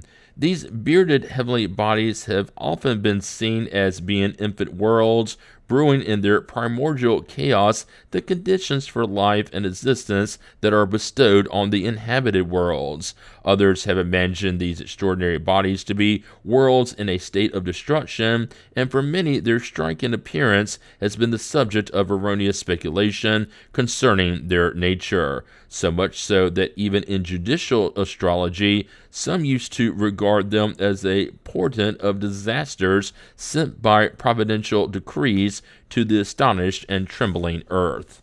30. The law of variety is applied with such great profusion in the works of nature that one wonders how naturalists, astronomers, and philosophers could have erected so many theories to give comets a status equivalent to planetary bodies, and to see them as nothing but heavenly bodies in a greater or lesser degree of development or decay. However, the pictures of nature should be ample enough to keep the observer from the need to look for relationships that do not exist, and to leave to comets the humble but useful role of wandering heavenly bodies, serving as scouts for the solar domains. Because the heavenly bodies of which they are made are altogether different from that of planetary bodies, they do not have, like them, the purpose of serving as dwellings for humanities. They travel successively from sun to sun, enriching themselves at times with planetary fragments, reduced to the state of vapor, drawing to themselves the vivifying and renewing principles that they shed over terrestrial worlds.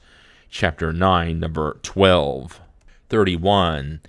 If when one of those heavenly bodies approaches our tiny globe to traverse its orbit and return to its apogee, located at an incommensurable distance from the sun, we were to follow it through thought to visit with it the sidereal regions, we would cross this prodigious expanse of ethereal matter that separates the sun from the closest stars, and in observing the combined movements of this heavenly body, which we would imagine as being astray in the desert of the infinite, we would find there another eloquent proof of the universality of the laws of nature carried out at distances that the most active imagination can hardly conceive. There, the elliptical form takes on the parabolic form, and its progress is slowed down to the point that the comet travels only a few yards in the same amount of time which, at its perigee, it traveled many thousands of miles.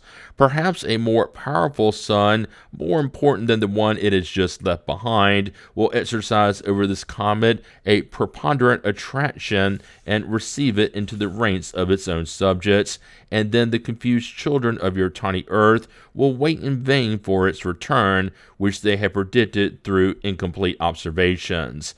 In that case, we whose thought has followed the wandering comet in those unknown regions will encounter a new nation, impossible for earthly eyes to find, unimaginable for the spirits who inhabit the earth, inconceivable even to their thought, because it will be the theater of unexplored marvels. We have arrived at the stellar world, that dazzling world of vast suns, which radiate in infinite space, and which are the brilliant flowers of the magnificent grounds of creation. Only there will we know what the earth is. The Milky Way.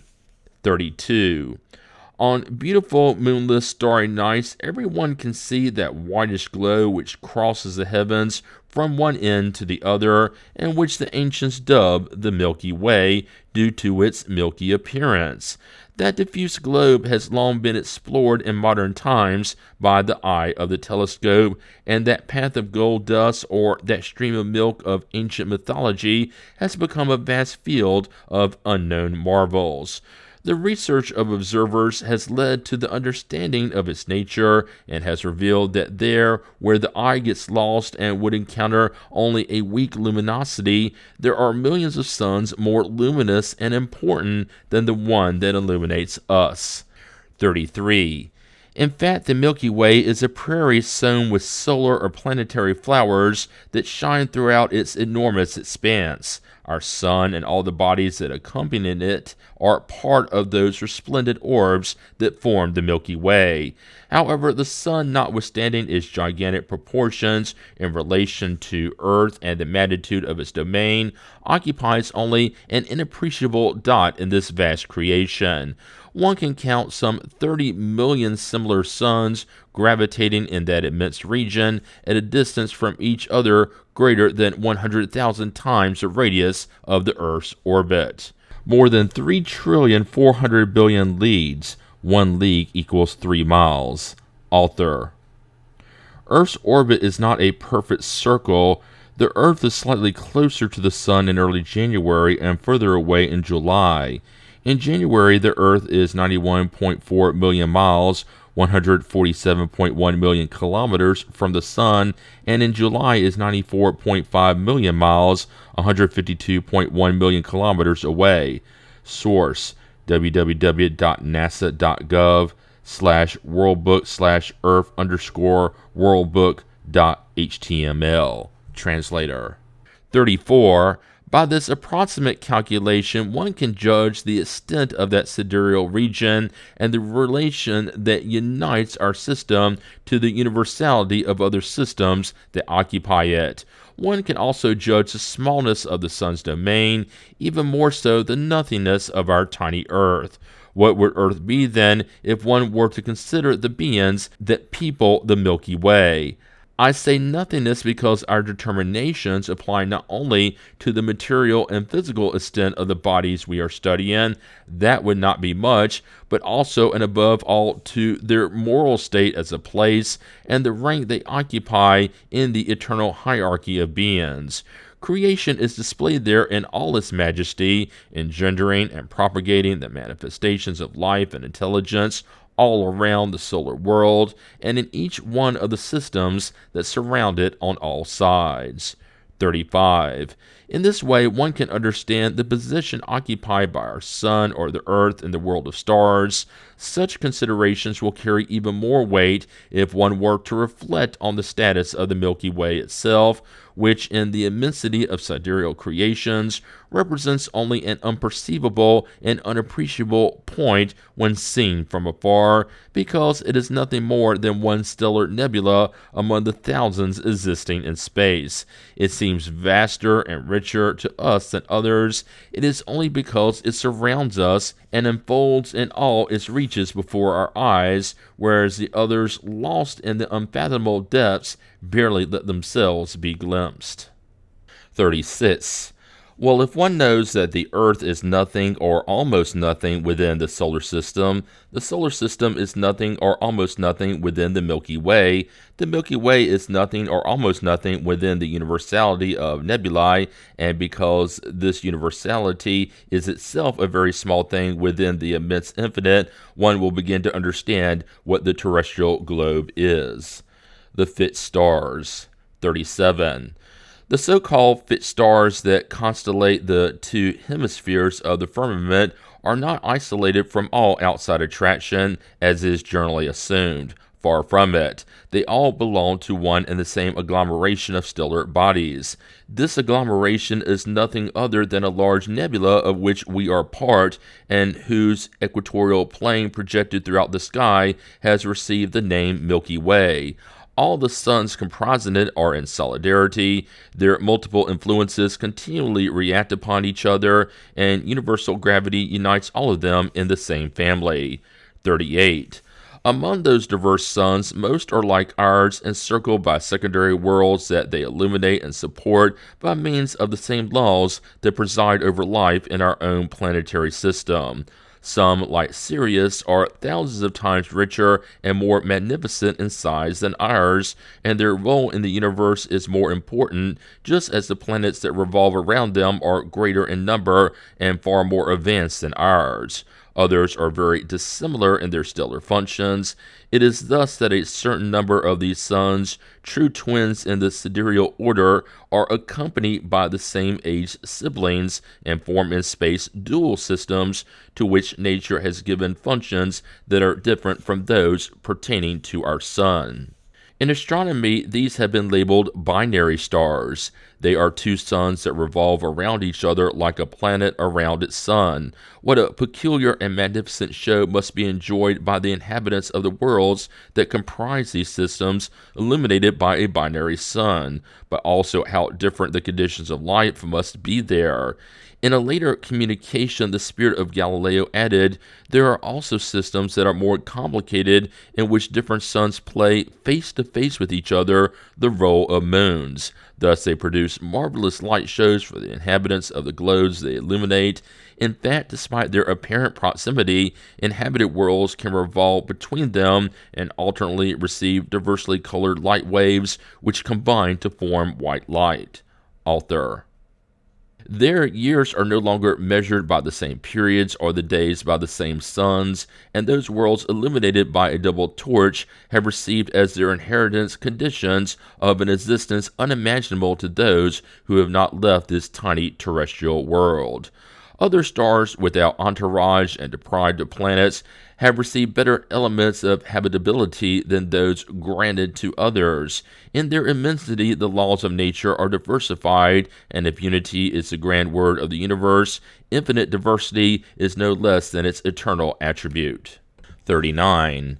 In spite of the prodigious number of these stars and their systems, and despite the incommensurable distances that separate them, they all nonetheless belong to the same stellar nebula, which the eyes of the most powerful telescopes can barely traverse, and which the most daring conceptions of the imagination can barely reach. Nevertheless, this nebula is only one unit in the order of the nebulae that comprise the stellar world. 40. The so-called fit stars are not immovable in the expanse. The constellations that have been imagined in the canopy of the firmament are not at all real symbolic creations. Their distance from the earth and the perspective from which the universe is measured from the station are the two causes for this twofold optical illusion. Chapter 5, number 12. 41. We have seen that the totality of the heavenly bodies that sparkle in the bluish dome is enclosed within one and the same cosmic agglomeration, within one and the same nebula that you call the Milky Way. However, despite belonging to the same group, each one of these heavenly bodies is nonetheless animated by its own movement of translation through space. Absolute repose does not exist anywhere. They are governed by the universal laws of gravitation, and they roll through the expanse under the incessant impulse of that immense force. They do not at all roll along random routes, but along set orbits whose center is occupied by a much larger heavenly body. To make my words more comprehensible through an example, I will speak specifically of your sun. 42. Through modern observation, it is known that the sun has neither a fixed nor central place, as was believed in the early days of the new astronomy, but that it travels through space, carrying along with it its vast system of planets, moons, and comets. The journey is not fortuitous, and the sun does not wander around the infinite void, led astray from the regions assigned to it, its children, and its subject. No, its orbit is measured, and concurrently with other suns of the same order, and surrounded by a certain number of inhabited planets, it gravitates around a central sun. Its gravitational movement, like that of its sister suns, is imperceptible to annual observations because a large number of century-long periods would hardly be sufficient to mark out the time of one such stellar year. 43. The central sun of which we speak is itself a secondary globe with respect to another still more important one, around which it continues a slow and measured journey in the company of other suns of the same order. We could dwell on this successive subordination of suns to other suns until our imagination becomes weary of climbing up such a hierarchy, but let us not forget that we can count in round numbers some 30 million suns in the Milky Way that are subordinate to one another like gigantic cogwheels of an immense system. 44. And these heavenly bodies, uncountable in number, each live a life in solidarity with the others. In the same way that nothing is isolated in the economy of your tiny terrestrial world, so also nothing is isolated in the incommensurable universe. Such systems of systems would appear from afar to the investigative eye of the philosopher who could grasp the picture developed by space and time as dust of golden pearls lifted into vortexes by the tiny breath, which makes the sidereal worlds fly through the heavens like grains of sand on the dunes of the desert. More stillness, more silence, more nightfall. The grand spectacle of the kind that would unfold before our eyes would be the real creation, immense and full of the ethereal life that embraces in its immense whole the infinite gaze of the Creator. However, up to this point, we have only spoken about one nebula, its millions of suns, its millions of inhabited worlds, as we have said, form only one island in the infinite archipelago. The deserts of space. 45. An immense unbounded desert extends beyond and envelops the agglomeration of stars that we have been discussing. Solitude follows solitude, and the incommensurable plains of the void extend in the distance. Masses of cosmic matter are found isolated in space like floating islands of an enormous archipelago. If in some way one would want to surmise the enormous distance that separates the agglomeration of stars of which we are part from the agglomerations that are closest to us, one would have to understand that these stellar islands are scattered and rare in the vast oceans of the heavens, and that the expanse that separates them from each other is incomparably greater than the measurements of their respective dimensions. Now, let us remember that the stellar nebula measures in rounded off numbers 1,000 times the distance to the closest star taken as a unit, that is, some 100,000 trillion leagues. 1 league is 3 miles. Being much vaster, the distance that extends between them cannot be expressed by numbers accessible to the comprehension of our minds. Only the imagination in its highest conceptions is capable of overcoming that prodigious immensity, those solitudes mute and deprived of all appearance of life, and conceiving in some way an idea of this relative infinity. 46. This celestial desert, however, which envelops our sidereal universe, and which seems to extend itself as the far-off confines of our stellar world, is embraced by the vision and infinite power of the Most High, who, beyond the heavens of our skies, has developed the framework of his unlimited creation. 47. Indeed, beyond such vast areas of isolation, worlds radiate in their magnificence as much as they do in the regions that are accessible to human examination. Beyond these deserts, splendid oases float in the limpid ether and ceaselessly renew the marvelous settings of existence and life. There, far-off aggregations of cosmic substance unfold, which the keen eye of the telescope glimpses through the transparent regions of our sky, those nebulae that you call irresolvable and which seem to you like light clouds of white powder lost in an unknown point of ethereal space. There new worlds are revealed and developed, whose varied and unfamiliar conditions differ from those inherent to your globe, give them a life that your conceptions cannot imagine, nor your studies ascertain. It is there that the creative power glows in all its fullness. To someone who comes from the regions occupied by your system, where forces of other laws are in action governing the manifestations of life, the new path that we follow in these foreign regions opens unknown perspectives to us. In astronomy, the name irresolvable nebulae is given to those in which the stars comprising them cannot yet be distinguished. They had at first been considered as accumulations of cosmic matter in the process of condensation to form worlds, but today it is generally thought that such appearance is due to their distance and that with sufficiently powerful instruments they would all be solvable. Though very imperfect, a familiar comparison can provide an idea about solvable nebulae. These are like groups of sparks projected by fireworks at the moment they explode. Each one of these sparks would represent a star, and the group would be the nebula or group of stars gathered at a point in space and subject to a common law of attraction and movement. Seen at a certain distance, these sparks can barely be distinguished, and their group has the appearance of a tiny cloud of smoke. This comparison would not be precise if it dealt with masses of condensed cosmic matter. Our Milky Way is one of such nebula. It contains almost 30 million stars or suns that now occupy no less than some hundreds of trillions of leagues of expanse. Nonetheless, it is not the largest. Let us suppose only an average of 20 planets revolving around each sun. That would make about 600 million worlds just in our group.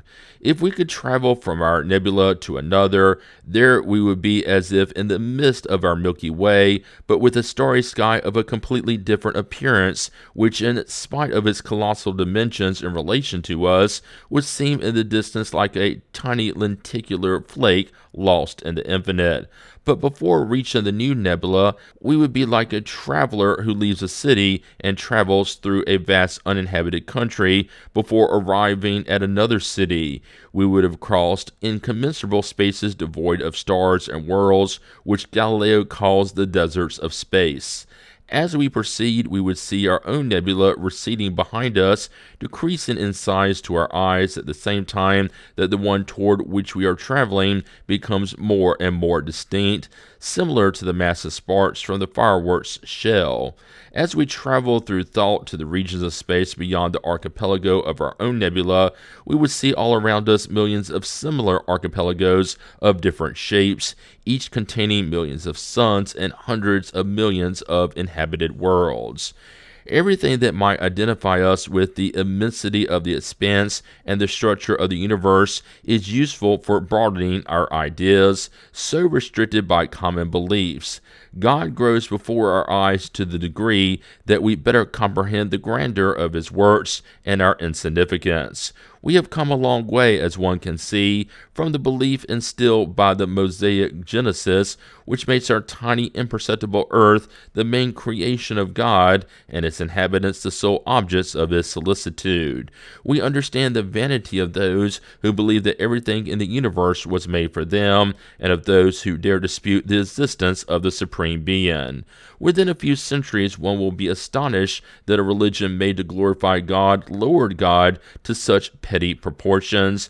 and that it rejected as being the conception of the spirit of evil, the discoveries that could only increase our admiration of God's omnipotence by initiating us into the magnificent mysteries of creation. One will be astonished even further at becoming aware that these discoveries were rejected because they would have emancipated the spirit of humankind and eradicated the preponderance of those who call themselves the representatives of God on earth. Author. The Eternal Succession of Worlds. 48. We have seen that a unique, primordial, and general law has been bestowed on the universe to ensure its eternal stability, and that this general law is perceptible to our senses through various particular actions, which we call the guiding forces of nature. Today we are going to show that the harmony of the entire world, considered from the dual aspect of eternity and space, is secured by this supreme law. 49. In fact, if we went back to the early origin of the original agglomerations of cosmic substance, we would notice that under the rule of this law, matter is already undergoing the necessary transformations that lead it from the seed to the ripe fruit, and that under the impulse of the various forces born from this law, it moves along the scale of its periodic revolutions. First, a fluidic center of motion, next a generator of worlds, later a central and attractive nucleus of spheres that were born in its midst. We already know that those laws presided over the history of the cosmos. What is now important to know is that they also preside over the destruction of heavenly bodies, because death is not only a metamorphosis of the living being, but also a transformation of inanimate matter. And if it is true to say literally that life is only accessible to the scythe of death, it is also correct to add that in the case of matter, it too must necessarily undergo the transformations inherent to its constitution. 50. Take a world which, ever since its primitive cradle, has strode the entire span of years that its special organization allowed. The inner core of its existence has become extinct, and its elements have lost their initial capability. The phenomena of nature, demanding for their production the presence and action of the forces assigned to this world, henceforth can no longer present themselves, because the lever of their activity no longer has the fulcrum that gave it all its power. Now, would one think that this extinct and lifeless world would continue to gravitate within celestial space without purpose and become useless ash in the vortex of the heavens? Would one think that it will remain written in the book of universal life when it has become no more than a dead letter empty of all meaning? No, the same laws that raised it up from the dark chaos and endowed it with the splendors of life, the same forces which governed it throughout the centuries of its adolescence, which consolidated the first steps of its existence, and which led it to adulthood and old age, will preside over the disaggregation of its constitutive elements in order to turn them over to the laboratory whence the creative power unceasingly draws the conditions for general stability. These elements will return to the common mass of the ether to be assimilated into other bodies or to regenerate other suns, and such death will not be a pointless event for either this world or its siblings. In other regions, it will renew other creations of a different nature, and there where the systems of worlds have vanished, a new flower bed of more brilliant and fragrant flowers will soon be born. 51. Thus, the real and effective eternity of the universe is ensured by the same laws that direct the operations of time. This way, worlds succeed worlds, and suns succeed suns, without the immense mechanism of the vast heavens being ever reached in its gigantic workings.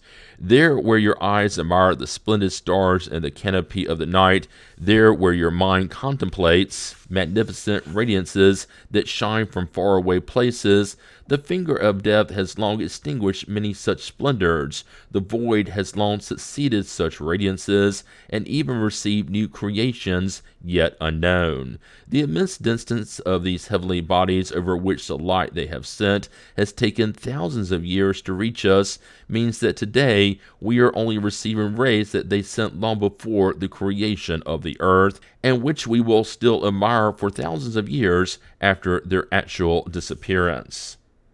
Here is the result of the time that it takes light to travel through space. Since its velocity is 70,000 leagues per second, a league equals 3 miles, it reaches us from the sun in 8 minutes and 13 seconds.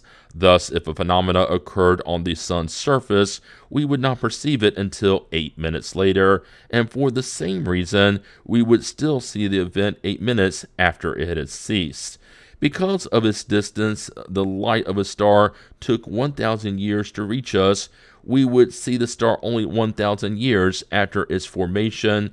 For a complete explanation and description of this phenomena, see Revue Spiritus, March and May of 1867, pages 93 and 151, account rendered in Lumen by C. Flammarion, author. What are the 6,000 years of historical humanity compared with the eons, like seconds in your centuries? What are your astronomical observations compared with the absolute state of the world, a shadow eclipsed by the sun? 52. Hence, here as in our other studies, let us realize that the earth and humankind are nothing compared to what is, and that the most colossal efforts of our thought cover but an imperceptible area in light of the immensity and eternity of a universe that will never end. And when these periods of our immortality will have passed over our heads, when the current history of the earth will have lit to us like a vaporous mist in the depths of our memory, when we will have inhabited our uncountable centuries, the various degrees of our cosmological hierarchy, and when the most distant domains of future ages will have been traveled by us in innumerable pilgrimages, the unlimited succession of worlds and the immovable eternity will still lie before us as our perspective. Universal life. 53. The immortality of souls, of which the system of the physical world is the foundation, has seemed fanciful to the eye of certain prejudiced thinkers. Ironically, they have classified it as vagrant immortality and have not understood that it is true only in light of the spectacle of the creation. Nevertheless, it is possible to make all its grandeur understood, I would say even further, nearly all its perfection. 54. That the works of God are created for thought and intelligence, that the worlds are dwellings for beings who contemplate them and discover behind their veil the power and wisdom of the one who forms them, this issue is no longer in doubt. However, that the souls who populate them are in solidarity with one another, this is what is important to understand. 55. Indeed, the human mind finds it difficult to consider those radiant globes that sparkle in the expanse as simple masses of inert, lifeless matter. It also finds it difficult to think that there are in such distant regions magnificent twilights and splendorous nights, fertile suns and days filled with light, and valleys and mountains where the multiple productions of nature have unfolded in all their luxurious splendor. It is hard for them to imagine, I would say, that the divine spectacle wherein the soul can retemper itself may be deprived of any existence or any thinking being that could acknowledge it. 56.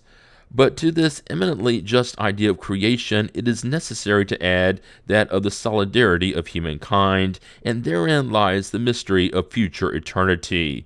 One and the same human family has been created in the universality of worlds, and the ties of fraternity, still inappreciable by you, have been bestowed on these worlds.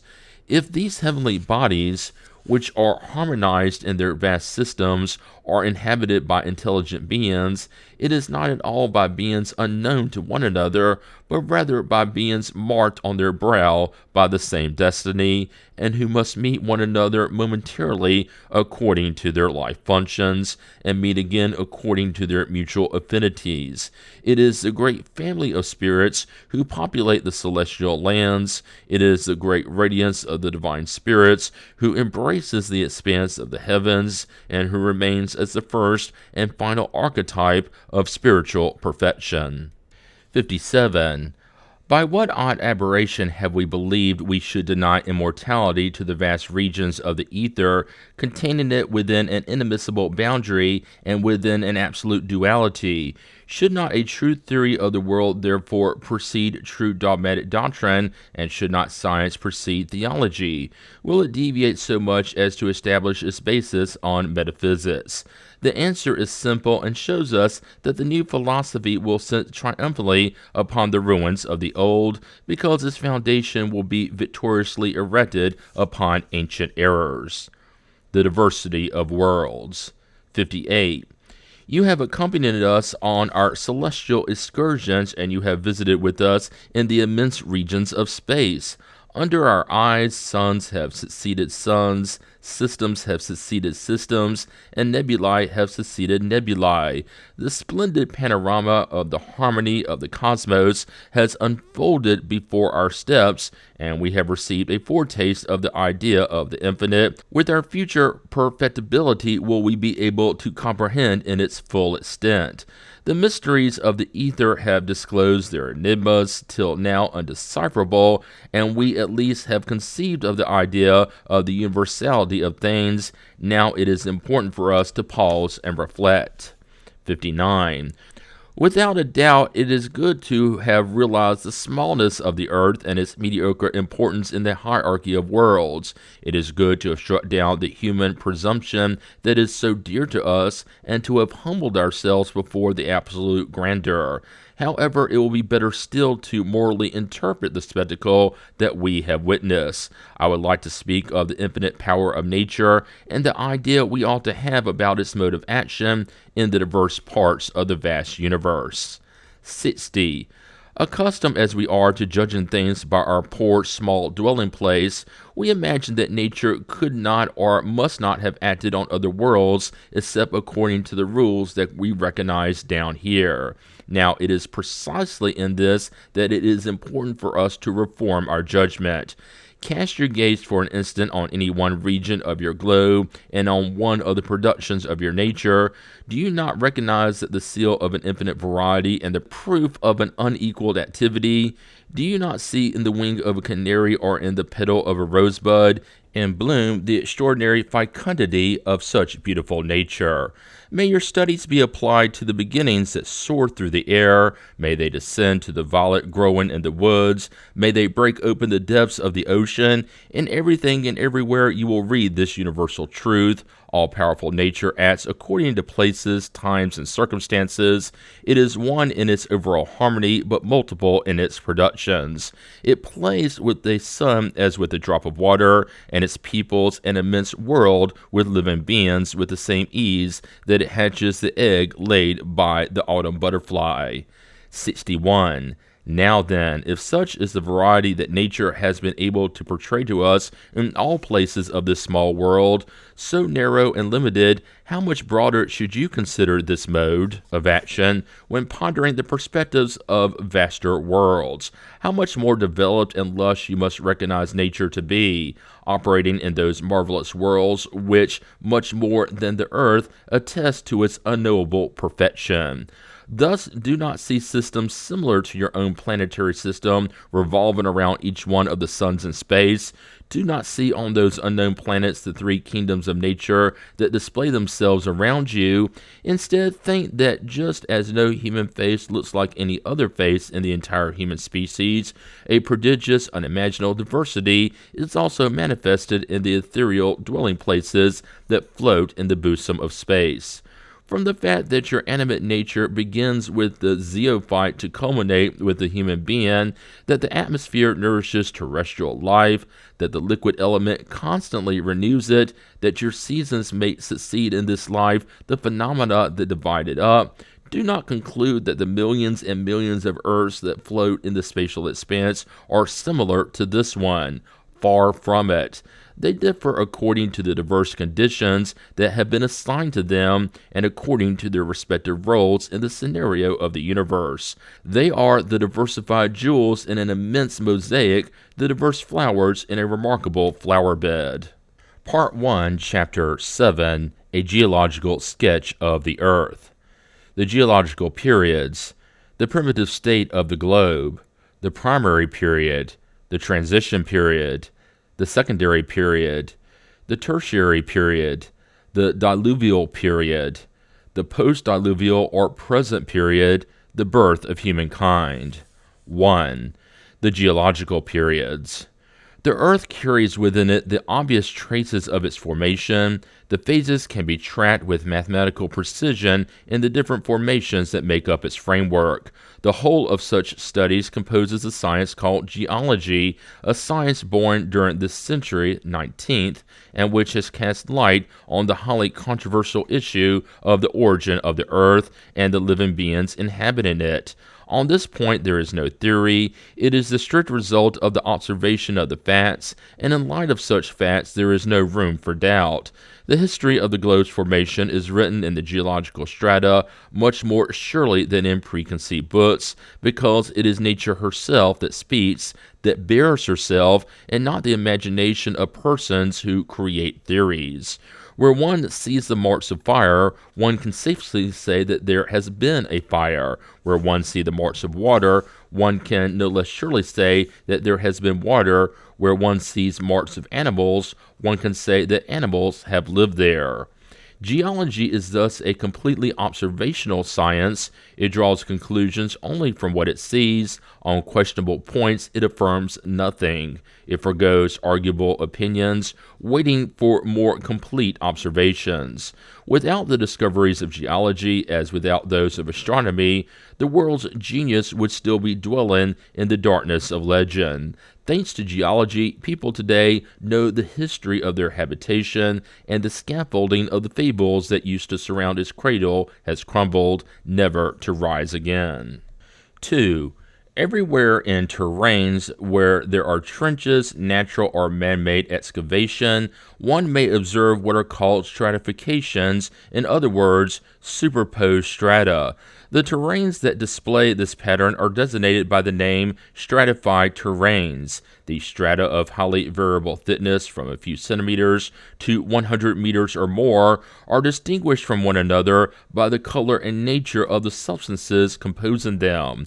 Works of art, the drilling of wells, quarry operations, and above all, mines have made it possible to observe them to a very great depth.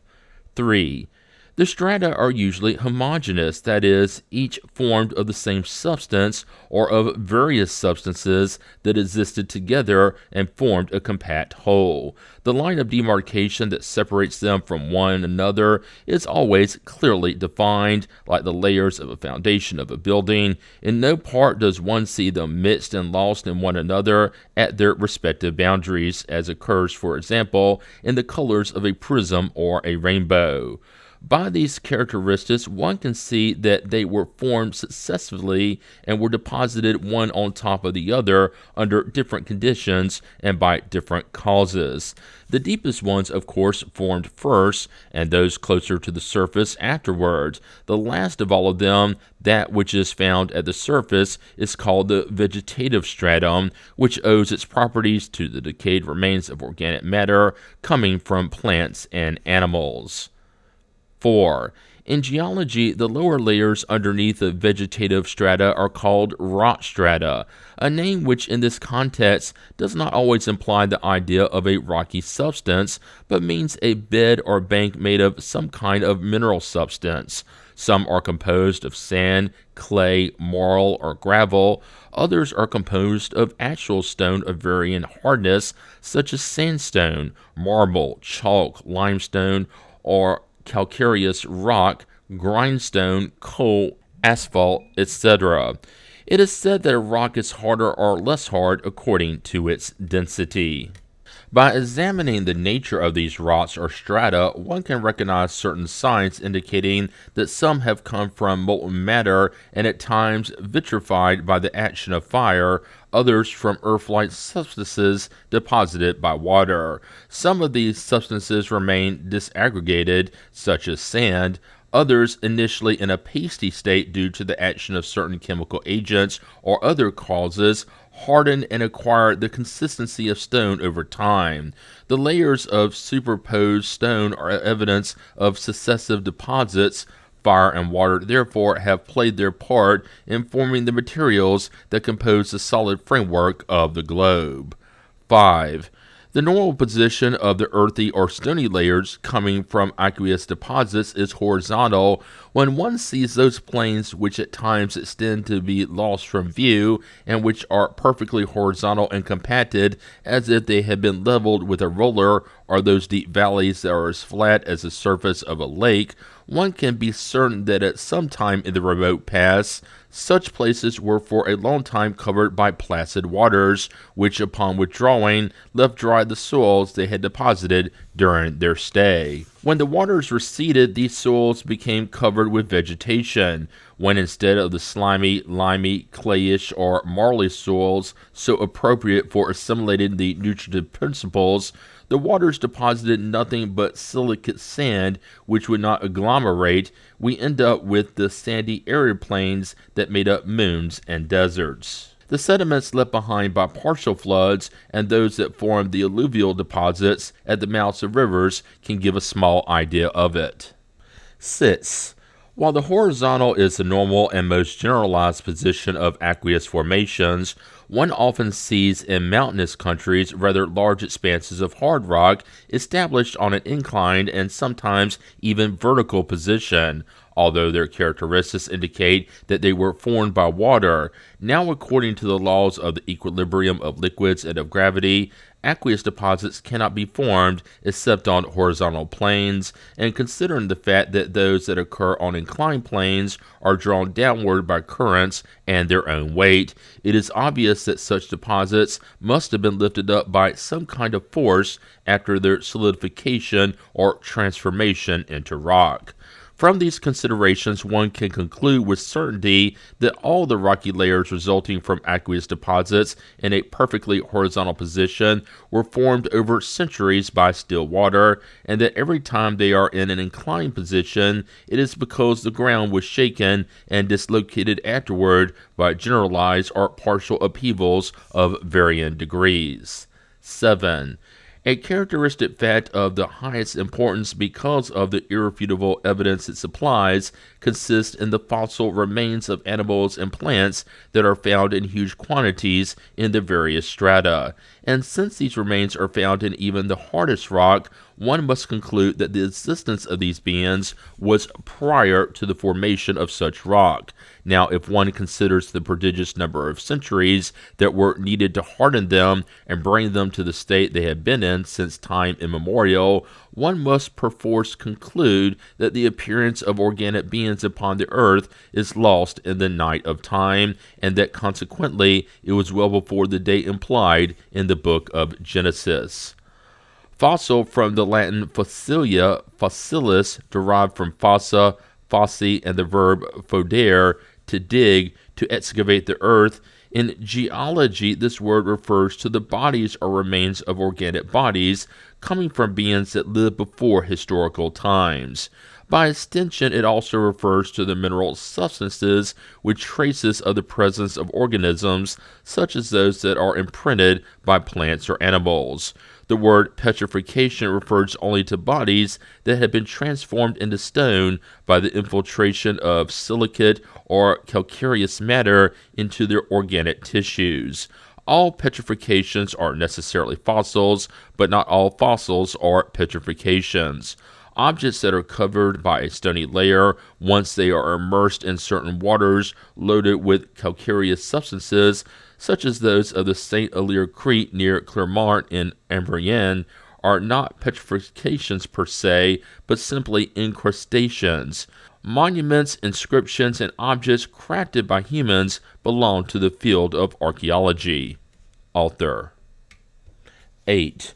Among these plant and animal remains, there are those that have been penetrated throughout, without altering their form, by silicate or calcareous matter that transformed them into stone, of which some are as hard as marbles. These are petrifications per se. Others were simply encased in this matter while in a state of softness. These are found intact, sometimes entirely in the hardest stone. Others finally left only their impression through delicate and perfectly clear. Footprints have been even discovered in some rock, and by the shape of the foot, toes, and nails, one can recognize the species of animal they came from. 9. Understandably, animal fossils are comprised of only solid and enduring parts, that is, bones, scales, and horns. Sometimes they are complete skeletons, however, most frequently they are scattered parts, whose origin nevertheless is easy to recognize. By examining a jawbone or tooth, one can thereby tell if it belonged to an herbivore or a carnivore. Since all the parts of the animal have a necessary correlation, the shape of the head, a shoulder blade, a leg bone, or a foot bone are sufficient to determine its size, overall shape, and lifestyle. Land animals have an organization that does not allow them to be confused with aquatic animals. Fossilized fish and mollusk shells are extremely numerous. Mollusk shells alone sometimes form entire banks of great thickness. By their nature, one may easily determine if they were saltwater or freshwater animals. 10. Rounded stones, which in some places became mighty rocks, are an indisputable indication of their origin. They are rounded like boulders along the seashore, a sure sign of the attrition they endured by the effects of water. Areas where they are found to be buried in considerable masses were obviously occupied by the ocean or by either long-standing or violently agitated waters. 11. The terrains of the diverse formations are furthermore characterized by the very nature of the fossils they contain. The oldest ones contain plant or animal species that have completely disappeared from the surface of the globe. Some more recent species have also disappeared, but similar ones remain that differ from their ancestors only in size and a few nuances of shape. And finally, there are others of which we see the last representatives, which will obviously tend to disappear in the not-too-distant future, such as the elephants, rhinoceroses, and hippopotami, etc. Hence, as the stratifications approach our era, the animal and plant species also approach those that exist today. The upheavals and cataclysms that have occurred on the earth since its origin have altered the conditions for its ability to sustain life and have caused entire generations of living beings to disappear. 12.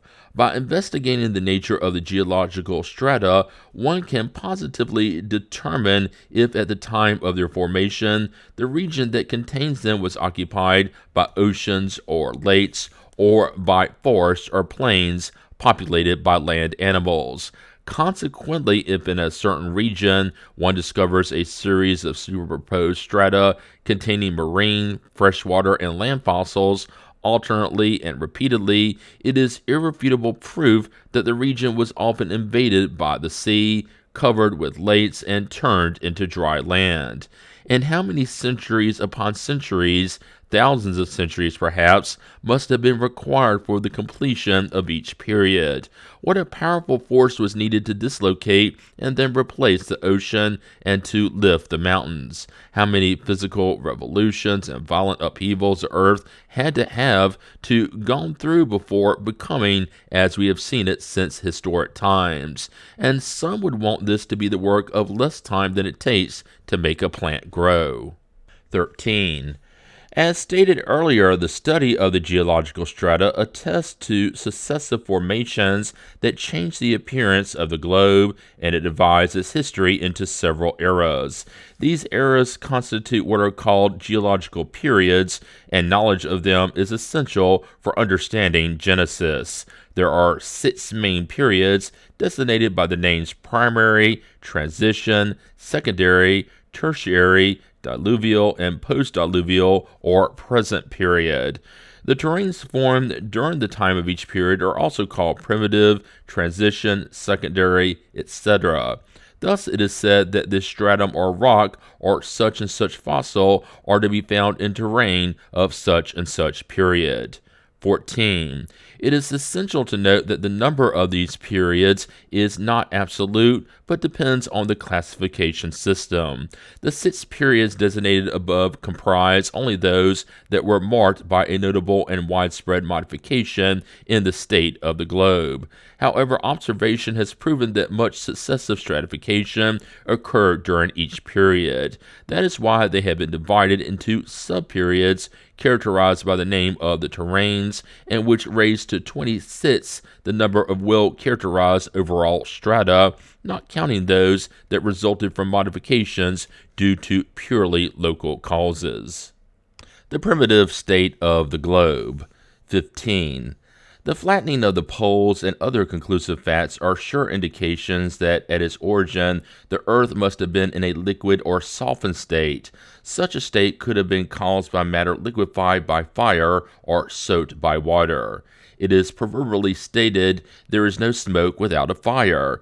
This proposition, strictly true, is an application of the principle, "There is no effect without a cause." For the same reason, it may be said, "There is no fire without a source." Now, by the facts before us, it is not only smoke that is produced, but very real fire, which must have a source. This fire coming from within the earth and not from above it, the source must be within. The fire being permanent, the source must also be. Heat which increases as one goes deeper within the earth, and which at a certain distance from the surface reaches an extremely high temperature, the thermal sources that are hotter the deeper they originate, the fires and masses of molten and flaming matter that escape from volcanoes, as if by huge blowers or through fissures produced by earthquakes, can leave no doubt as to the existence of an inner fire. 16. Experience shows that the temperature rises 1 degree Celsius for each 30 meters of depth, from which it follows that at a depth of 300 meters, the increase is 10 degrees. At 3,000 meters, 100 degrees. The temperature at which water boils. At 30,000 meters, approximately 7 to 8 leads, 1,000 degrees. At 25 leads, it is more than 3,300 degrees. The temperature at which no matter can resist melting. From there down to the center, there is a distance of more than 1,400 leagues for a diameter of 2,800 leagues, which would be filled with molten matter. Although only conjecture, judging the cause by its effect, this has all the characteristics of probability, and one may reach the conclusion that the earth is still an incandescent mass covered by a solid crust 25 leagues thick or more, which is only 1/20th of its diameter. Proportionally, that would be much less than the thickness of the thinnest orange peel. Moreover, the thickness of the Earth's crust is highly variable because there are places, especially in volcanic areas, where the heat and flexibility of the ground indicate that it is quite thin. The high temperature of thermal waters is also an indication of the proximity of the central fire. 17. Such being the case, it becomes obvious that the primitive state of fluidity or softness of the earth was caused by the action of heat and not of water. Thus, at its beginning, the earth was an incandescent mass. As a result of the radiation of heat, it underwent what happens to all molten matter. Little by little, it cooled off, and this cooling process naturally began at the surface, which hardened while the interior remained liquefied. Hence, one may compare the earth to a lump of coal that comes out of the furnace all red, and whose surface extinguishes and cools off upon contact with the air. However, if it is broken, the inside will still be ablaze. 18. At the time when the terrestrial globe was an incandescent mass, it did not contain a single atom more or less than it does today. Under the influence of such a high temperature, the majority of the substances that compose it, and which we see in the form of liquids or solids, soils, rocks, metals, and crystals, were in a much different state. They merely went through a transformation. As a result of cooling off and mixing, the elements formed a new combination. The air considerably expanded, extended to a huge distance. All the water, forcibly reduced to steam, was mixed in with the air. All the matter susceptible to volatilization, such as metals, sulfur, and carbon, were in a gaseous state. The state of the atmosphere had no comparison with what it is today. The density of all these vapors gave it an opaqueness that not one ray of the sun could pass through. If any living being could have existed on the globe's surface at that time, it would have been illuminated only by the sinister glow of the furnace beneath its feet and the atmosphere ablaze, and it would have never even suspected the existence of the sun. The primary period, 19.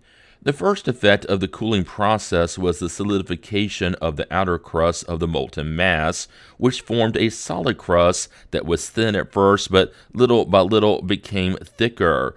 This crust was composed of extremely hard rock called granite, thus labeled because of its granulated appearance. One may distinguish three main substances in it: feldspar, quartz or rock crystal, and mica. This last has a metallic luster, although it is not in fact a metal.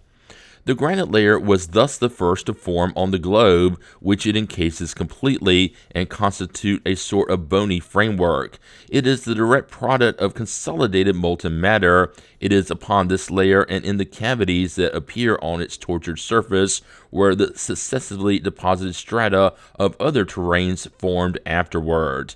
What distinguishes the granite layer from the latter is the absence of any stratification. That is, it forms a compact and uniform mass throughout its thickness, and it is not stratified. The effervescence of the incandescent matter must have produced numerous deep fissures through which this matter poured out. 20. The second effect of the cooling process was to liquefy some of the matter contained in the air in the state of vapor, and which then precipitated onto the surface of the soil. Consequently, there were showers and lakes of sulfur and bitumen, variable streams of iron, copper, lead, and other molten metals. This matter infiltrated into the fissures to create veins and lodes of metals. Under the influence of these various agents, the granite surface underwent alternating decompositions. Mixtures were produced that formed the primitive ground per se, distinct from wrought of granite, but in distinct masses and without regular stratification. Next came the waters, which, fallen upon the fiery ground, re-vaporized and refell in torrential rains again and again, until the temperature finally allowed it to remain on the ground in a liquid state. It was with the formation of the granite layer that the series of geological periods began, to which it would be proper to add that of the primitive incandescent state of the globe. 21. Such was the aspect of that primary period, a veritable chaos of all elements mixed together and seeking their place, a period in which no living being could have possibly existed.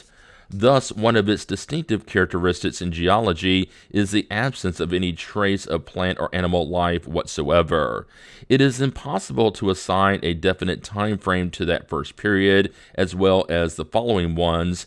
However, according to the time needed for a cannonball of a given size, heated to white hot and then cooled off to the point that a drop of water can remain on it in a liquid state, it has been calculated that if such a cannonball were the size of the Earth, it would take more than 1,000,000 years. The transition period, 22. At the beginning of the transition period, the solid granite crust was still very thin and offered only very weak resistance to the effervescence of the fiery matter that it covered and compressed. Thus, dilations were produced, numerous fissures through which the interior lava escaped. The ground displayed only slight irregularities. Shallow waters covered nearly the entire surface of the globe, with the exception of elevated parts that formed frequently submerged lowlands. The air was little by little purged of the heaviest matter that had been gasified temporarily, and which, upon condensing through the effect of the cooling process, precipitated onto the surface of the ground to be carried away and dissolved by the waters afterward. When we speak of the cooling process at that time, one must understand the terms in a relative sense, that is, in relation to the primitive state, because the temperature must still have been boiling hot. The dense aqueous vapors that rose from this entire immense liquid surface fell back again in torrential hot rain that obscured the air. Nevertheless, the rays of the sun began to appear through the misty atmosphere. One of the last substances of which the air must have been purged, because it is naturally in the gaseous state, was carbonic acid, which at the time formed one of its constituent parts. 23. At this time, the layers of sediment started to form upon the ground, deposited by waters loaded with silt and other diverse matter suitable for organic life. Then the first living beings of the plant and animal kingdoms appeared. Small in number at first, one finds more and more vestiges of them as one ascends the layers of this formation. It is worth noting that life manifests everywhere as soon as conditions are favorable, and that each species is born once the conditions proper for its existence are produced. 24. The first organic beings that appeared on the earth were plants of the least complex organization, designated in botany by the names cryptogams, dicotyledons, and monocotyledons, that is, lichens, mushrooms, mosses, ferns, and herbaceous plants. One does not yet see any trees with woody trunks except palm types, whose spudgy stem is analogous to that of herbs. The animals of this period, which came after the first plants, were exclusively marine types. At first there were the polyparia, radiata, and zoophytes, animals whose simple and, shall I say, rudimentary organization closely approximated that of plants. Later came the crustaceans and fish, whose species no longer exist nowadays. 25.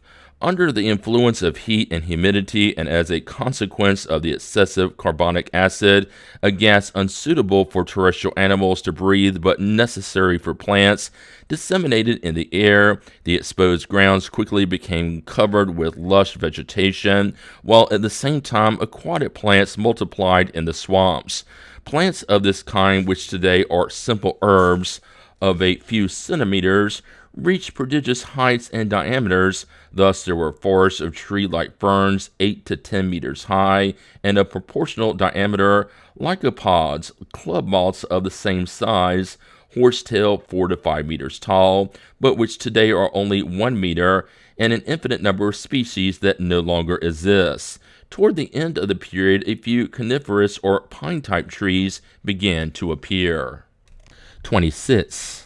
As a result of the displacement of the waters, the grounds that produced such masses of vegetation were submerged over and over and were covered again and again with sediments, while those that had dried out were in turn decorated with similar vegetation. Hence, many generations of plants were alternately destroyed and renewed. The same did not occur with the animals which, since they were all aquatic, could not undergo such alternations.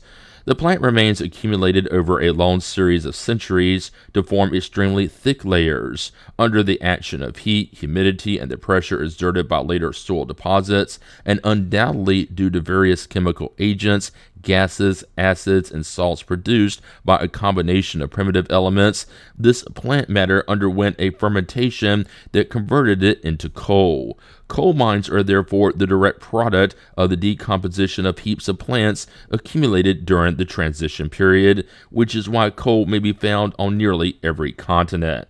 27.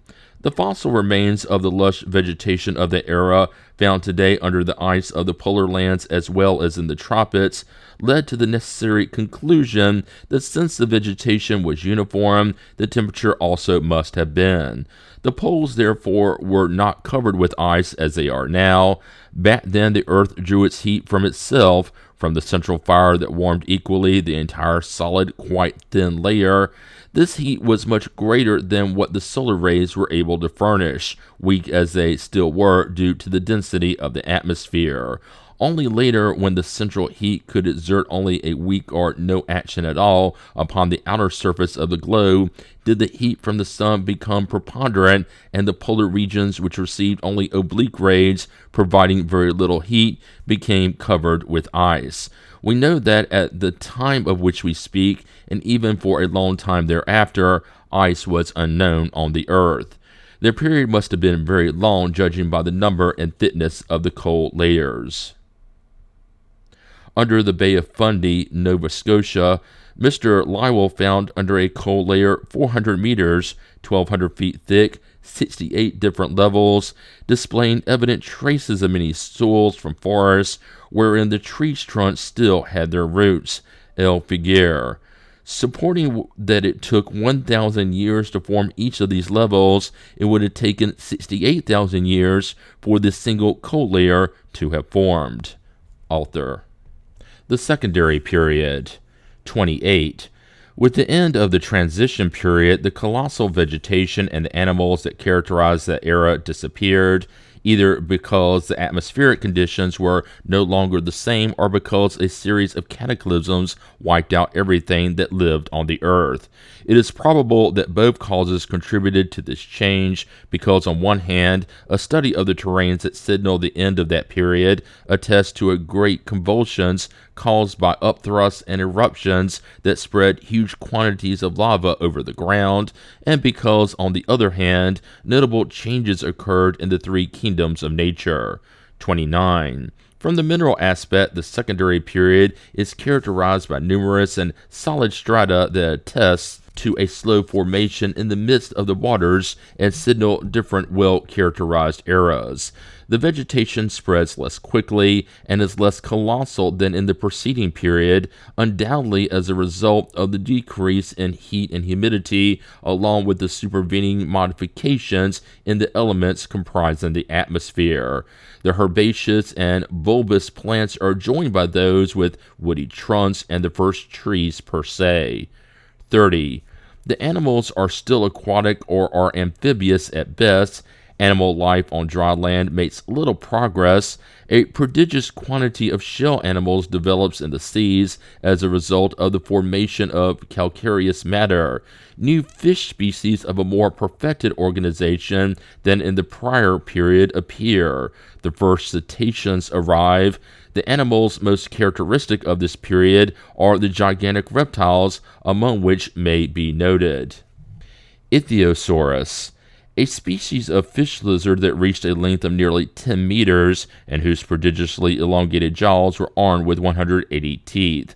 Its overall shape looked a little like that of a crocodile, but without the scaly skin. Its eyes were the size of a human head. It had fins like a whale, and like a whale, it expelled air through a blowhole. Plesiosaurus, another marine reptile as large as the Ichthyosaurus. Its extremely long neck was bent like that of a swan and gave it the appearance of a huge snake fixed to the body of a turtle. It had the head of a lizard and the teeth of a crocodile. Its skin must have been smooth like the Ichthyosaurus because no signs of scales or carapace has yet been discovered. Teleosaurus. This one looked more like today's crocodiles, which seemed to be miniatures of it.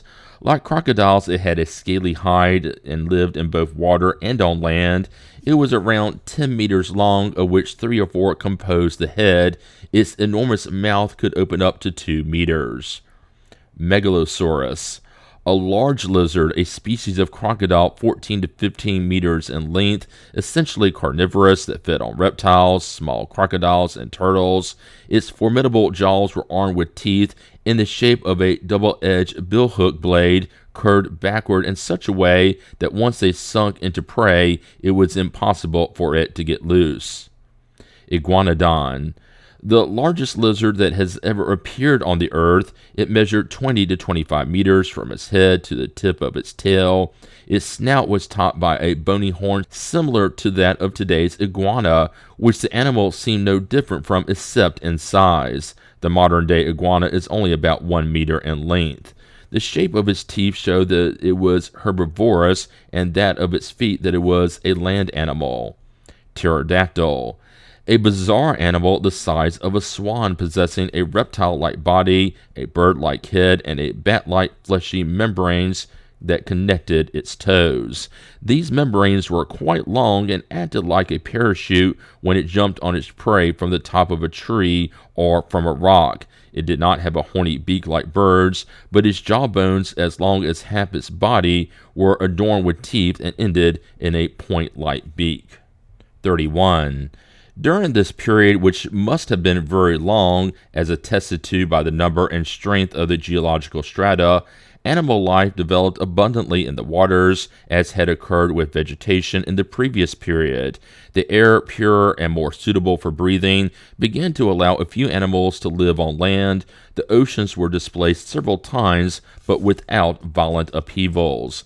With this period, those species of gigantic aquatic animals disappeared in their turn to be replaced by analogous ones of less disproportionate shapes and smaller sizes. 32. Pride has caused humans to say that all the animals were created for their purposes and needs. However, what is the number of those that serve them directly, those they can subjugate, compared to the incalculable number of those with which they have never had and never will have any relationship? How can such a theory be sustained in the presence of such innumerable species which populated the earth by themselves for thousands and thousands of centuries, and which finally disappeared before humankind even arrived? Could one say that they were created for humankind's benefit? Nevertheless, those species had their reason for being, their usefulness. God could not have created them on a whim only to take pleasure in wiping them out later, for all of them had life, instincts, and feelings of pain and well-being. For what purpose did God create them? That purpose must have been supremely wise, even though we do not yet comprehend it. Maybe one day it will be given to humans to understand it in order to confound their pride. Meanwhile, waiting how much their ideas have broadened in light of the new horizons into which they are now permitted to plunge their sight, in the presence of the imposing spectacle of creation, so majestic in its slowness, so admirable in its foresight, so punctual, so precise, and so invariable in its results. The Tertiary Period. 33. With the Tertiary period, a new order of things begins for the earth. The state of its surface changes completely in appearance. The conditions for supporting life are modified profoundly and are close to the state they are in today. The first stages of this period are highlighted by a halt in plant and animal production. Everything reveals the traces of an almost general destruction of living beings, and then subsequent new species appear whose more perfect organization is adapted to the nature of the environment in which they have been called to live. 34. During the preceding periods, due to its thinness, the globe's solid crust displayed, as stated above, very weak resistance to the action of the interior fire. This envelope tore easily to allow molten matter to spread freely across the surface of the ground. This was no longer the case when it acquired a certain thickness. The fiery matter, compressed in every part like boiling water in a sealed container, ended up producing a sort of explosion. The granite mass split violently at a multitude of points and was crisscrossed with fissures like a cracked vase. Along the course of these crevices, the rising then sinking solid crust formed peaks, mountain chains, and their offshoots. Some of the untorn parts of the envelope were merely raised, whereas at other points, depressions and excavations were produced. The surface of the ground thus became very uneven. The waters, which until then had almost uniformly covered a great part of its area, were driven to the lowest places, leaving in the dry parts vast continents or isolated mountain peaks that formed islands. Such was the great phenomena that was completed in the Tertiary period, and which transformed the appearance of the globe. It was produced neither instantaneously nor simultaneously at all points, but successively and at various times remote from one another. 35. One of the first consequences of this upheaval, as stated earlier, was the inclination of the primitive horizontal sediment layers, which remained in this last position wherever the ground was not altered. Thus it is on the sides and in the vicinity of mountains that these inclinations are most pronounced. 36. In order to reach the first formation in the regions where the sedimentary layers retain their horizontalness, it is necessary to traverse all the others, frequently to a considerable depth, at the end of which one eventually finds the granite rock. However, when these layers were raised into mountains, they were raised higher than their normal level and sometimes to great heights, and in such a way that if one were to make a vertical cut in the mountainside, they would be exposed to view in all their thickness and would be superposed like the layers of the foundation of a building. This is why at great heights one can find huge mollusk shell beds that had originally formed in the depths of the seas. It is perfectly known nowadays that there was no era during which the level of the sea could have reached such a height, because all the waters that existed on the earth would not have been sufficient, even if they had been 100 times more voluminous. Hence, one would have had to assume that the amount of water decreased, but then one would have had to ask what happened to the portion that disappeared. The upthrusts, which are today an incontestable fact, explain both logically and unbendingly the marine deposits that may be found on certain mountains. 37.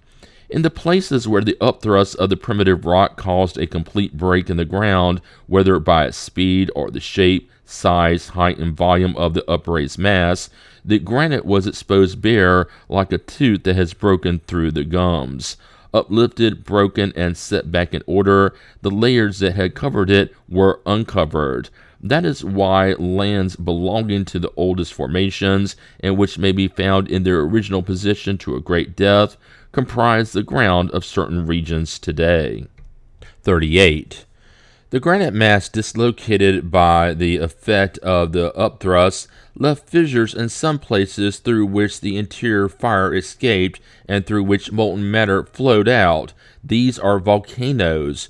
Volcanoes are like chimneys of this huge furnace, or better still, safety valves, which, providing an exit for excess igneous matter, preserve the globe from otherwise terrible disturbances.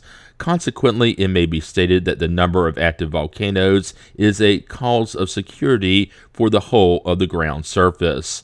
One may get an idea of the intensity of such fire by thinking about how many volcanoes have opened up in the middle of the ocean, and about the fact that the mass of water that covers and enters them is not enough to extinguish them.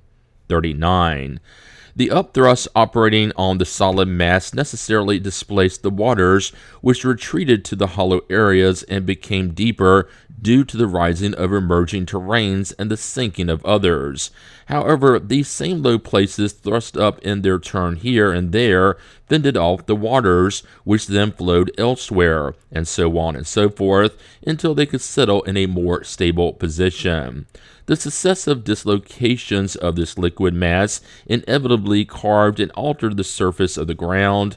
As the waters flowed off, they drew with them part of the land of the earlier formations, uncovered by the upthrust, denuded some of the mountains that had been covered by them, and exposed their granite or calcareous base. Deep valleys were hollowed out, while others were filled up. Hence, there are mountains formed directly by the action of the central fire.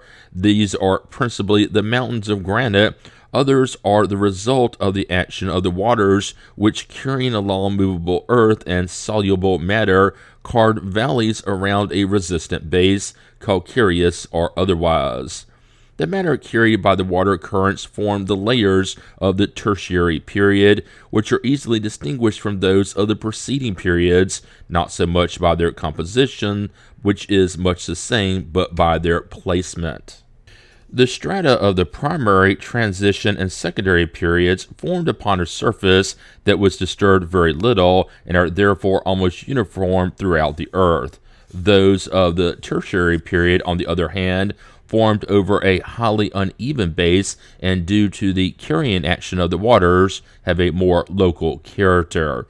Everywhere, however, by excavating to a certain depth, one can find all the previous layers in the order of their formation, while one cannot find everywhere the terrain of the tertiary period, not all of its layers.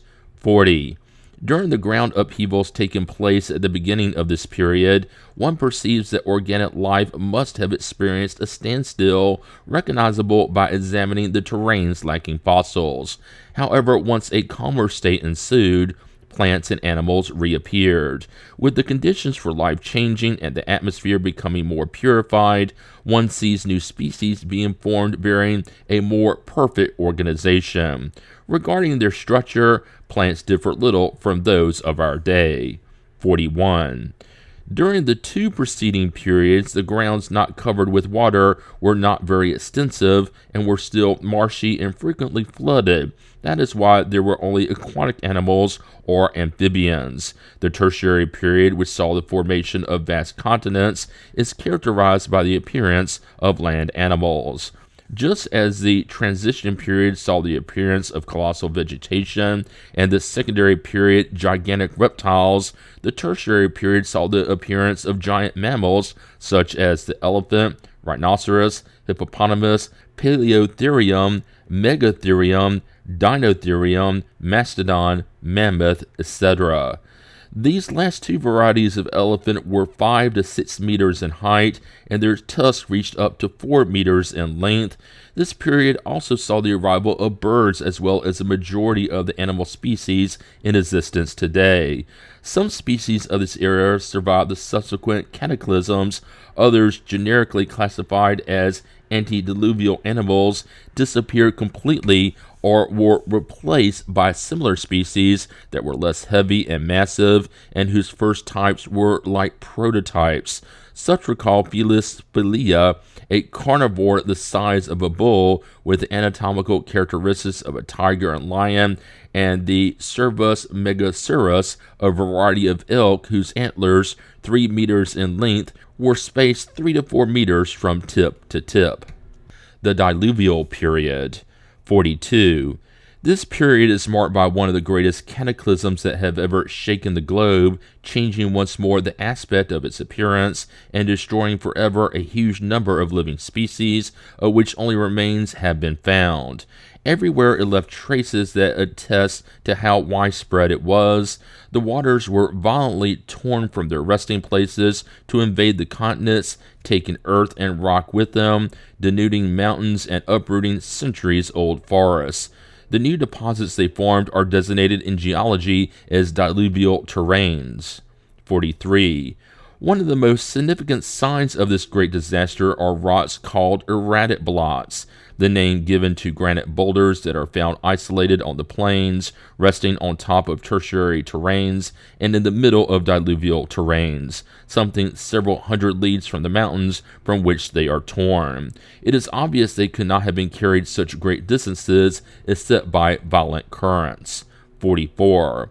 Another no less characteristic fact, and whose cause has not yet been explained, is that is in the diluvial terrains that the first aerolites are found. Since it is only in this epoch that they began to fall, the cause that produced them must not have existed previously. 45.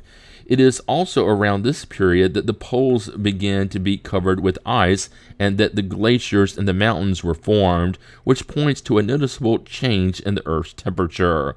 This change must have been sudden because if it had been gradual, animals such as elephants, which today live only in hot climates, but which are found in such great numbers in the fossilized state in the polar lands, would have had time to gradually move to more temperate regions. On the contrary, everything proves that they must have been caught suddenly by a great cold spell and encased in the glaciers. In 1771, the Russian naturalist Pallas discovered the entire body of a mammoth covered with its hide and part of its flesh in the middle of the ice of the north.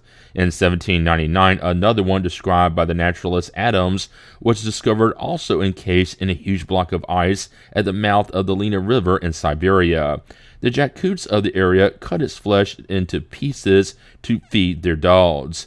The hide was covered with black hair, and the neck was laureled with a thick mane. Without the tusk, which measured more than 3 meters, 9 feet, the head weighed more than 400 pounds. Its skeleton is in the St. Petersburg Museum. On the islands and beaches of the glacial sea, there is such a large quantity of tusks that they have become the object of a considerable trade under the name of fossilized or Siberian ivory. Author. 46. This was then a veritable universal deluge. Opinions are divided as to the causes that might have produced it, but whatever they may have been, the fact remains no less real. It is generally thought that an abrupt change occurred in the position of the Earth's axis and poles, resulting in a surge of the waters over the globe's surface. If the change had occurred slowly, the waters would have been displaced gradually without shock, whereas everything points to a violent and sudden upheaval. Ignorant as we are of the true cause, one can state only hypotheses. The sudden displacement of the waters could also have been caused by the upthrust of certain parts of the solid crust and the formation of new mountains in the bosom of the oceans, as happened at the beginning of the Tertiary period. However, besides the fact that the cataclysm would not have been universal, this would not explain the sudden change in the temperature at the poles. 47. In the chaos caused by the upheaval of the waters, many animals perished. Others, in order to escape the inundation, retreated to higher ground, caves, and crevices, where they perished in mass either from hunger, from devouring one another, or perhaps from the eruption of the waters in the places where they had sought refuge and from which they could not escape.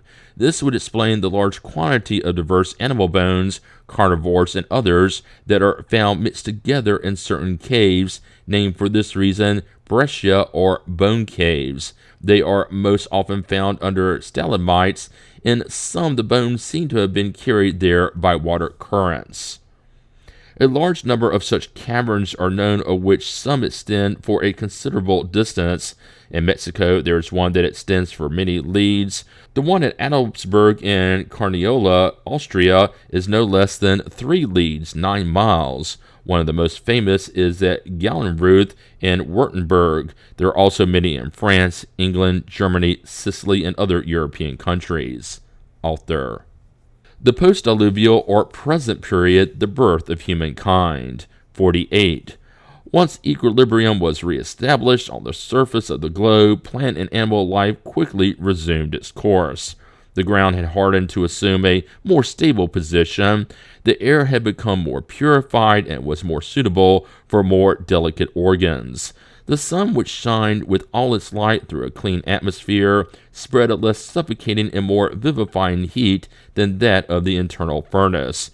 The earth became populated with less ferocious and more social animals.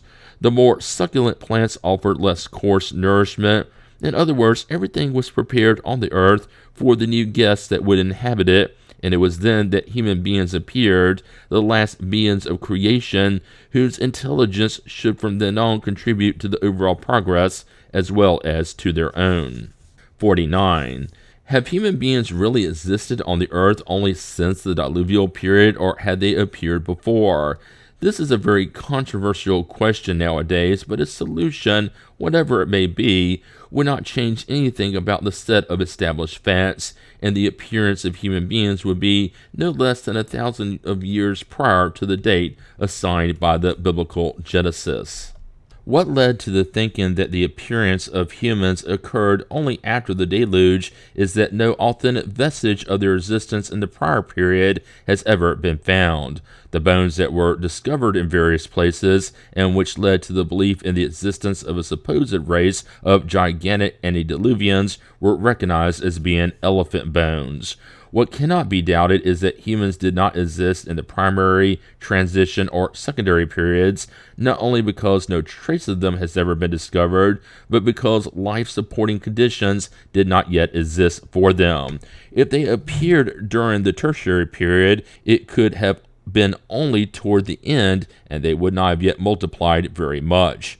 Furthermore, the diluvial period was short. Consequently, it did not bring notable change in atmospheric conditions. Plants and animals were nearly the same before and afterward. It is therefore not impossible that the appearance of humans preceded the great cataclysm. The presence of monkeys at that time is an established fact today, and recent discoveries seem to confirm that of humans as well. Whatever the case may be as to whether or not human beings appeared before the great universal flood, it is certain that their humanitarian role actually did not really begin to take shape, except in the post-diluvial period. One might therefore consider this period as characterized by their presence. Genesis Part 1, Chapter 8, Theories about the Earth, the projection theory, the condensation theory, the incrustation theory, the soul of the Earth. The projection theory. 1. Of all the theories referring to the Earth's origin, the one that has received the most credit of late is that of Buffon, either because of this author's position in the academic world or because not much more was known at the time in which he lived. Observing that all the planets were moving in the same direction, west to east, and on the same plane, traveling orbits whose inclination did not exceed 7.5 degrees, Buffon concluded from this uniformity that they must have been set in motion by the same cause. Since the sun is a molten incandescent mass, Buffon believed that a comet had struck it obliquely, scraping its surface and tearing away a portion which, projected into space by the violence of the collision, split into many fragments.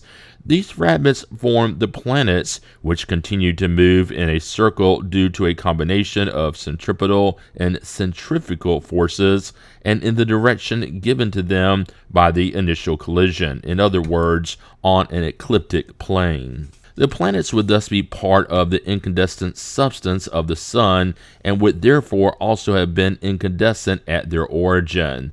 They began to cool off and consolidate in an amount of time proportional to their volume, and when the temperature permitted, life appeared on the surface. As a result of the gradual lessening of the central heat, the Earth at a given time would reach a state of complete cooling, the liquid mass would solidify entirely, and the air, condensing more and more, would finally disappear. The decrease in temperature would render life impossible and would bring about the decrease and subsequent disappearance of all organic beings. The cooling which began at the poles would reach all the continents all the way to the equator. Such is, according to Buffon, the current state of the moon, which, being smaller than the earth, would now be an extinct world where life henceforth is excluded.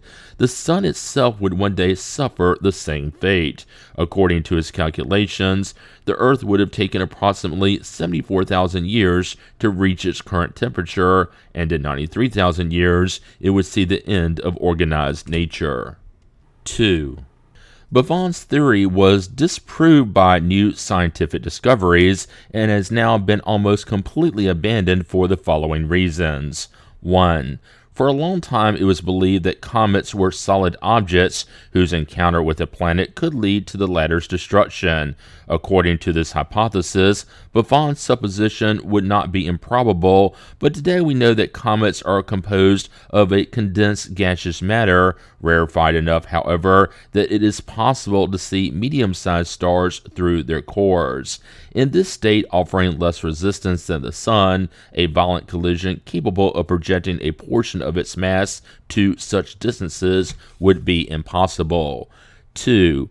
The sun's incandescent nature is also a hypothesis that nothing until now has confirmed, but which, to the contrary, observations seem to refute. Although there is no certainty yet as to its nature, powerful means of observation currently available have enabled us to study it more thoroughly. It is now generally believed by science that the sun is a globe composed of solid matter surrounded by a luminous or photospheric atmosphere that is not in contact with its surface. A complete dissertation at the level of modern science in the late 1800s concerning the nature of the sun and comets may be found in Studies and Lectures on Astronomy by Camille Flammarion, author. 3. In Buffon's time, only the 6 planets acknowledged by the ancients were known: Mercury, Venus, Earth, Mars, Jupiter, and Saturn.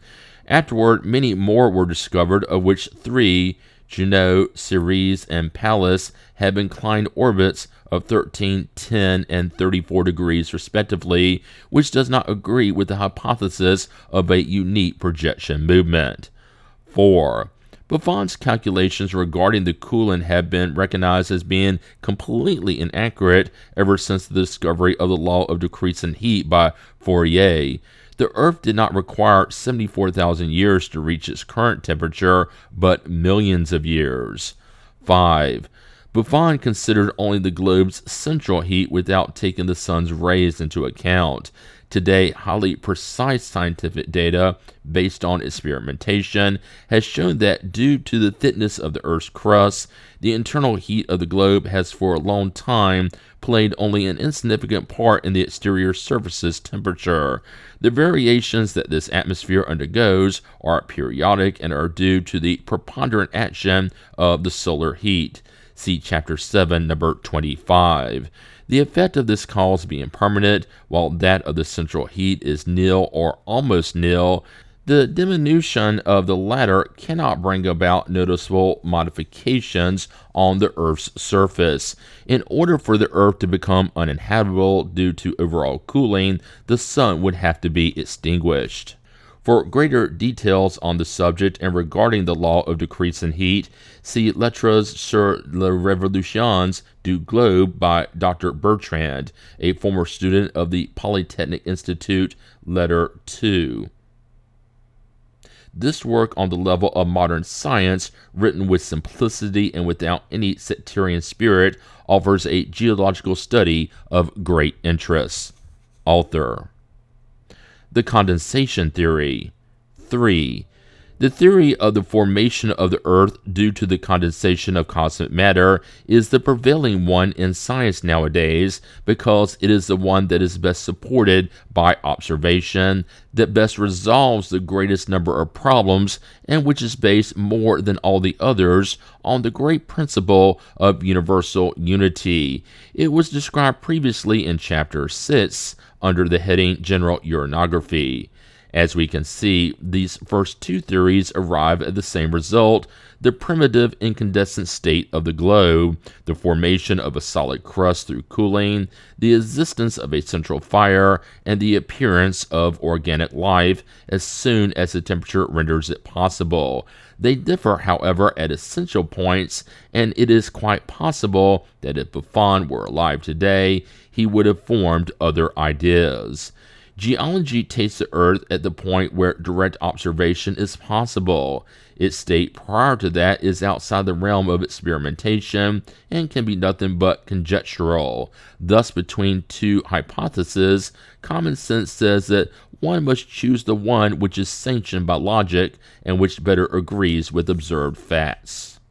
The incrustation theory. 4. We will mention this theory only to make note of it because there is nothing scientific about it. Nonetheless, it has caused certain repercussions lately and has seduced a few people. It is summarized in the following letter. According to the Bible, God created the world in 6 days, 4,000 years before the Christian era.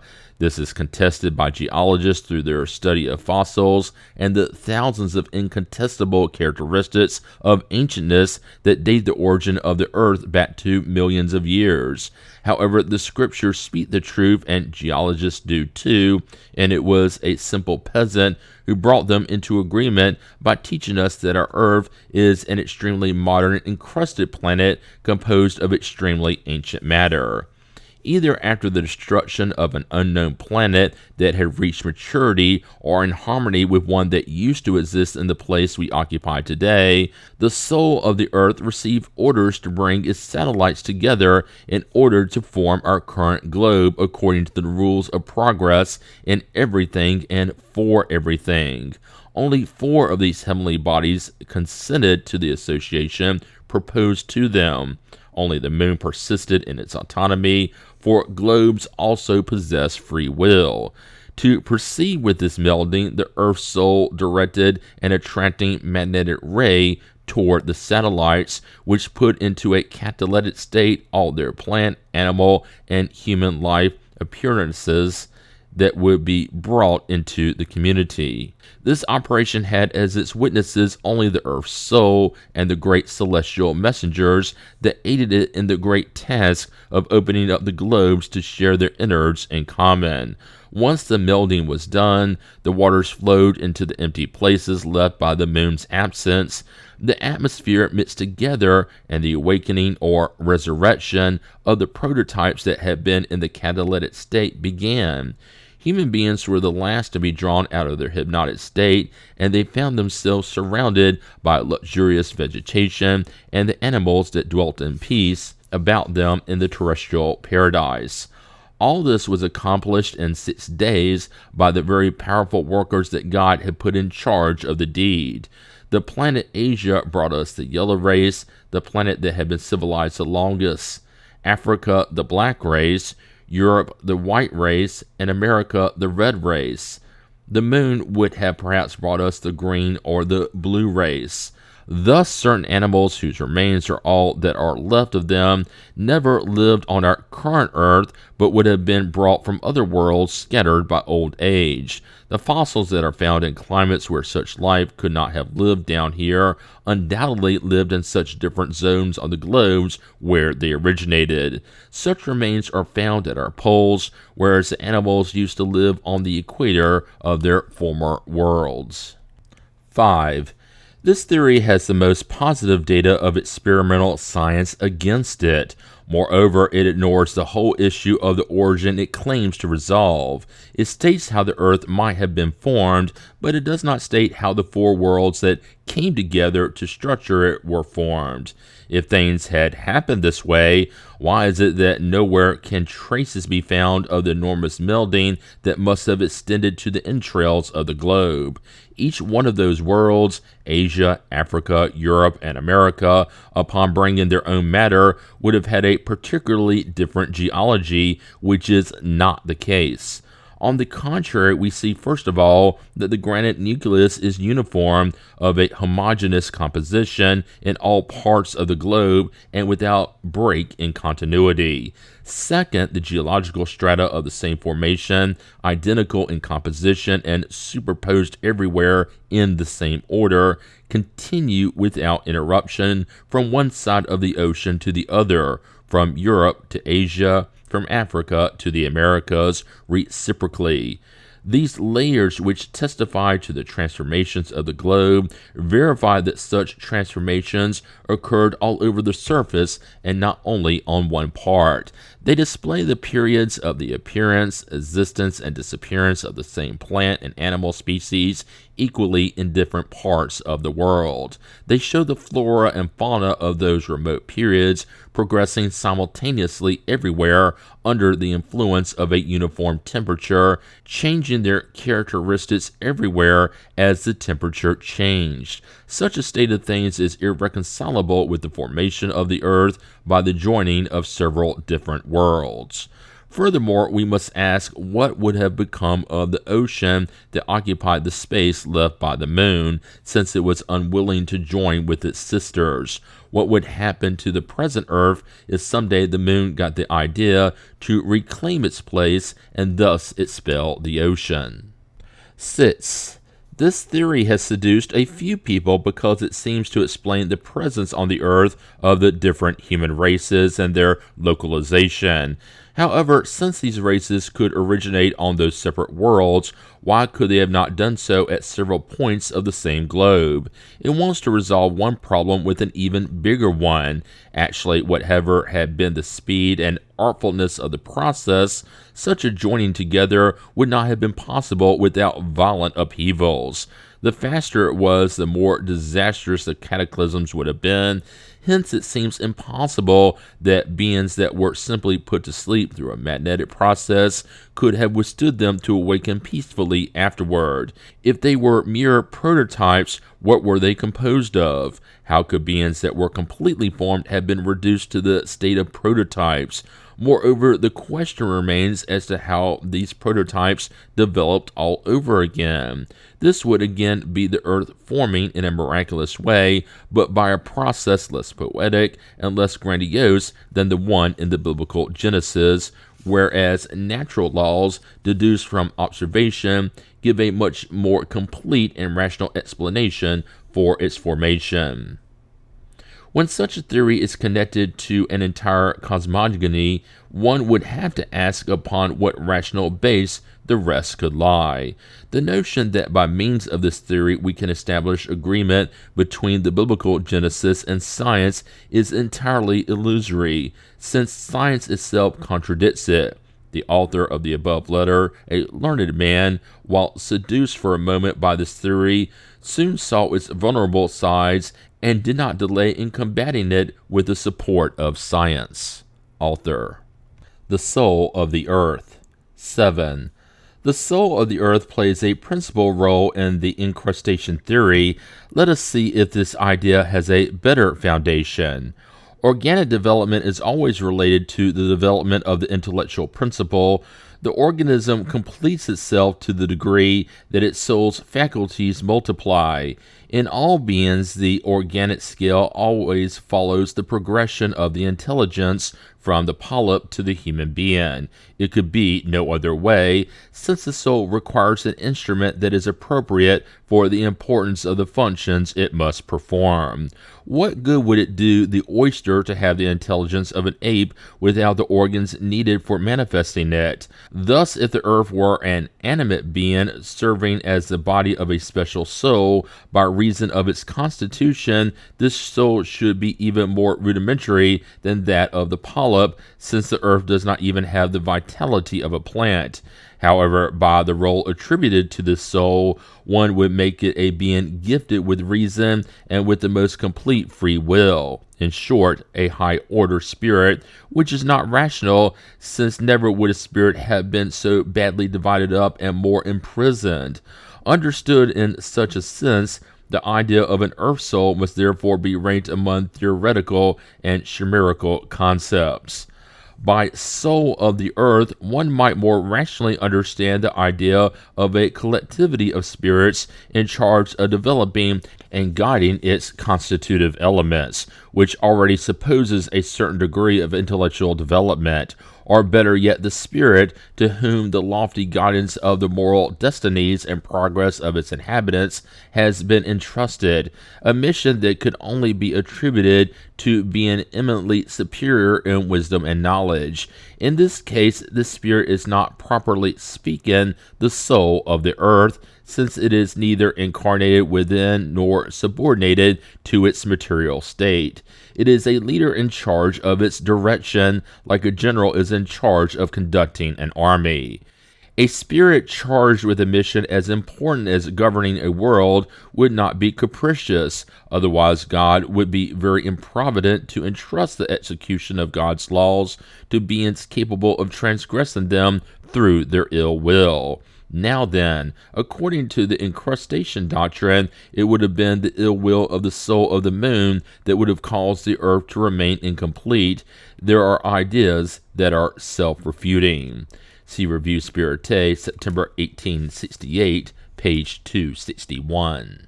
Genesis, Part 1, Chapter 9, The Transformations of the Globe.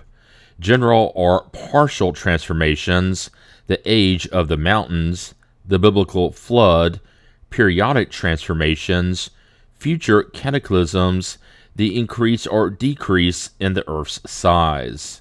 General or partial transformations. 1. The geological periods point out the phases of the general appearance of the globe resulting from its transformations. However, except for the diluvial period, which was characterized by a sudden upheaval, all the others occurred slowly and without a brusque transition. Throughout the time the globe's constituent elements took to settle into their final positions, changes must have been of a general order. Once the base consolidated, only partial modifications occurred on the surface. 2. Besides the general upheaval, the Earth experienced a large number of local disturbances that changed the appearance of certain regions. As with all the other disturbances, two causes contributed to them: fire and water. Fire, whether by the volcanic eruptions that buried surrounding terrains under thick layers of ash and lava, engulfing villages and their inhabitants, whether by earthquakes or by upthrusts of the solid crust, driving the waters back to the lowest areas, or whether by the sinking of the crust in certain places to a greater or lesser extent, into which the waters flowed, leaving the other lands uncovered. This is what caused islands to emerge in the middle of the ocean, while others disappeared, how portions of continents separated to form islands, and how dried up arms of the ocean joined islands to continents. Water. Whether by the invasion or retreat of the oceans in certain coastal areas, whether by collapses which, holding back the course of the waters, formed lakes, whether by overflowing and inundation, or whether by deposits that formed at the mouths of rivers, in drawing back the ocean, these deposits formed new regions. Such is the origin of the Nile Delta in Lower Egypt and the Rhone or Camargue Delta. The age of the mountains. 3. By examining the terrains torn up by the upthrust of the mountains and the layers that form the foothills, it is possible to determine their geological age. By geological age of the mountains, one ought not to understand it to mean the number of years of their existence, but rather the period during which they were formed, and therefore their relative ancientness. It would be erroneous to believe that this ancientness corresponds to their height or to their exclusively granitic nature, since the granite mass, upon being thrust up, could have perforated and separated the superposed layers. Thus, it has been established by observation that the mountains of Vosges in Brittany and Côte d'Or in France, none of which are very high, belong to the oldest formations. These date from the transition period and formed prior to the coal deposits. The Juras formed during the middle of the secondary period and were contemporaneous with the giant reptiles. The Pyrenees formed much later, toward the beginning of the tertiary period. Mont Blanc and the Western Alps came after the Pyrenees and date from the middle of the tertiary period. The Eastern Alps, which include the mountains of Tyrol, are even more recent because they formed only toward the end of the tertiary period. Some of the mountains in Asia are posterior to the diluvial period or are contemporaneous with it. These upheavals must have caused huge localized disturbances and more or less considerable floods due to the displacement of the waters and the interruption and change of river courses. The last century 18th offered a noteworthy example of a phenomena of this type. In 1750, at a 6-day hike from Mexico City, there was a fertile and well-cultivated area where rice, corn, and bananas were grown in abundance. During June, awful earthquakes constantly shook the ground for 2 whole months. On the night of September 28th, the ground was shook by a violent convulsion. An area several miles across began to gradually rise and wound up reaching a height of 500 feet over an area of 10 square leagues, 30 square miles. The ground rolled like the waves of the ocean under the wind of a storm. Thousands of mounds alternately rose and sank. Finally, a rift of nearly 3 leagues, 9 miles, opened up. Smoke, fire, red-hot rocks, and ash shot up to a prodigious height. 6 mountains rose up out of this enormous fissure, among which was the volcano given the name of Jorullo, which now rises 550 meters, approximately 1,800 feet, above the ancient plain. At the time in which the ground began to shake, the Cutimba and San Pedro rivers flowed backward and flooded the entire plain that is now occupied by Jorullo. However, in the area that continued to rise, an abyss opened and swallowed them up. They appeared to the west at a point far from their old banks. Louis Figuier, La Terre avant le déluge. Author. The Biblical Flood. 4. The Biblical Flood, also designated by the name Great Asiatic Flood, was an event whose occurrence cannot be contested. It must have been caused by the upthrust of a part of the mountains in that region, similar to what happened in Mexico.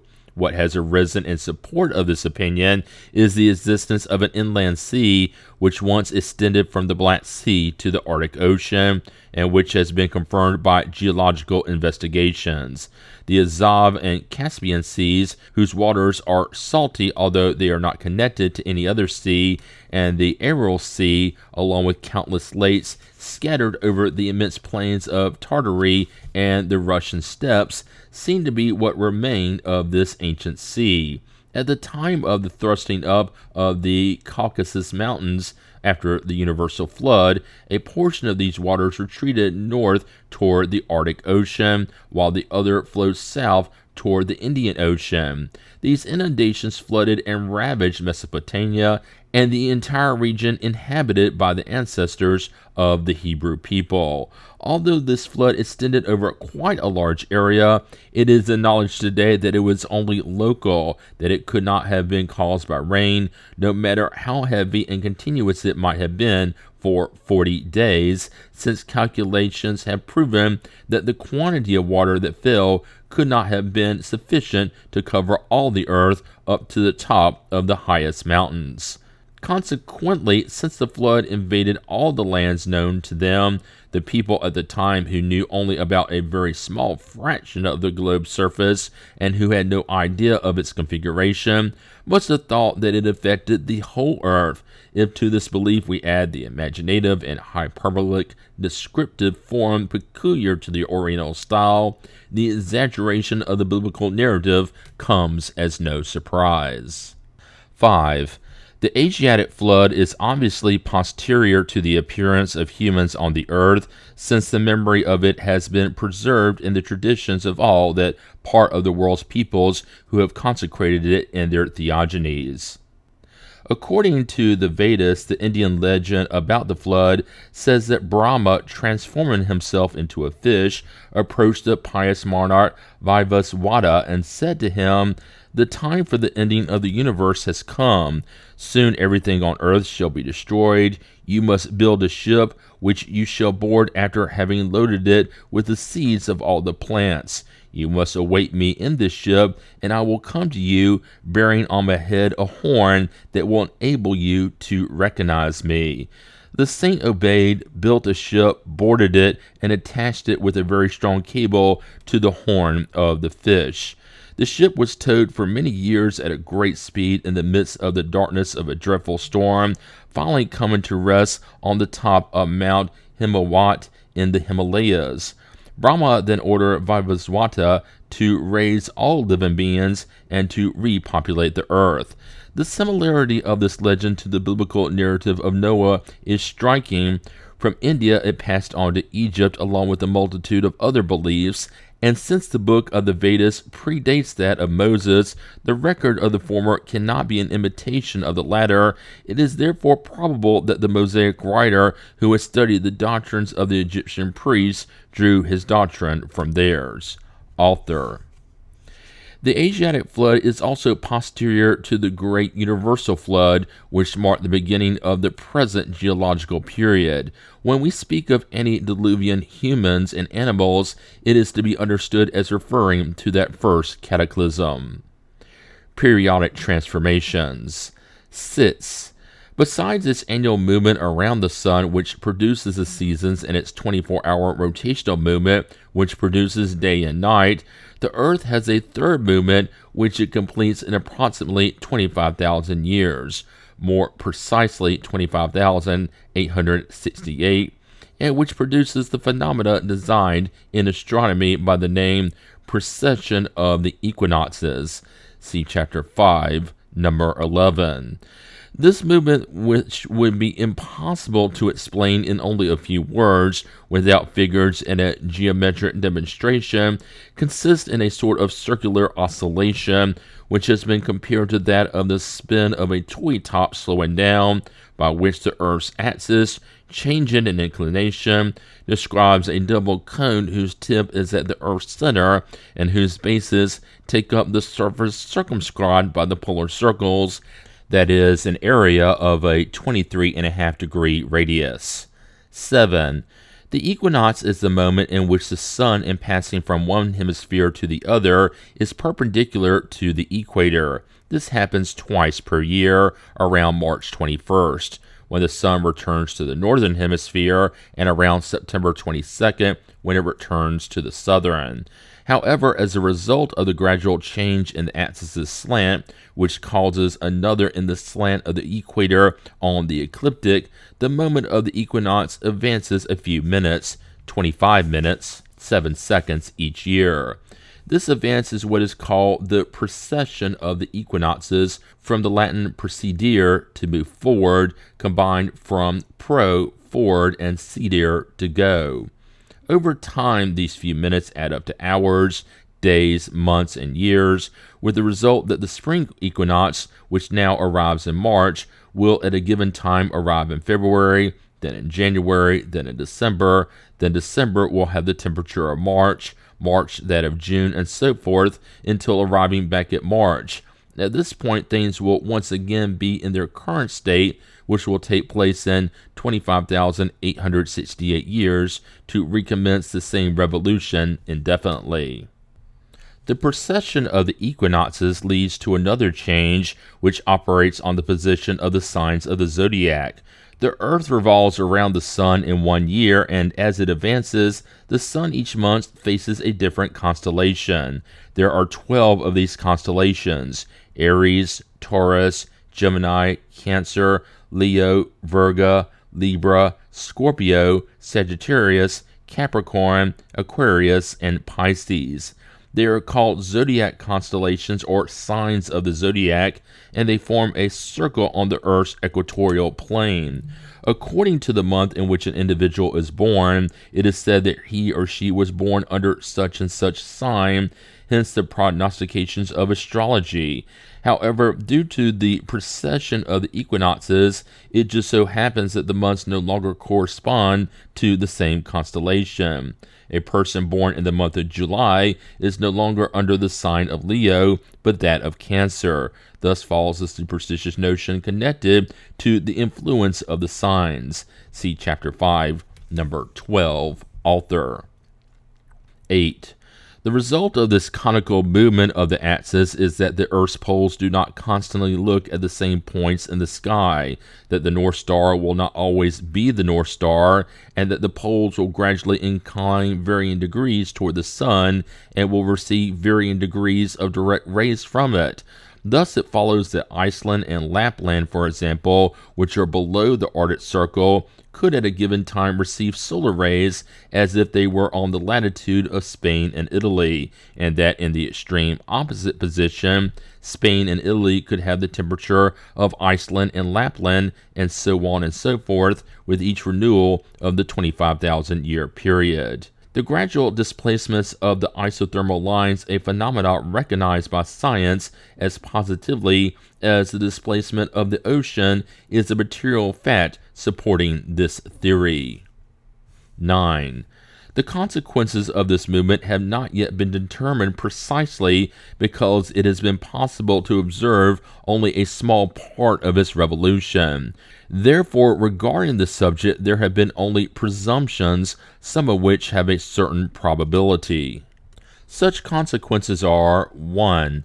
The alternating heating and cooling of the poles, and consequently the melting of the polar ice caps during half of the 25,000-year period, and their formation again during the other half, with the result that the poles would not be doomed to perpetual barrenness, but would in turn enjoy the benefits of fertility.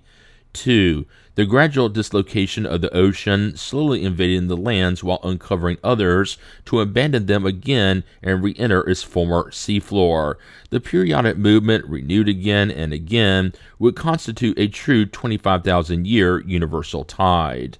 The slowness at which this movement of the ocean occurs makes it almost imperceptible to each generation, but it becomes discernible at the end of several centuries. It cannot cause any kind of sudden cataclysm because humans retreat generation after generation as the ocean advances, and they advance into lands from which the ocean has withdrawn. It is more than probable that some scholars attribute to this cause the ocean's withdrawal from certain coasts and its invasion of others.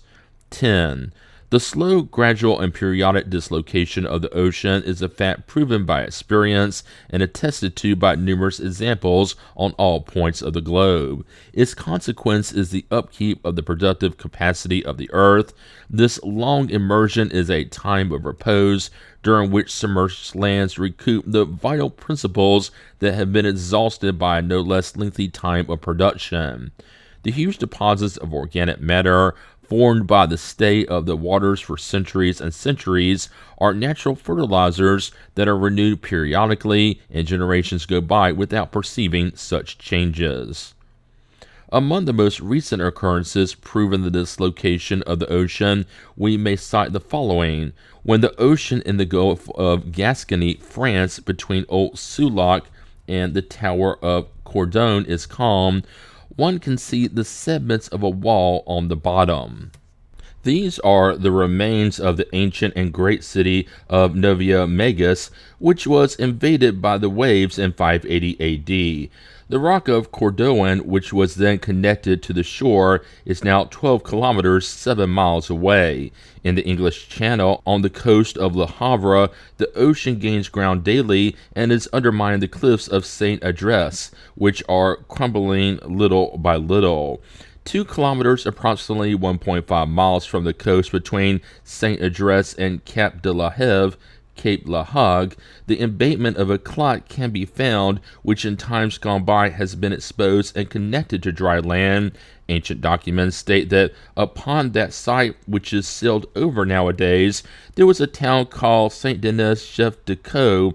The sea invaded the land in the 14th century, and the town was engulfed in 1378. It is stated that in good weather one can see its remains on the ocean bottom. Almost along the entire length of Holland's coastline, the ocean is contained solely by the strength of dikes, which break from time to time. The ancient Lake Flevo, which rejoined the ocean in 1225, today forms the Gulf of Zuiderzee.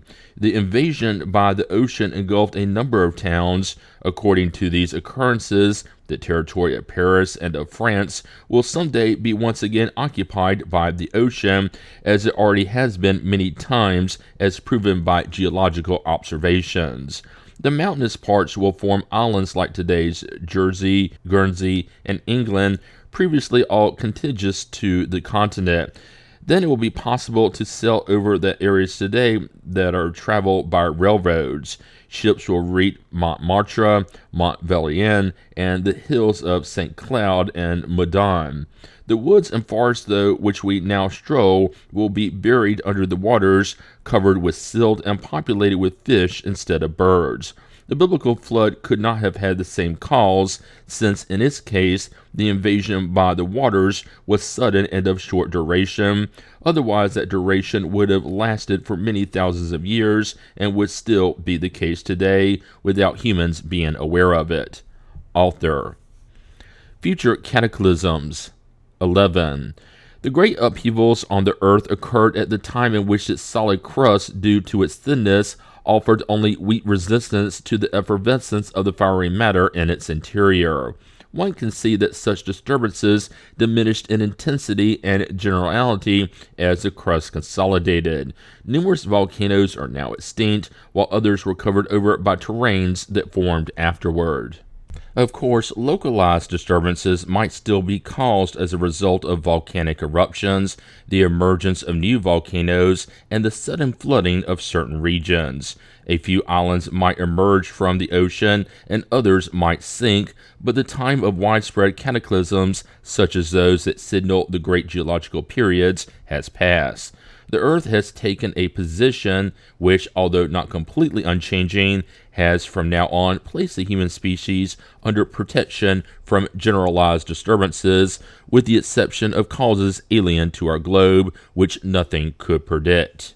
12. As for comets, today we are fully assured of their more beneficial rather than damaging influence, since they seem destined to revitalize the worlds, if we may put it like that, by taking to them the vital principles they have acquired during their travels through space and in the neighborhood of suns. They would thus be sources of prosperity rather than messengers of misfortune. Due to their fluidic nature, currently self-proven, see Chapter 6, number 28 and forward, a violent collision is not to be feared, because if one of them has a close encounter with the Earth would pass through the comet as through a fog. Their tail is even less to be feared. It is nothing but the reflection of solar lights on the immense atmosphere that surrounds them, as it is constantly turned away from the sun and changes direction according to the position of this heavenly body. Due to the speed of its travel, this gaseous matter might well form a type of mane similar to the wake behind a ship or the smoke of a locomotive. Furthermore, many comets have already come close to Earth without causing any damage, and due to their respective densities, the Earth would actually exert a greater attraction over the comet than the comet over the Earth. Only a vestige of old preconceptions could inspire fear over their presence.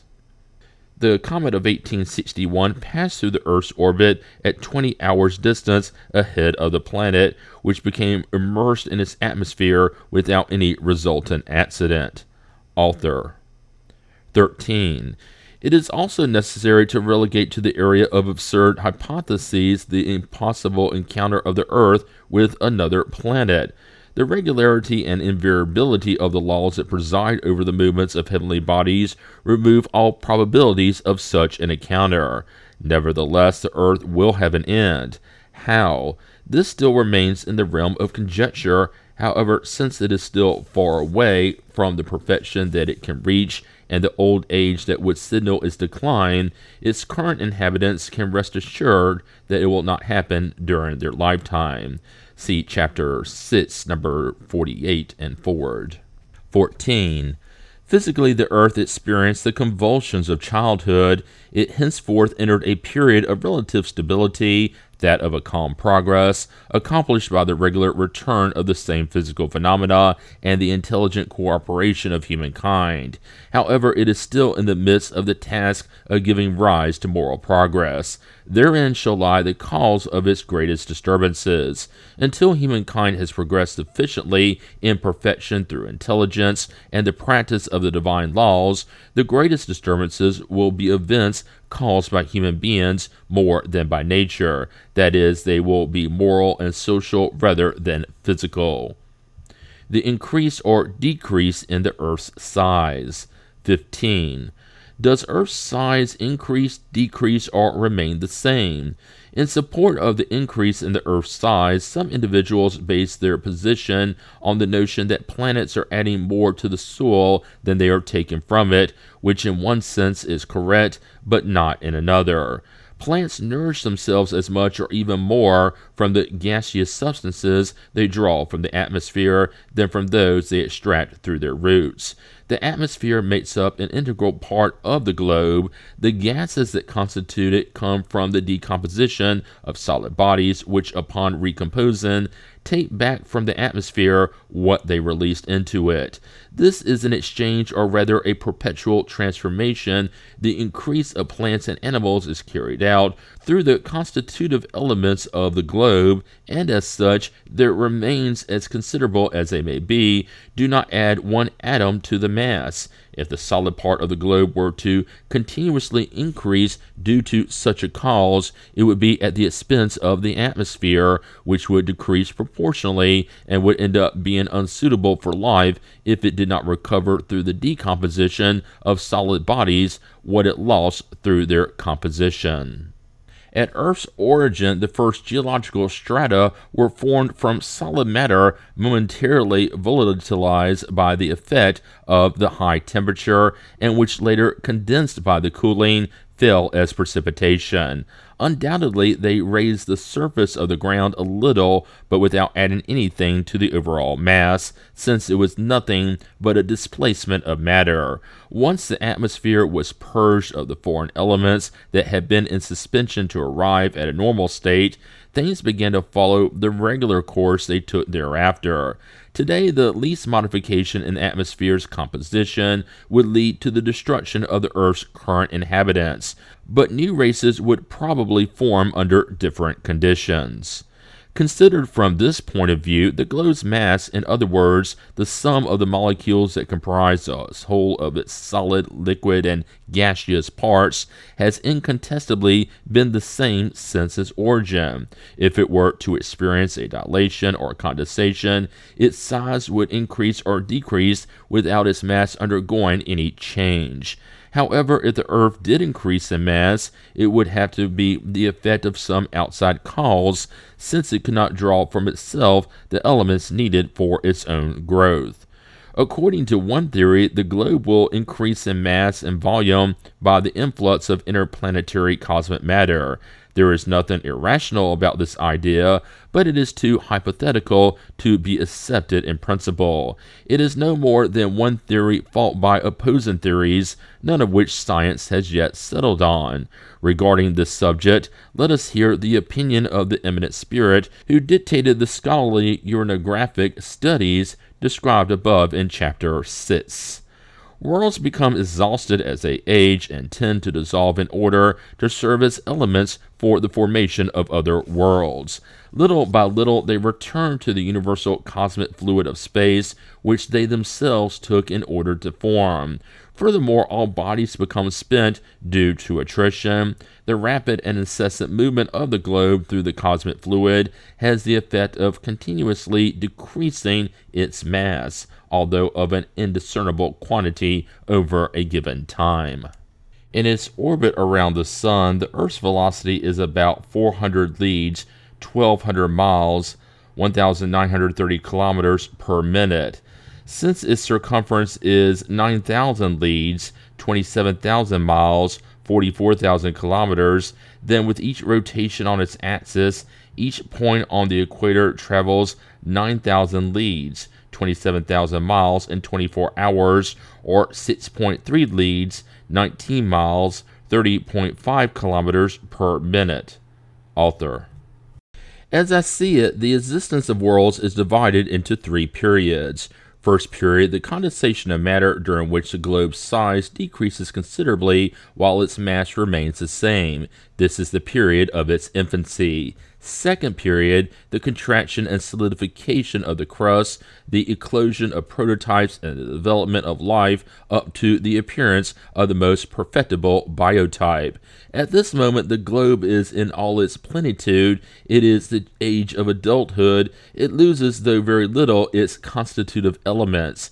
As its inhabitants progress spiritually, it passes on to the period of material decrease. It suffers loss not only due to attrition, but also due to the disaggregation of its molecules, like a hard stone which, eroded by time, ends up falling into dust.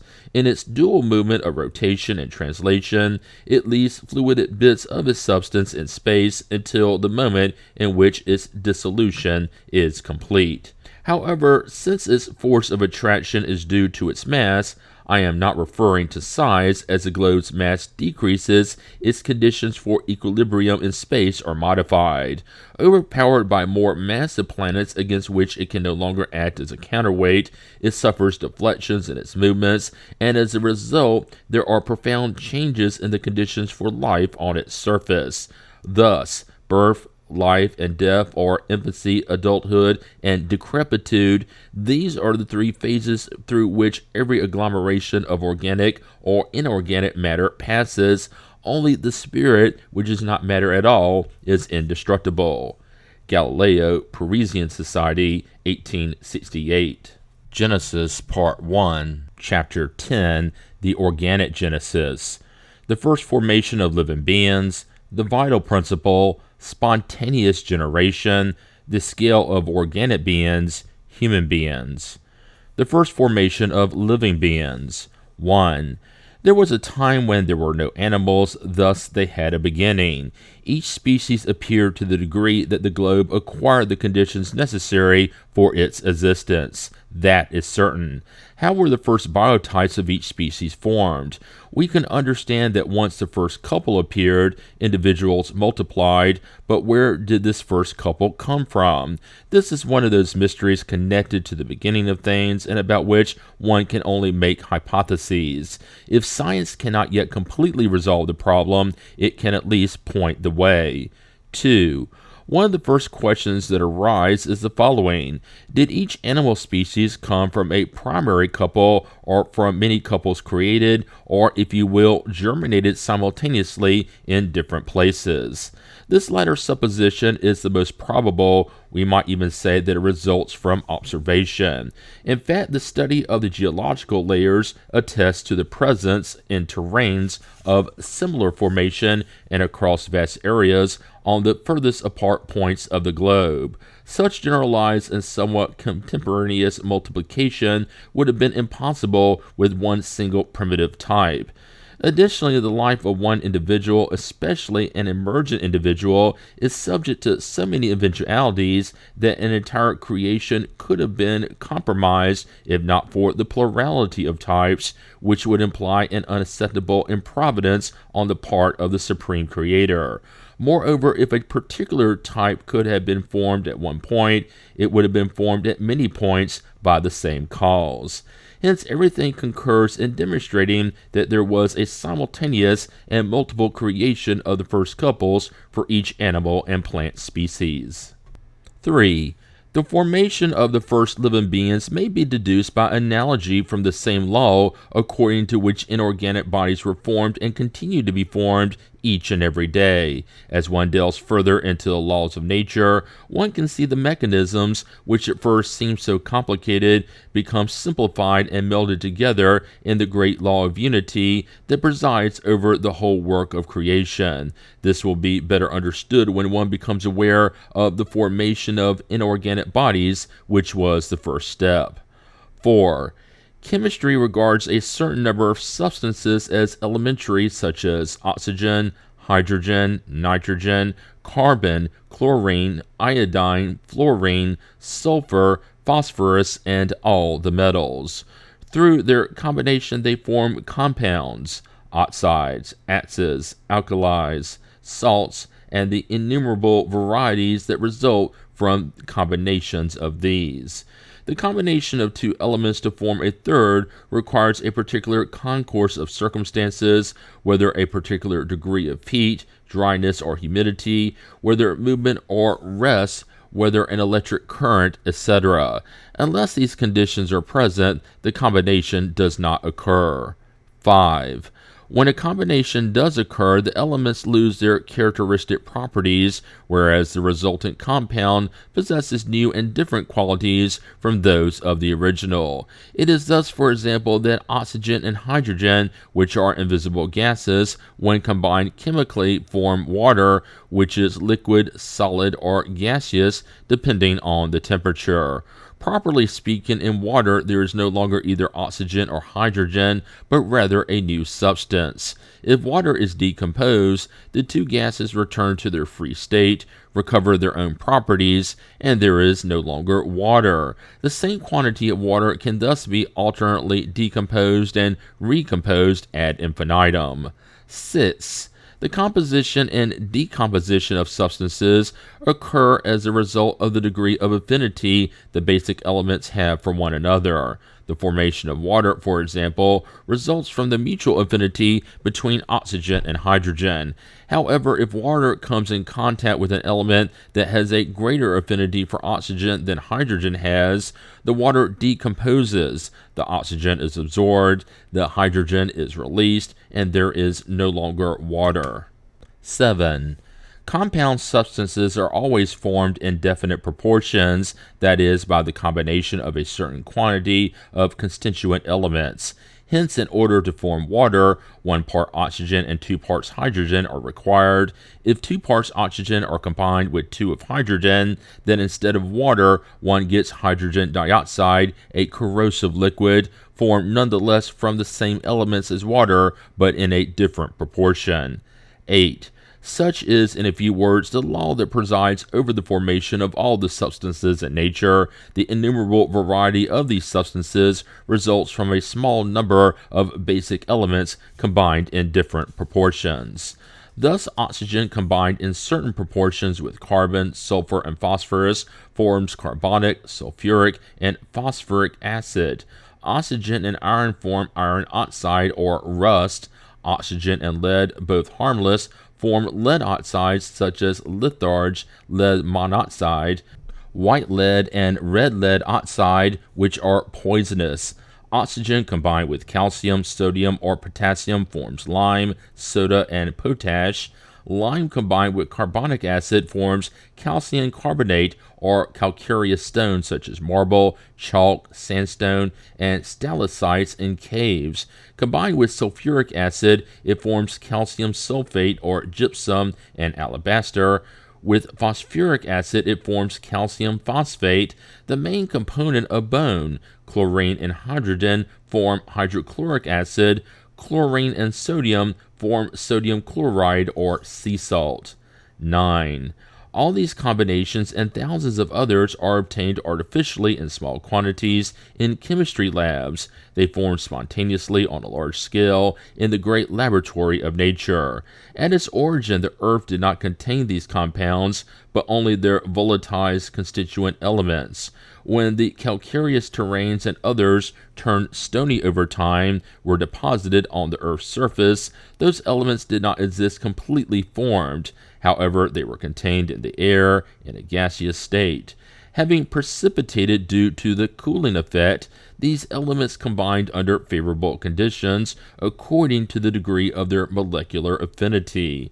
It was then that the different varieties of carbonates, sulfates, etc. were formed, at first dissolved in the waters, and afterwards deposited on the surface of the ground. Let us suppose that for whatever reason the earth returned to its primitive incandescent state and everything decomposed.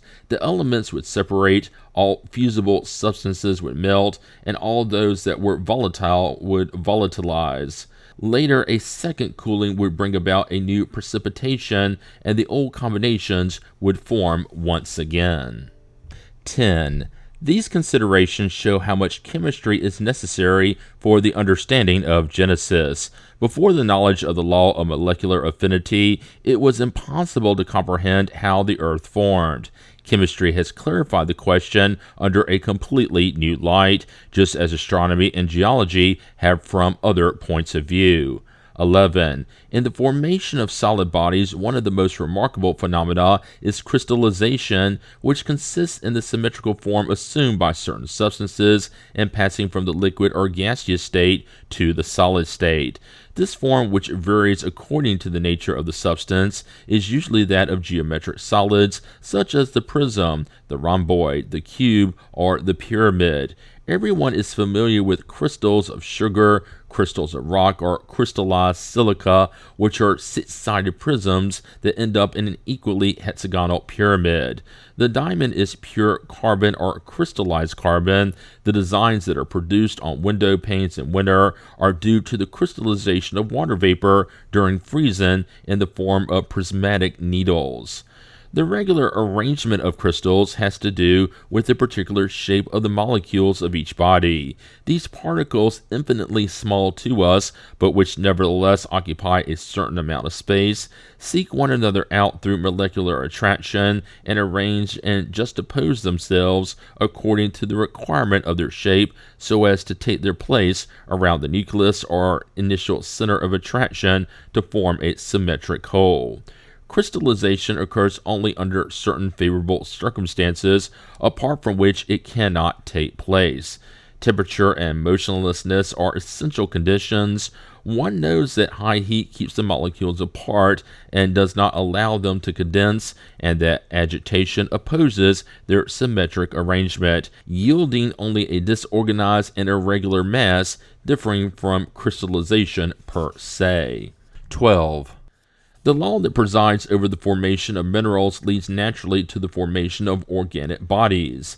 Chemical analysis shows us that all plant and animal substances are composed of the same elements as inorganic compounds. Of these elements, oxygen, hydrogen, nitrogen, and carbon play a principal role, while others are found only accessorily. As in the mineral kingdom, the difference of proportion in the combination of these elements produces all the varieties of organic substances and their diverse properties such as muscle, bone, blood, bile, nerve tissue, brain matter, and fat in animals. Sap, wood, leaves, fruit, essences, oils, and resins, etc. in plants.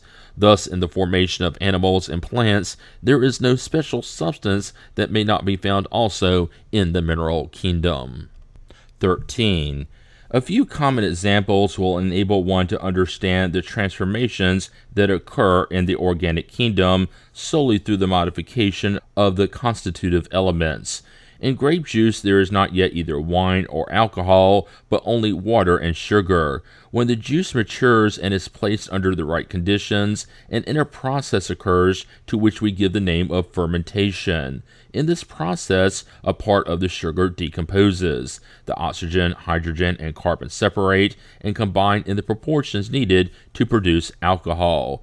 Thus, when we drink grape juice, we are not drinking alcohol because it does not yet exist. It is formed from the constituents of water and sugar without having one more or less molecule in all.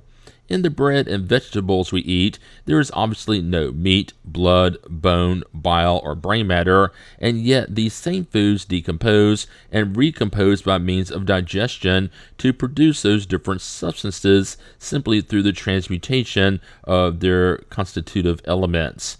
In the seed of a tree, there are no wood, leaves, blossoms, or fruit, and it would be a childish error to believe that a microscopic form of the entire tree could be found in the seed.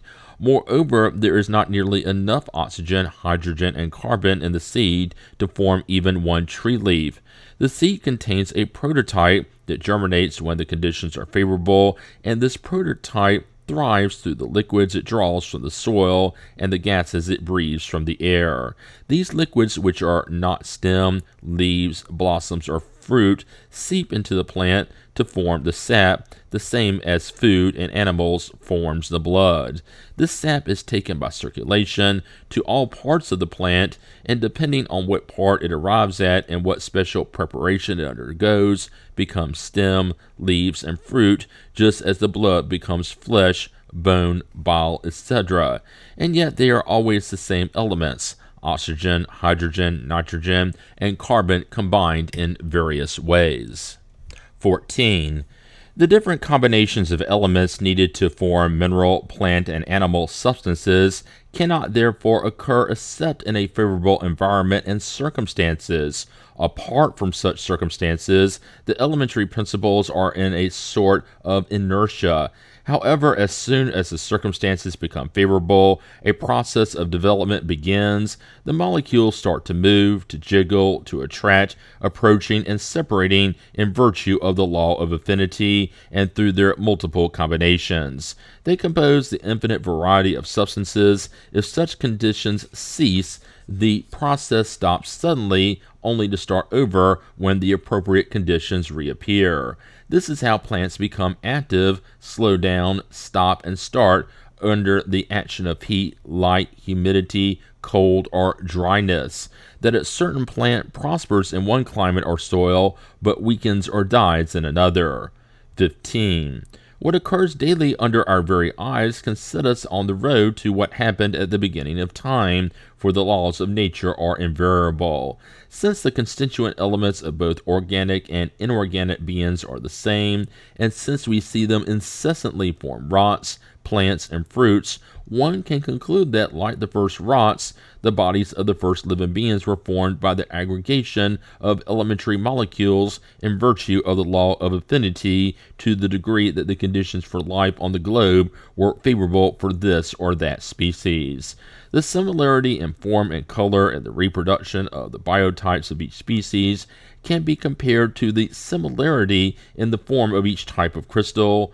Juxtaposed under the influence of the same law, the molecules produce an analogous whole.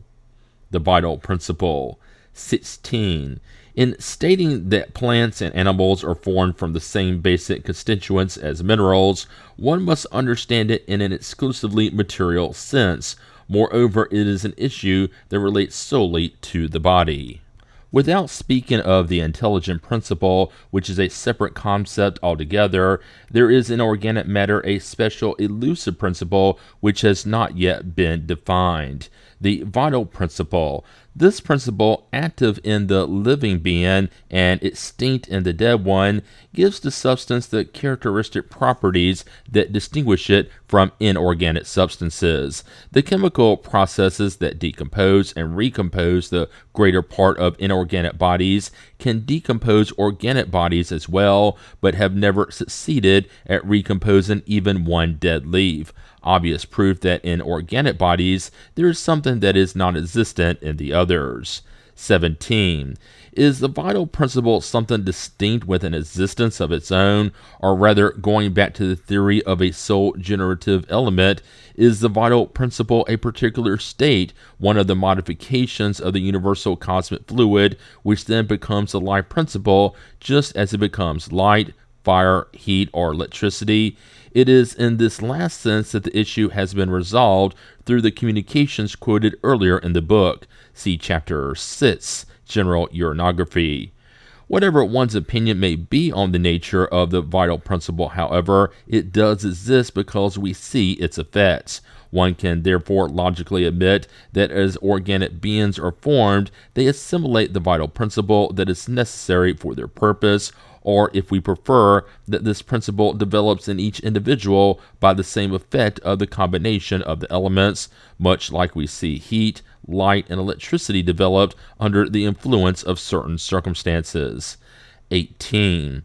If oxygen, hydrogen, nitrogen, and carbon combine without the vital fluid, they form only a mineral or inorganic body. The vital principle modifies the molecular composition of that body to give it special properties. Instead of a mineral molecule, one has an organic molecule. The activity of the vital principle is maintained during life by the activity of the organs, just as heat is maintained by the rotating movement of a wheel. When this action ceases because of death, the vital principle is extinguished like the heat when the wheel stops turning. However, the effect produced on the molecular state of the body by the vital principle persists after the extinction of the principle, just as the carbonization of wood persists after the extinction of the heat. In the analysis of organic bodies, chemistry recovers the constituent elements, oxygen, hydrogen, nitrogen, and carbon, but it cannot reconstruct these bodies because the cause no longer exists, hence it cannot reproduce the effect, whereas it can reconstitute a stone. 19. We have taken for a comparison the heat produced by the movement of a wheel because it is a commonplace effect, familiar to all and easy to understand. However, it would be more precise to say that in the combination of elements to form organic bodies, electricity is produced. Organic bodies would thus be veritable electric batteries, which function as long as the components of these batteries can sustain the conditions required to produce electricity, that is, life, and which stop when such conditions cease, that is, death. According to this, the vital principle would be but a particular type of electricity called animal electricity, released during life by the activity of the organs, and whose production ceases upon death by the cessation of such action. Spontaneous generation. 20. One might of course ask why living beings no longer form under the same conditions in which the first ones appeared on the earth. The question of spontaneous generation, with which science is still preoccupied today, although solved differently, cannot help but cast light on the subject. The proposed problem is this: are organic beings nowadays formed spontaneously by the sole union of constituent elements without prototypes produced beforehand by ordinary methods of generation, in other words, without fathers or mothers? The supporters of spontaneous generation respond in the affirmative and support themselves on direct observations that seem to be conclusive. Others think that all living beings are reproduced by one another and support themselves on the fact that experience has proven that when the prototypes of a certain plant and animal species are scattered about, they can retain a latent vitality for a considerable amount of time until circumstances are favorable for their eclosion. This opinion always leaves open the question of the formation of the first types of each species. 21. Without discussing the two theories, one should note that the principle of spontaneous generation can obviously apply only to beings of the lowest orders of the plant and animal kingdoms, to those in which the manifestation of life begins, whose extremely simple organism is somewhat rudimentary. In fact, these are the first beings that appeared on the earth, and whose generation had to have been spontaneous. We would therefore be witnessing an ongoing creation analogous to that which took place during the earliest ages of the world. 22. So then, why do we not see beings of a more complex organization form in the same way? Such beings have not always existed. This is a positive fact, so they must have had a beginning. If the moss, the lichen, the zoophyte, the infusoria, the intestinal worms, and others can be produced spontaneously, why could not the same happen with trees, fish, dogs, or horses? Here investigations have stopped for the time being. The guide wire has been lost, and until it is found again, the field is open to hypotheses. It would thus be imprudent and premature to take mere theories as absolute truths. 23. If spontaneous generation is an established fact, as limited as it may be, it is no less a crucial one, a landmark pointing the way to new observations. If complex organic beings are not produced in this manner, who knows how they started? Who knows the secret of all transformations? When one sees an oak sprout from an acorn, who could say that some mysterious tie might not exist between the polyp and the elephant? See number 25. In the current state of our knowledge, we cannot present the theory of ongoing spontaneous generation except as a hypothesis, although a probable one, and which may someday take its place among recognized scientific truths. The scale of organic beings. 24. There is no clearly marked out delimitation between the plant and animal kingdom. Outside the confines of the two kingdoms are the zoophytes, or animal plants, whose name indicates that they have a little of each. It represents the link between both. Like animals, plants are born, live, grow, draw nourishment, breathe, reproduce, and die. Like animals, they need light, warmth, and water to live. If they are deprived of these elements, they languish and die. The absorption of noxious air and deleterious substances poisons them. Their most distinctive characteristic is that they are bound to the soil and extract their nutrition from it without moving about. The zoophyte has the outward appearance of a plant. Like the plant, it is attached to the soil. Like the animal, life in it is more accentuated. It draws its nourishment from the ambient environment. A step higher, the animal is free and goes in search of its nourishment. First, there are the innumerable varieties of polyps with gelatinous bodies without well-defined organs and which differ from plants only because of their locomotion. Next in the order of development of organs, vital activity, and instinct come the helminths or intestinal worms, the mollusks, fleshy animals without bones, some of which are naked, such as the gastropods and octopi, whereas others bear shells, such as the snails and oysters. The crustaceans, whose skin is covered with a hard crust, such as the crab and lobster. The insects, in which life takes on a prodigious activity, and which an industrious instinct often manifests, such as in the ant, bee, and spider. Some undergo a metamorphosis, such as the chrysalis that becomes an elegant butterfly. Then comes the order of the vertebrates, animals with bony skeletons, which include the fish, reptiles, birds, and finally the mammals, whose organization is the most complete. 25.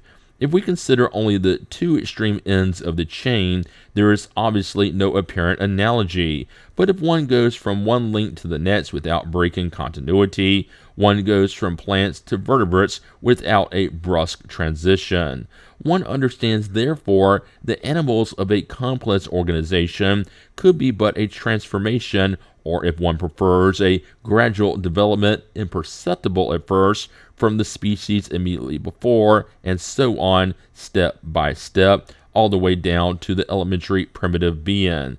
The difference between the acorn and the oak is enormous, yet if one follows step by step the development from the acorn, one will arrive at the oak and will marvel that it has come from such a small seed. Now, if the acorn contains the appropriate latent elements for the formation of a giant tree, why could it not be the same from the mite to the elephant? See number 23. From this, we understand that there is spontaneous generation only for elementary organic beings. More complex species would be the product of successive transformations among these same beings as climatic conditions become suitable.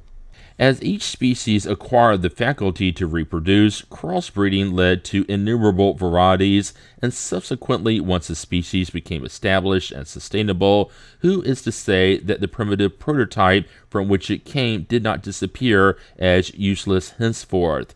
Who is to say that our present-day mite is the same as the one that, mutation by mutation, has produced the elephant? Thus, it could be explained why there is no spontaneous generation among complex animals. This theory, though not accepted as definitive, is the one that prevails in science today. It is regarded by serious observers as the most rational. Human beings. 26. From the corporeal and purely anatomical point of view, humans belong to the class of mammals, differing from them only by nuances in their outward appearances. Furthermore, they are of the same chemical composition as all animals, and have the same organs, the same functions, and the same modes of nutrition, breathing, secretion, and reproduction. They are born, live, and die under the same conditions, and at death their body decomposes just as those of everything else that lives. In their blood, flesh, and bones, there is not one atom different from those found in the body of animals. Like them, upon dying, the oxygen, hydrogen, nitrogen, and carbon that had combined to form them return to the earth, and through new combinations will form mineral, plant, and animal bodies once more.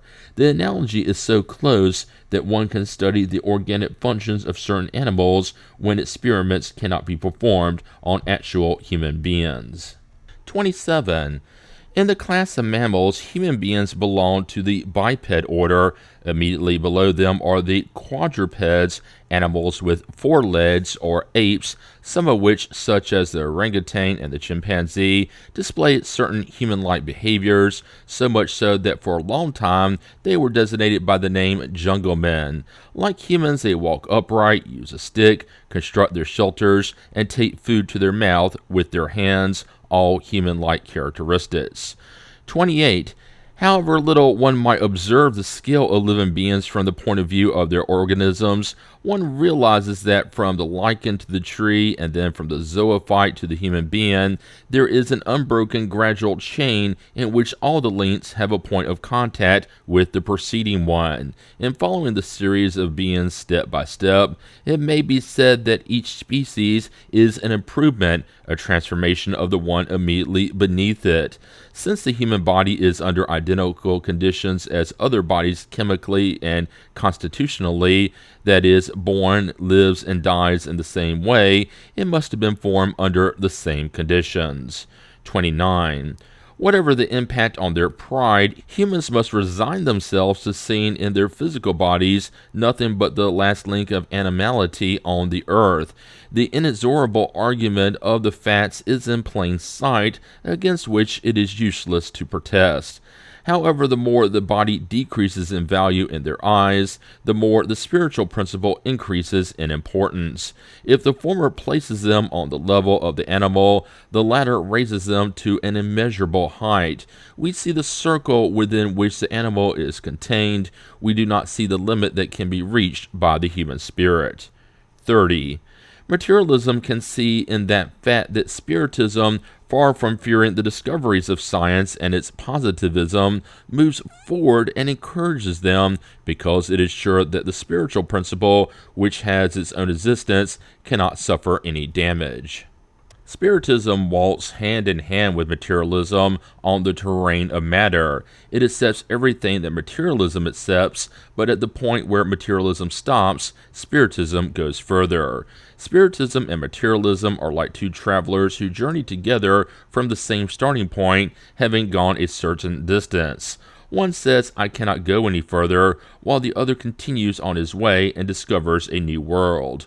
Why then would the former say that the latter is mad simply because in seeing new horizons, he wants to go beyond the limits in which it is proper for the former to stop? Was not Christopher Columbus also regarded as crazy because he believed in a world beyond the ocean? How often has not history told of such sublime madmen who enabled humankind to advance and for whom we braid garlands after we push them into the mud?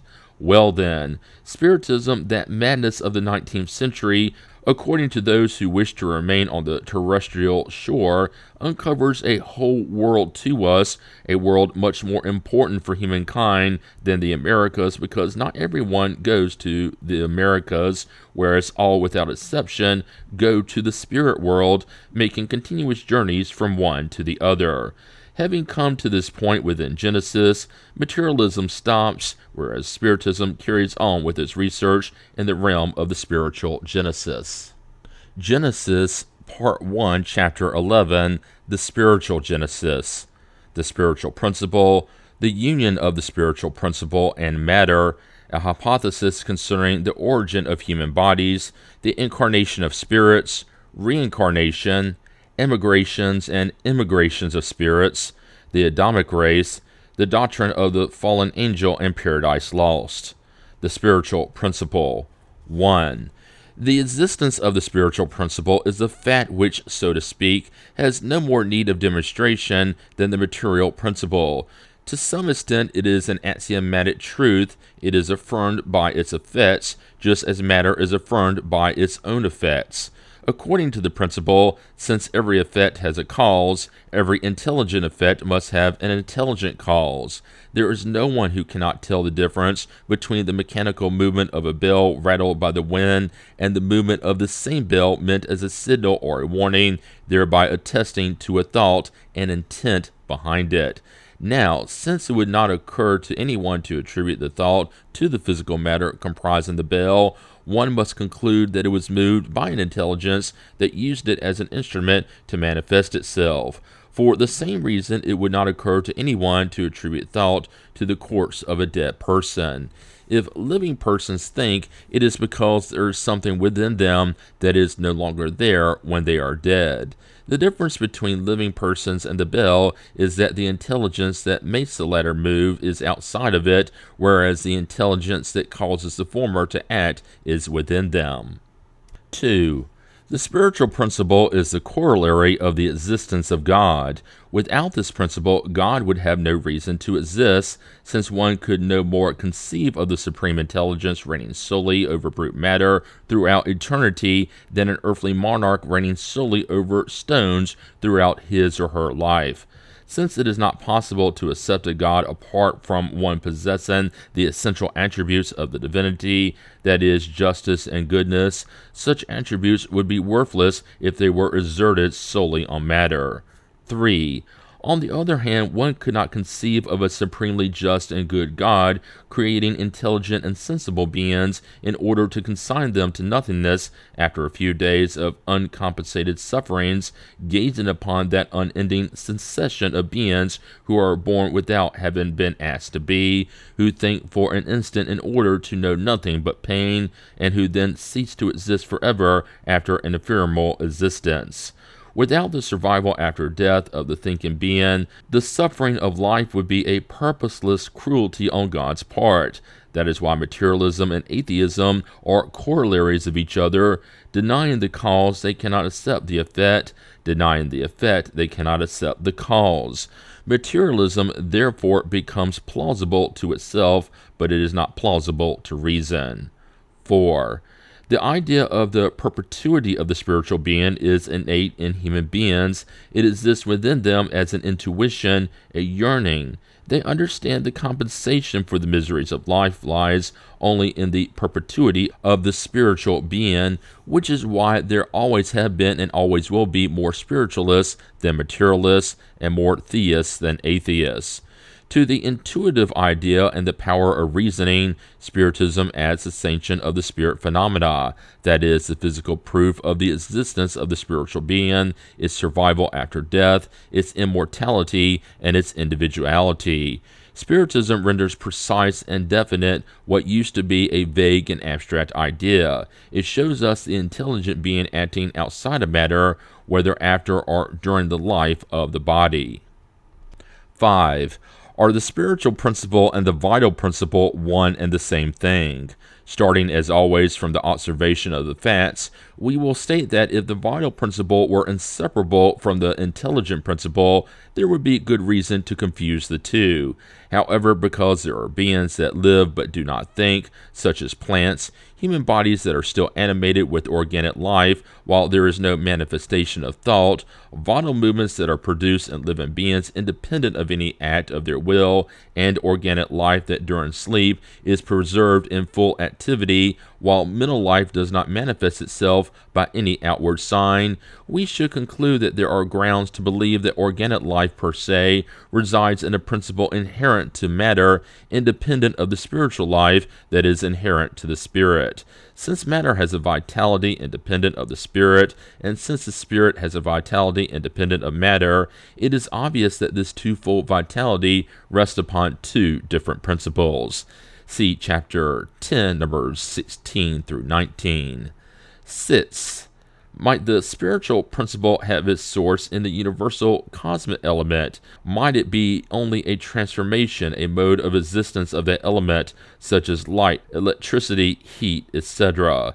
If that were the case, the spiritual principle would undergo the vicissitudes of matter, and it would be extinguished through disaggregation just as the vital principle is. The intelligent being would have only a momentary existence, like the body, and at death it would return to nothingness, or to the universal whole, which would amount to the same thing. In other words, this would be the sanction of materialist doctrines. The sui generis properties that are recognized in the spiritual principle prove that it has its own independent existence, since if its origin were in matter, it would lack such properties. Since intelligence and thought cannot be attributes of matter, by going back from the effect to the cause, one reaches the conclusion that the material element and the spiritual element are the two constitutive principles of the universe. The individualized spiritual principle constitutes the beings called spirits, while the individualized material element constitutes the different organic and inorganic bodies of nature. 7. Accepting the spiritual being and the fact that its source cannot be found in matter, then what is its origin, its point of departure? Here the means of investigation are completely lacking, just as for everything else connected with the origin of things. Humans can only verify what actually exists. Concerning everything else, they can formulate only hypotheses, and whether the knowledge of human origins is beyond the reach of their present intelligence, or whether it is useless or unsuitable for them to possess it at the moment. God has not given them such knowledge, not even through revelation. What God does say to them through his messengers, and what humans can deduce otherwise by themselves from the principle of supreme justice, an essential attribute of the divinity, is that all humans have the same point of departure, that they are all created simple and ignorant, with an equal aptitude for progressing by means of their individual activity, that they will all reach the degree of perfection suitable to them through their own personal efforts, that being children of the same Father, they are all objects of the same consideration, and that none are more favored or more gifted than others, nor excused from the labor that will be imposed on everyone else to reach the goal. 8. Just as God has created material worlds throughout all eternity, God has also created spirit beings throughout all eternity. Otherwise, material worlds would have no objective. It would be easier to conceive of spirit beings without material worlds than the latter without spirit beings. It is the material worlds that must furnish spirit beings with the elements of activity for the development of their intelligence. 9. Progress is the normal condition of spirit beings, and relative perfection is the goal they must reach. Now, if God has created incessantly throughout all eternity, it follows that throughout all eternity there also have been beings that have reached the culminating point of the scale. Before the earth came into being, worlds had succeeded worlds, and when the earth emerged from the chaos of the elements, space was already populated with spirit beings of every degree of advancement, from those who had just been born to life to those who, since time immemorial, had taken their place among the pure spirits, commonly called angels. The union of the spiritual principle and matter. 10. Before matter could be the object of labor of the spirit for the development of its faculties, it was necessary for the spirit to be able to act upon it, and this is why it came to dwell in it like a lumberjack dwells in the forest. Since matter had to be simultaneously the object and instrument of labor, God, instead of joining the spirit to rigid stone, created organized, flexible bodies capable of both receiving all the impulses of the spirit's will and of lending itself to all its movements. The body is therefore simultaneously the envelope and instrument of the spirit, and as the spirit acquires new aptitudes, it clothes itself in another envelope that is appropriate for the new type of work that it must perform, just as less heavy tools are employed by those capable of performing more delicate work. 11. To be more exact, it must be stated that it is the spirit itself that molds its own envelope and renders it adequate for its new requirements.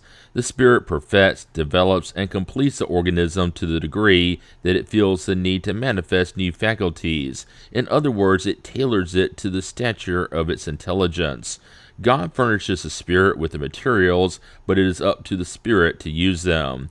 That is why advanced races have an organism, or rather a cerebral apparatus, that is more perfected than that of primitive races. This also explains the special style that the spirit's character imprints on the outline of the physiognomy and the appearance of the body. See Chapter 8, Number 7, The Soul of the Earth. 12. Once a spirit is born to spiritual life, in order to advance, it must make use of its faculties, which are rudimentary at first.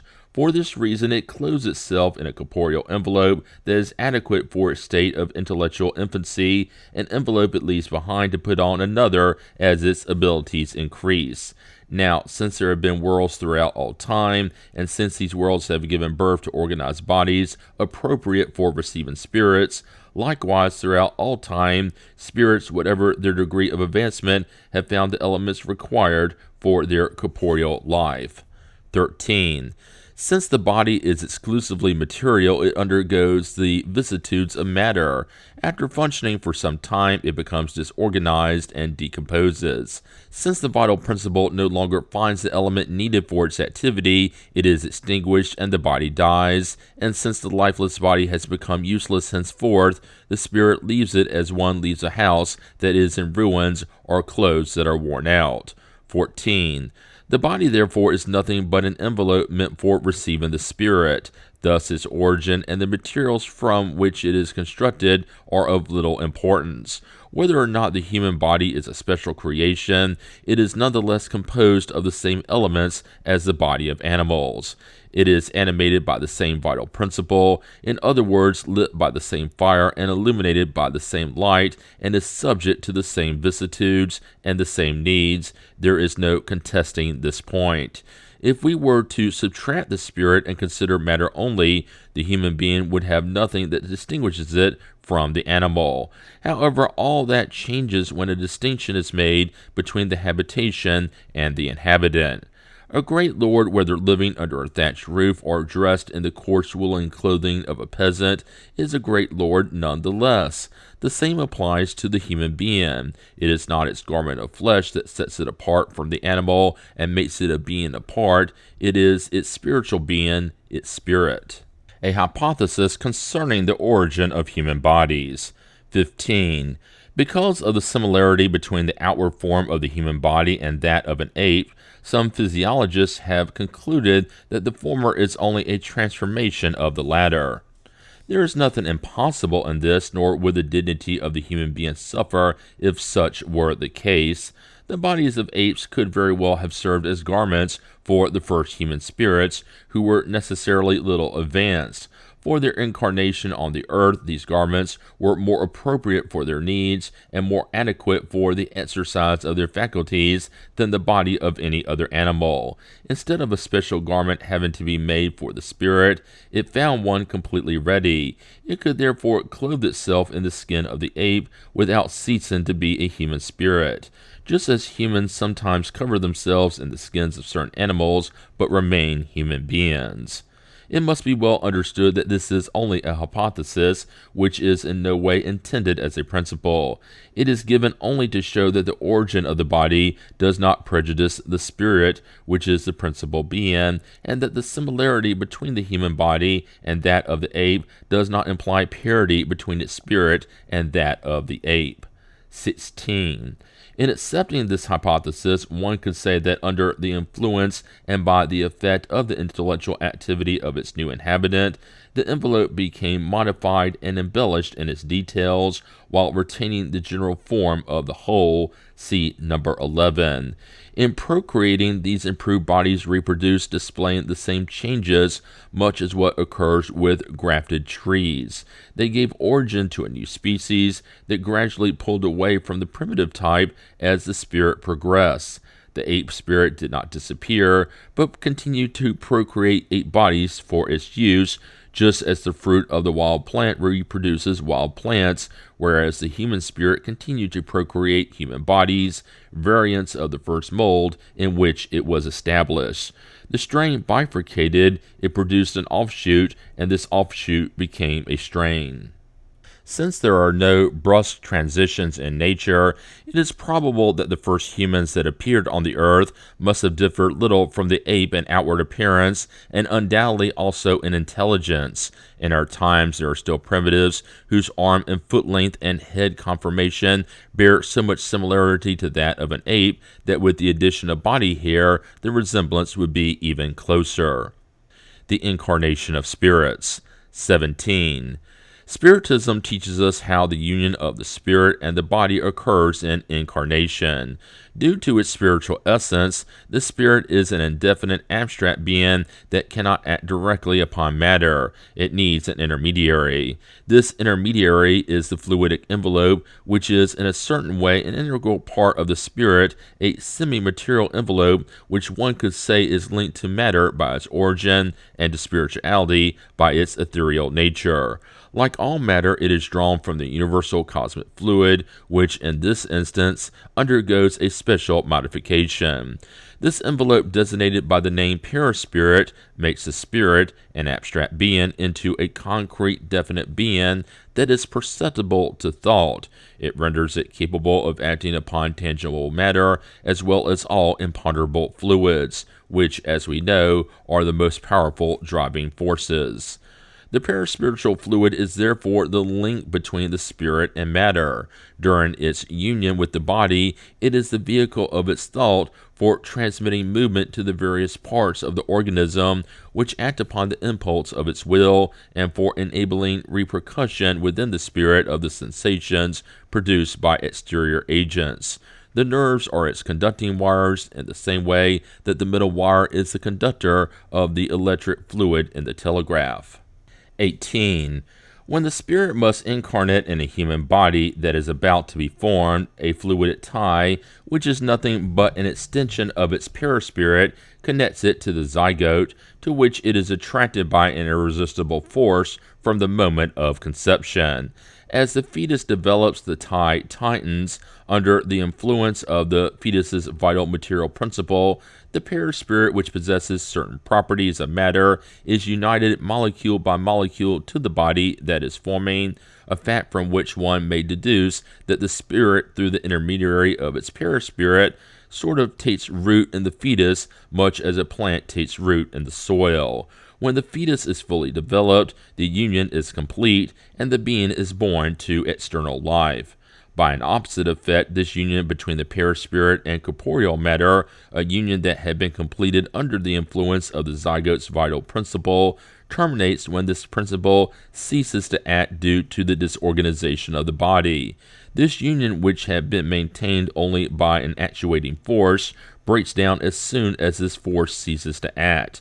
Then the perispirit disengages molecule by molecule as when it was uniting, and the spirit is set free. Thus it is not the departure of the spirit that causes the death of the body, rather the death of the body is what causes the departure of the spirit. From the moment of death, the integrity of the spirit is complete. Its faculties acquire an even greater power of penetration, while the life principle is extinguished in the body. This is obvious proof that the vital principle and the spiritual principle are two distinct things. 19. By enabling us to observe the phenomena that accompany this separation, Spiritism teaches us that this separation is sometimes quick, easy, gentle, and painless. At other times, it is slow, laborious, and horribly painful due to the moral state of the spirit, and it may take entire months. 20. One particular phenomena also pointed out through observation always accompanies the incarnation of the spirit. Since the spirit is held by the fluidic tie that attaches it to the fetus, confusion seizes it. This confusion increases as the tie strengthens, and during the last moments, the spirit loses all self-awareness so that it is never a conscious witness of its own birth. The moment the newborn breathes, the spirit begins to recover its faculties, which develop as organs that are to serve for their manifestation, form, and consolidate. 21. However, at the same time that the spirit recovers its self-awareness, it loses the memory of its past, but without losing the faculties, qualities, and aptitudes that it had acquired previously, aptitudes which had remained temporarily in a latent state, and which, upon resuming their activity, will help the spirit do more and do better than what it did in its previous incarnation. It picks up its previous work where it left off. It is for it a new departure point, a new step to climb. Here the Creator's goodness is once again expressed, since the remembrance of an often painful or humiliating past, if added to the heartaches of its new existence, could trouble and hamper it. Instead, it remembers only what it has learned because it is useful. If it sometimes retains a vague intuition of past events, it is like the remembrance of a fleeting dream.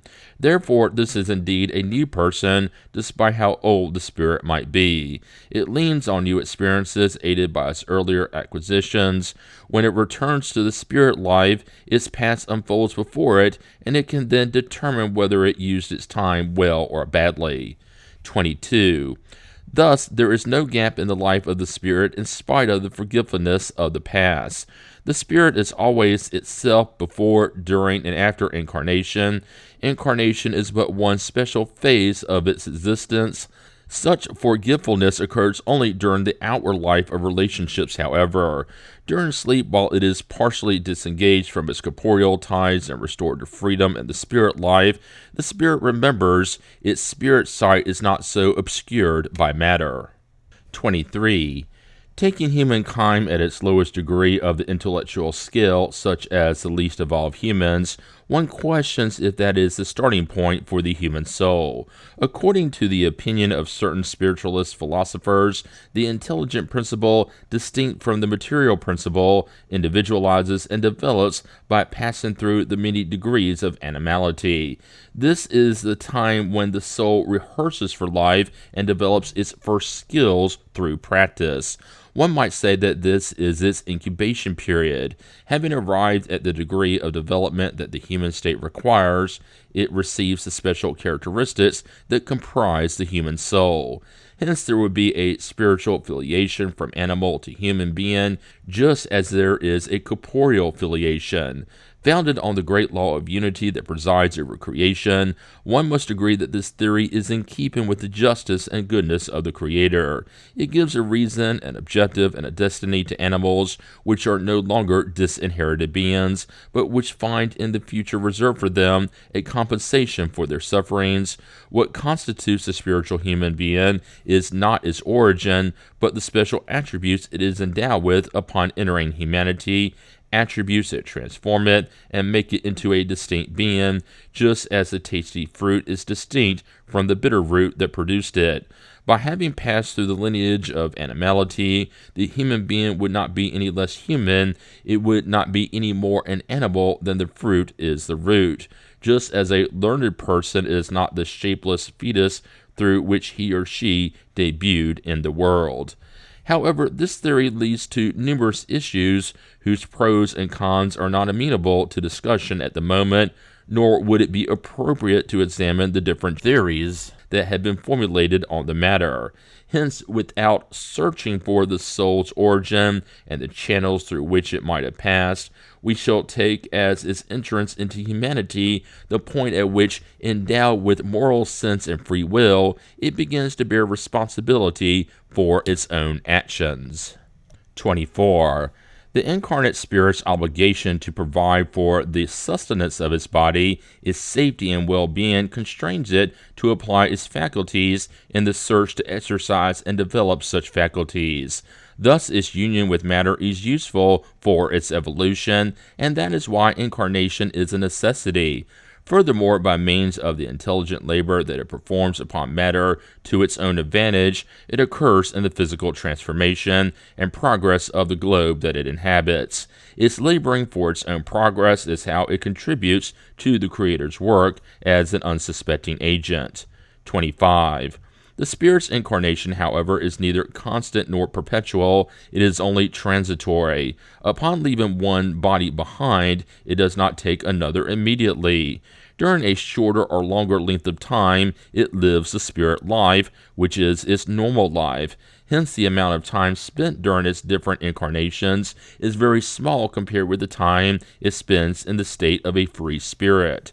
During the interval between its incarnations, the spirit also progresses in the sense that it uses for its advancement the knowledge and experience it acquired during its corporeal life.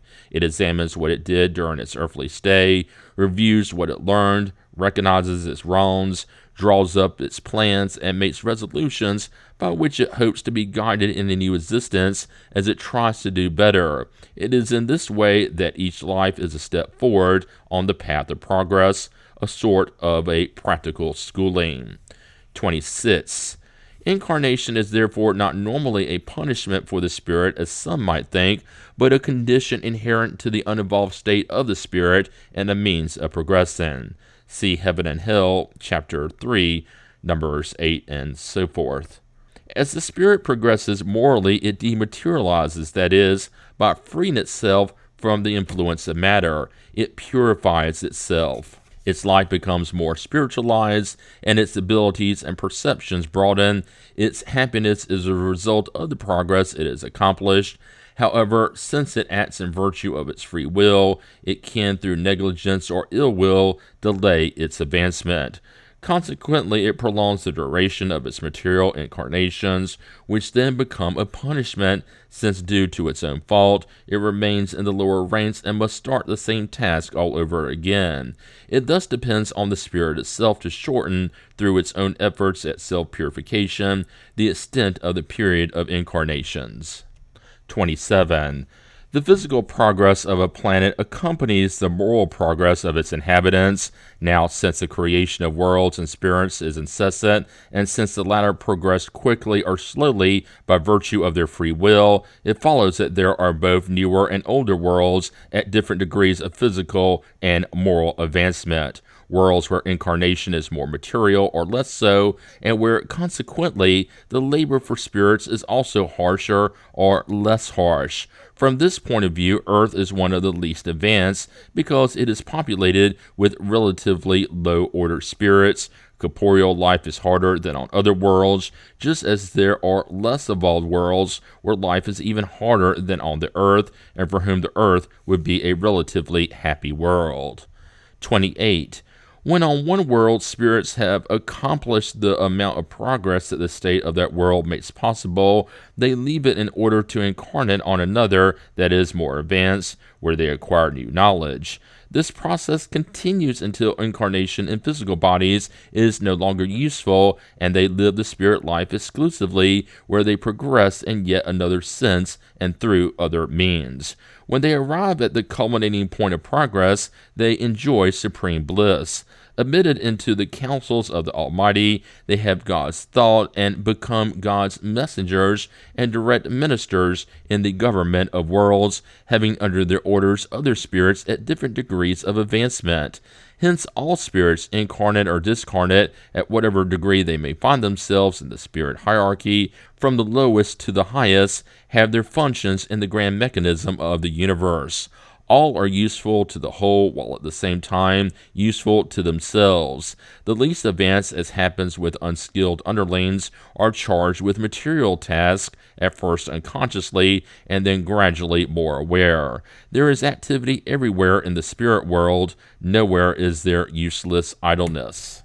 The collectivity of spirits is in a way the soul of the universe. It is the spiritual element that acts in everything and everywhere under the impulse of the divine thought. Without this element, there is only inert matter, without purpose, without intelligence, and without any other driving power than the physical forces that leave a multitude of unsolvable problems. Through the action of the individualized spiritual element, everything has a purpose, a reason for being, everything is explained. That is why without spirituality, one runs into insurmountable difficulties. 29. When the earth possessed the climatic conditions appropriate for the existence of the human species, human spirits began to incarnate on it. Where did they come from? Whether they were created at that moment or whether they came completely formed from the earth, space, or other worlds, their presence after a certain time is a fact, because before their arrival there were only animals. They clothed themselves in bodies that were appropriate for their special needs and aptitudes, and which physiologically belonged to animality. Under their influence and by the exercising of their faculties, these bodies changed and improved. This is what results from observation. Thus, let us set aside the issue of origin as being unsolvable for the time being. Let us consider the spirit not at its point of departure, but at the point in which the first seeds of free will and moral sense start to manifest in it. We see it performing its human-related role without troubling ourselves with the environment where it had spent the period of its infancy, or if one prefers, its incubation. Despite the similarity of its envelope to that of the animals by the intellectual and moral faculties that characterize it, we are able to distinguish the human spirit from the latter, just as beneath the same woolen garments we may distinguish the uncouth from the refined person. 30. Although the first humans to arrive must have been little advanced and for that very reason had to incarnate in highly imperfect bodies, they must have had among them perceivable differences in their characteristics and aptitudes. Kindred spirits naturally grouped together due to similarity and affinity. The earth was thus populated with diverse categories of spirits who varied in their desire either to progress or to rebel against progress. Their bodies received the imprint of their spirit's character and procreating according to their respective types. The result was races that differed both physically and morally. See number 11. Similar spirits continued to incarnate, preferably among those who were similar to them, thereby perpetuating the distinctive physical and moral characteristics of the various races and their peoples. Such characteristics are lost only over long periods of time through interbreeding and the progress of the spirits. See Revue Spirite, July 1860, number 198, Phrenologie et Physionomie. 31. The spirits who came to populate the earth may be compared to those multitudes of immigrants of various origins who go to settle in a virgin land. There they find wood and stone to build their dwellings, and individuals give theirs their own different style according to the degree of their own knowledge and particular flair. There they form groups based on similarity of origin and taste, and these groups end up forming tribes and then whole nations with their own customs and character. 32. Therefore, progress has not been uniform throughout the human species. The more intelligent races naturally surpass the others, aside from the fact that upon coming to incarnate on the earth after the arrival of the first ones, spirits newly born to the spirit life render the differences in progress more noticeable. In fact, it would be impossible to attribute the same antiquity of creation to the primitives barely distinguishable from the apes to the Chinese, for example, and even less to civilized Europeans. Nevertheless, the spirits of primitives also belong to humankind. Someday they will reach the level of their elders, but this certainly will not occur in bodies of the same physical race. Bodies unsuited to a certain degree of moral and intellectual development. When the instrument is no longer on par with their development, they will emigrate from their surroundings to incarnate on a higher level, and so on and so forth, until they have surmounted all earthly levels, at which point they will leave the earth behind to go on to more and more advanced worlds. Reincarnation. 33. The principle of reincarnation is a necessary consequence of the law of progress. Without reincarnation, how can one explain the differences between the present societal state and that of the times of barbarism? If souls are created at the same time as the body, those being born today are as new and primitive as those who lived 1,000 years ago. Adding the fact that there would be no connection or necessary relationship between the two groups and that they would be completely independent of each other, why then are souls today better endowed by God than those of their predecessors? Why do they possess greater understanding? Why do they possess finer instincts and gentler customs? Why do they have an intuition about certain matters without having learned them? This dilemma is a challenge to solve if we are led to believe that God creates souls of different qualities according to times and places, a proposition irreconcilable with the idea of supreme justice. See Chapter 2, number 19. On the contrary, if we say that the souls of today have already lived in far-off times, that they could have been barbaric in barbaric times, but have since progressed, that for each new existence they bring with them what they acquired in previous lives, and that consequently the souls of civilized times are not souls created more perfect, but rather souls that have been perfecting themselves over time, then you will have the only plausible explanation for the cause of social progress. See the Spirit's Book, chapters 4 and 5. 34. Some persons believe that the soul's various existences are accomplished by going from world to world and not on one and the same globe, where each spirit would appear only once. This doctrine would be acceptable if all Earth's inhabitants were at the same intellectual and moral level. In that case, they could not progress except by going from one world to another, and their reincarnation on Earth would be pointless. God, however, does nothing pointless. On Earth, we find all degrees of intelligence and morality, from primitivism bordering on animality to the most advanced civilization. Hence, it offers a vast field for progress. It would bear asking why primitives would be obligated to seek the next evolutionary level elsewhere when it and successful levels lie right next to them where they now are. Why advanced humans could take their first steps only on less evolved worlds when beings analogous to all such worlds are all around them, and why there are different degrees of advancement, not only from culture to culture, but within the same culture and the same family. If such were the case, God would have done something useless in placing ignorance and wisdom, barbarism and civilization, good and evil side by side, when in reality it is precisely such contact that enables stragglers to progress. There is therefore no more need for humans to change worlds at each step than there is for a student to change schools at each grade. Far from being an advantage for progress, it would be a hindrance, because the spirit would be deprived of the example of seeing the higher degrees and the possibility of correcting its errors within the same environment and in the presence of those whom it had offended, a possibility that represents for it the most powerful means of moral progress. After a short cohabitation, spirits would disperse and become strangers to one another, and the bonds of family and friendship, without time to consolidate, would be broken. Furthermore, to a moral unsuitability, a material unsuitability would be added. The nature of the elements, the organic laws, and the conditions for life vary from world to world. In this regard, there are no two that are perfectly identical. Our treatises on physics, chemistry, anatomy, medicine, botany, etc. might be of no use on other worlds. Whatever is learned on other worlds is not lost. However, not only does it develop the intelligence, but it also helps to modify ideas previously acquired on them. See chapter number 6, number 61, and so on. If the spirit made but one appearance, often of brief duration, on the same world at each migration, it would find itself in entirely different conditions.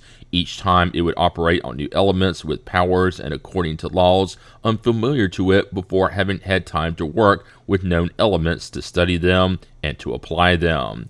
Each time it would be a new apprenticeship, and these incessant changes would be an obstacle to progress.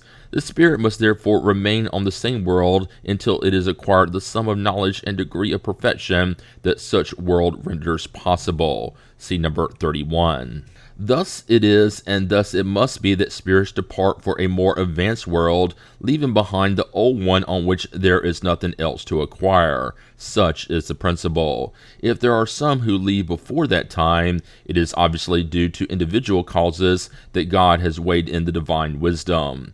Everything in creation has an objective, without which God would neither be prudent nor wise. Besides, if the earth were only one stage in the progress of each individual, what use would it be for children who die at a very young age to come here to spend a few years, months, or hours, during which they could acquire nothing? The same applies to the mentally impaired. A theory is no good unless it can resolve all issues connected with it. The issue of premature deaths has been a stumbling block for all doctrines except the Spiritist doctrine, the only one that has resolved it rationally and completely.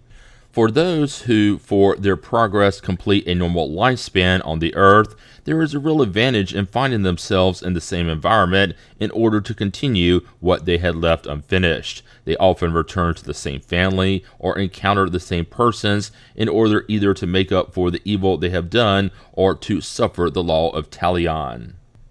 Lex talionosis is Latin for law of retaliation. This concept is derived from the Mosaic law, an eye for an eye, a tooth for a tooth, which is a variation of the original concept promulgated under the Code of Hammurabi. Wikipedia contributions, Lex talionosis fraternitas. For an example of the law of talion, see Heaven and Hell, Part 2, Chapter 8, Antonio B. Translator. Emigrations and immigrations of spirits. 35. During the intervals between their corporeal existences, spirits are in the errant state and comprise the ambient spirit population of the globe. Through death and birth, the two populations incessantly circulate from one to the other. Hence, there are daily emigrations from the corporeal to the spirit world and immigrations from the spirit world to the corporeal. These are normal daily happenings. 36. At certain times determined by the divine wisdom, various degrees of mass immigrations and immigrations occur as a result of a great turmoil that causes enormous numbers to exit at the same time, to be soon replaced by equivalent numbers of incarnations. Therefore, one must regard destructive calamities and cataclysms as occasions for collective arrivals and departures, the providential mean for renewing the globe's corporeal population, and for reinvigorating it by introducing newer, more purified spirit members. If in such catastrophes a large number of bodies are destroyed, they should be viewed as nothing more than torn garments, since not one spirit perishes. They simply switch environments. Instead of departing individually, they depart en masse. That is all the difference. Whether they depart by one cause or another, they would depart sooner or later nonetheless. The rapid, nearly instantaneous renewals that occur in the spirit element of the population as a result of destructive calamities speed up social progress.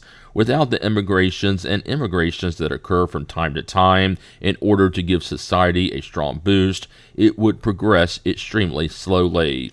It is remarkable that all the great calamities that decimate populations are always followed by an era of progress in the physical, intellectual, and moral orders, and consequently in the societal state of the nations where they take place. The purpose of such calamities, therefore, is to cause a reorganization in the spirit population, which is the normal and active population of the globe. 37. This transfusion that occurs among the incarnate and discarnate populations of the same globe also occurs among the many worlds, whether individually under normal conditions or en masse under special circumstances. Hence, there are collective emigrations and immigrations from one world to another. This results in introducing entirely new members into the population of a globe. New races of spirits come to mix in with present ones, thereby forming new races of humans. Now, since spirits never lose what they have acquired, they bring with them their intelligence and the intuition of the knowledge they possess. Consequently, they imprint their particular character on the corporeal race they have come to animate. For this, they do not need new bodies to be created, especially for their use. Since the corporeal species already exists, they find bodies fully ready to receive them. They are therefore simply new inhabitants. In coming to the earth, they at first compose part of its spirit population, and later they incarnate like the rest. The Adamic race. 38. According to the teaching of the spirits, is one of these great immigrations, or rather one of these spirit colonies that came from another globe and gave rise to the race symbolized in the person of Adam, and for this reason is called the Adamic race. When it arrived here, the earth had already been populated since time immemorial, much like the Americas when the Europeans arrived. The Adamic race was more advanced than those that had preceded it on the earth and was in effect more intelligent. It was the one that drove all the others to progress. The book of Genesis shows us that it was industrious from the start, that it was skillful in the arts and sciences without having passed through intellectual infancy, which is not characteristic of primitive races, but which does agree with the notion that it was composed of spirits who had already progressed. Everything indicates that the Adamic race is not very old on the earth, and nothing opposes it having been here for only a few thousand years. Hence, the idea contradicts neither geological facts nor anthropological observations, which, quite to the contrary, tend to confirm it. 39.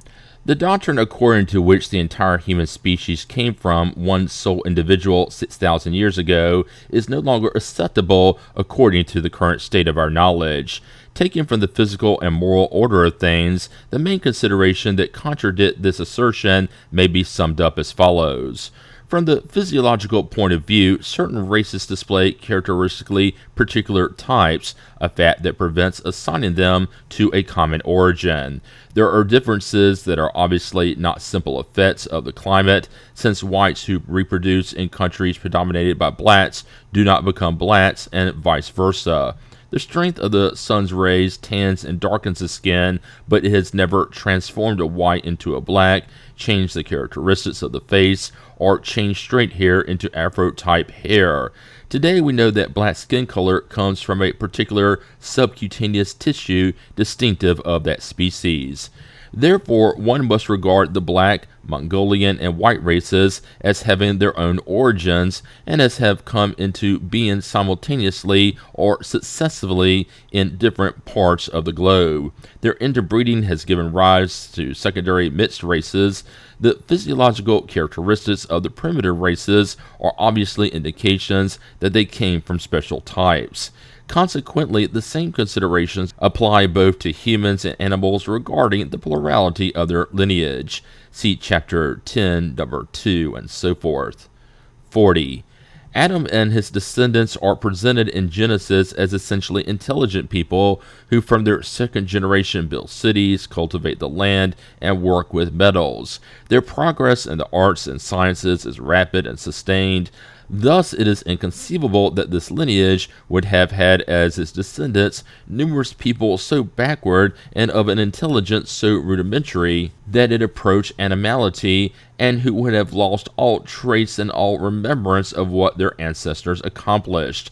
A difference this radical in intellectual aptitudes and moral development attests no less clearly to a difference in origin. 41.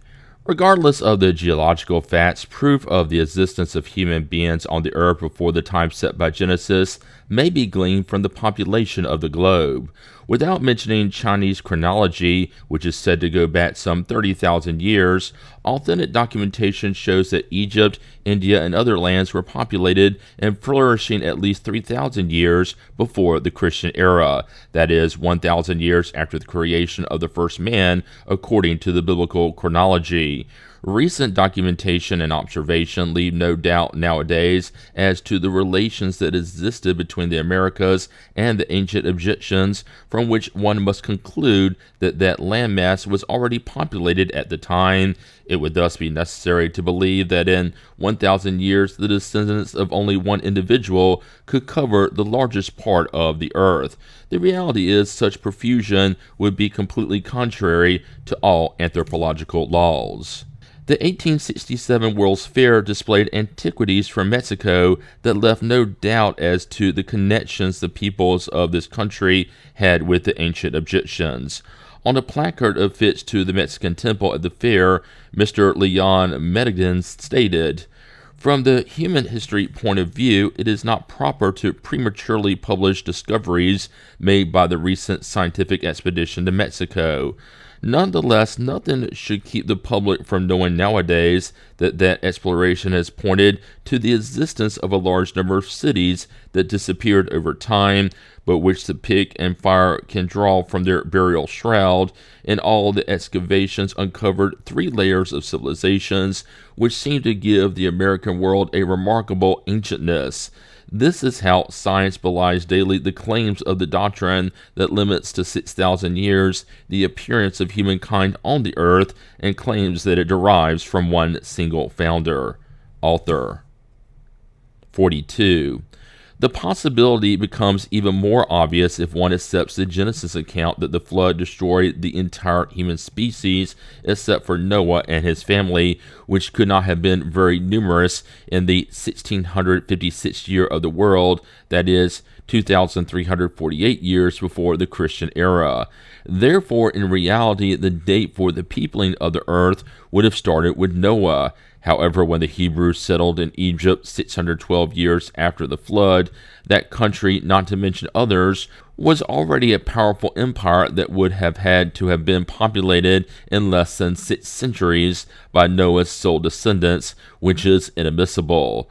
Let us note in passing that the Egyptians welcomed the Hebrews as foreigners. It would be surprising that they had lost all recollection of a commonality of origin so close while they religiously preserved the monuments of their history. A strict logic corroborated by the facts demonstrates peremptorily that humankind has been on the earth for an indeterminate amount of time, well before the time assigned by Genesis. The same applies to the diversity of the primitive lineages, because demonstrating the impossibility of a proposition is to demonstrate the opposite proposition. If geology were to discover authentic traces of human presence before the Great Diluvial period, the demonstration would be even more complete. The doctrine of the fallen angels and Paradise Lost. In the January 1862 issue of Revue Spiritus, when we published an article on the interpretation of the doctrine of the fallen angels, we presented this theory as hypothesis with no other authority than that of a debatable personal opinion, because at the time we lacked elements sufficiently complete for an absolute assertion. We put it out as a trial essay, seeking to elicit examination of the issue, fully determined to abandon it or modify it if it need be. Today, however, this theory has endured the test of universal control. It has not only been accepted by the majority of Spiritists as the most rational and most in agreement with God's justice, but has also been confirmed by most of the instructions given by the spirits on the subject. The same applies to the origin of the Adamic race. Author. 43. Worlds evolve physically through the development of matter and morally through the purification of the spirits who inhabit them. Happiness on them is due to the predominance of good over evil, and the predominance of the good is the result of the moral advancement of the spirits. Intellectual progress is not enough, however, because intelligence can be used for evil. Thus, as soon as a world reaches one of its periods of transformation, necessary to enable it to ascend hierarchically, mutations occur within its incarnate and discarnate population. This is when the large immigrations and immigrations take place. See number 34 and 35. Those who, in spite of their intelligence and knowledge, persevere in evil in their rebellion against God and God's laws, would henceforth be a hindrance to subsequent moral progress and a permanent cause of problems contrary to the happiness and peacefulness of the good ones. That is why they are excluded and sent to less advanced worlds. There they will use their intelligence and intuition of previously acquired knowledge for the progress of those among whom they have been called to live. At the same time, by means of a series of painful existences and arduous labor, they will expiate their past wrongs and the intentional hardening of their hearts. What could they be among such new, from their point of view, peoples that are still in the infancy of barbarism, but fallen angels or spirits sent in expiation? The world from which they were expelled, would it not be for them a paradise lost? Would it not be for them a place of delight in comparison with the harsh environment to which they have been relegated for thousands of centuries until the day when they will have deserved their deliverance? Their vague, intuitive memory of that world is like a distant mirage that reminds them of what they lost due to their own fault. 44. However, at the same time that evil spirits depart the world they used to inhabit, they are replaced by better spirits, perhaps coming from a world less advanced that they have merited leaving behind, and for whom the new habitation is a reward. Because the spirit population has been renewed and purged of its worst members, after some time the moral state of that world is improved. Such changes are sometimes partial, that is, limited to one culture or race. At other times they are widespread, when the period for renewal for the entire globe has come. 45.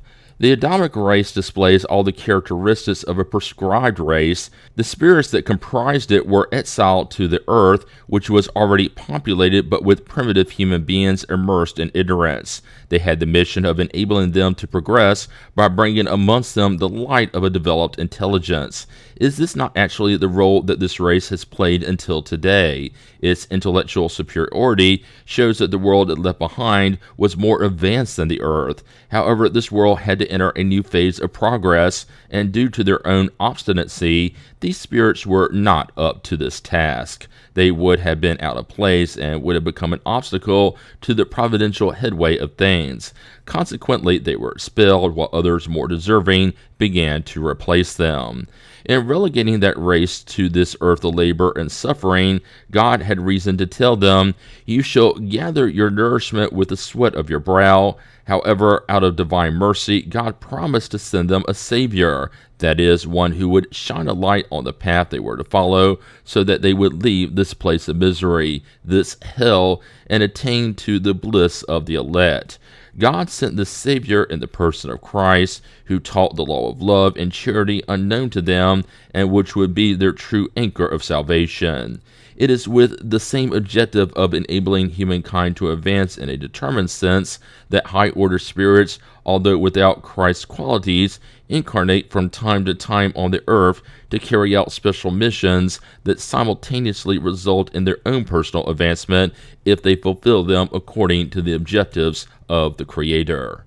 46. Without reincarnation, God's promise and Christ's mission would have been senseless. Let us suppose that the soul of each human being is actually created at the birth of its body, and that it does nothing except to appear and then disappear from the earth for good. There would be no relationship between those who came between Adam and Christ, nor between those who have come since Christ. They would all be strangers to one another.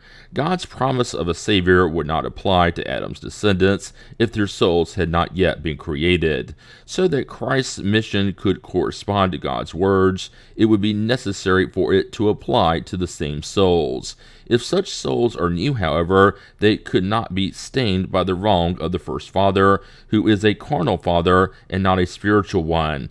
Otherwise, God would have created souls stained by a wrong that could not apply to them because they did not yet exist at the time.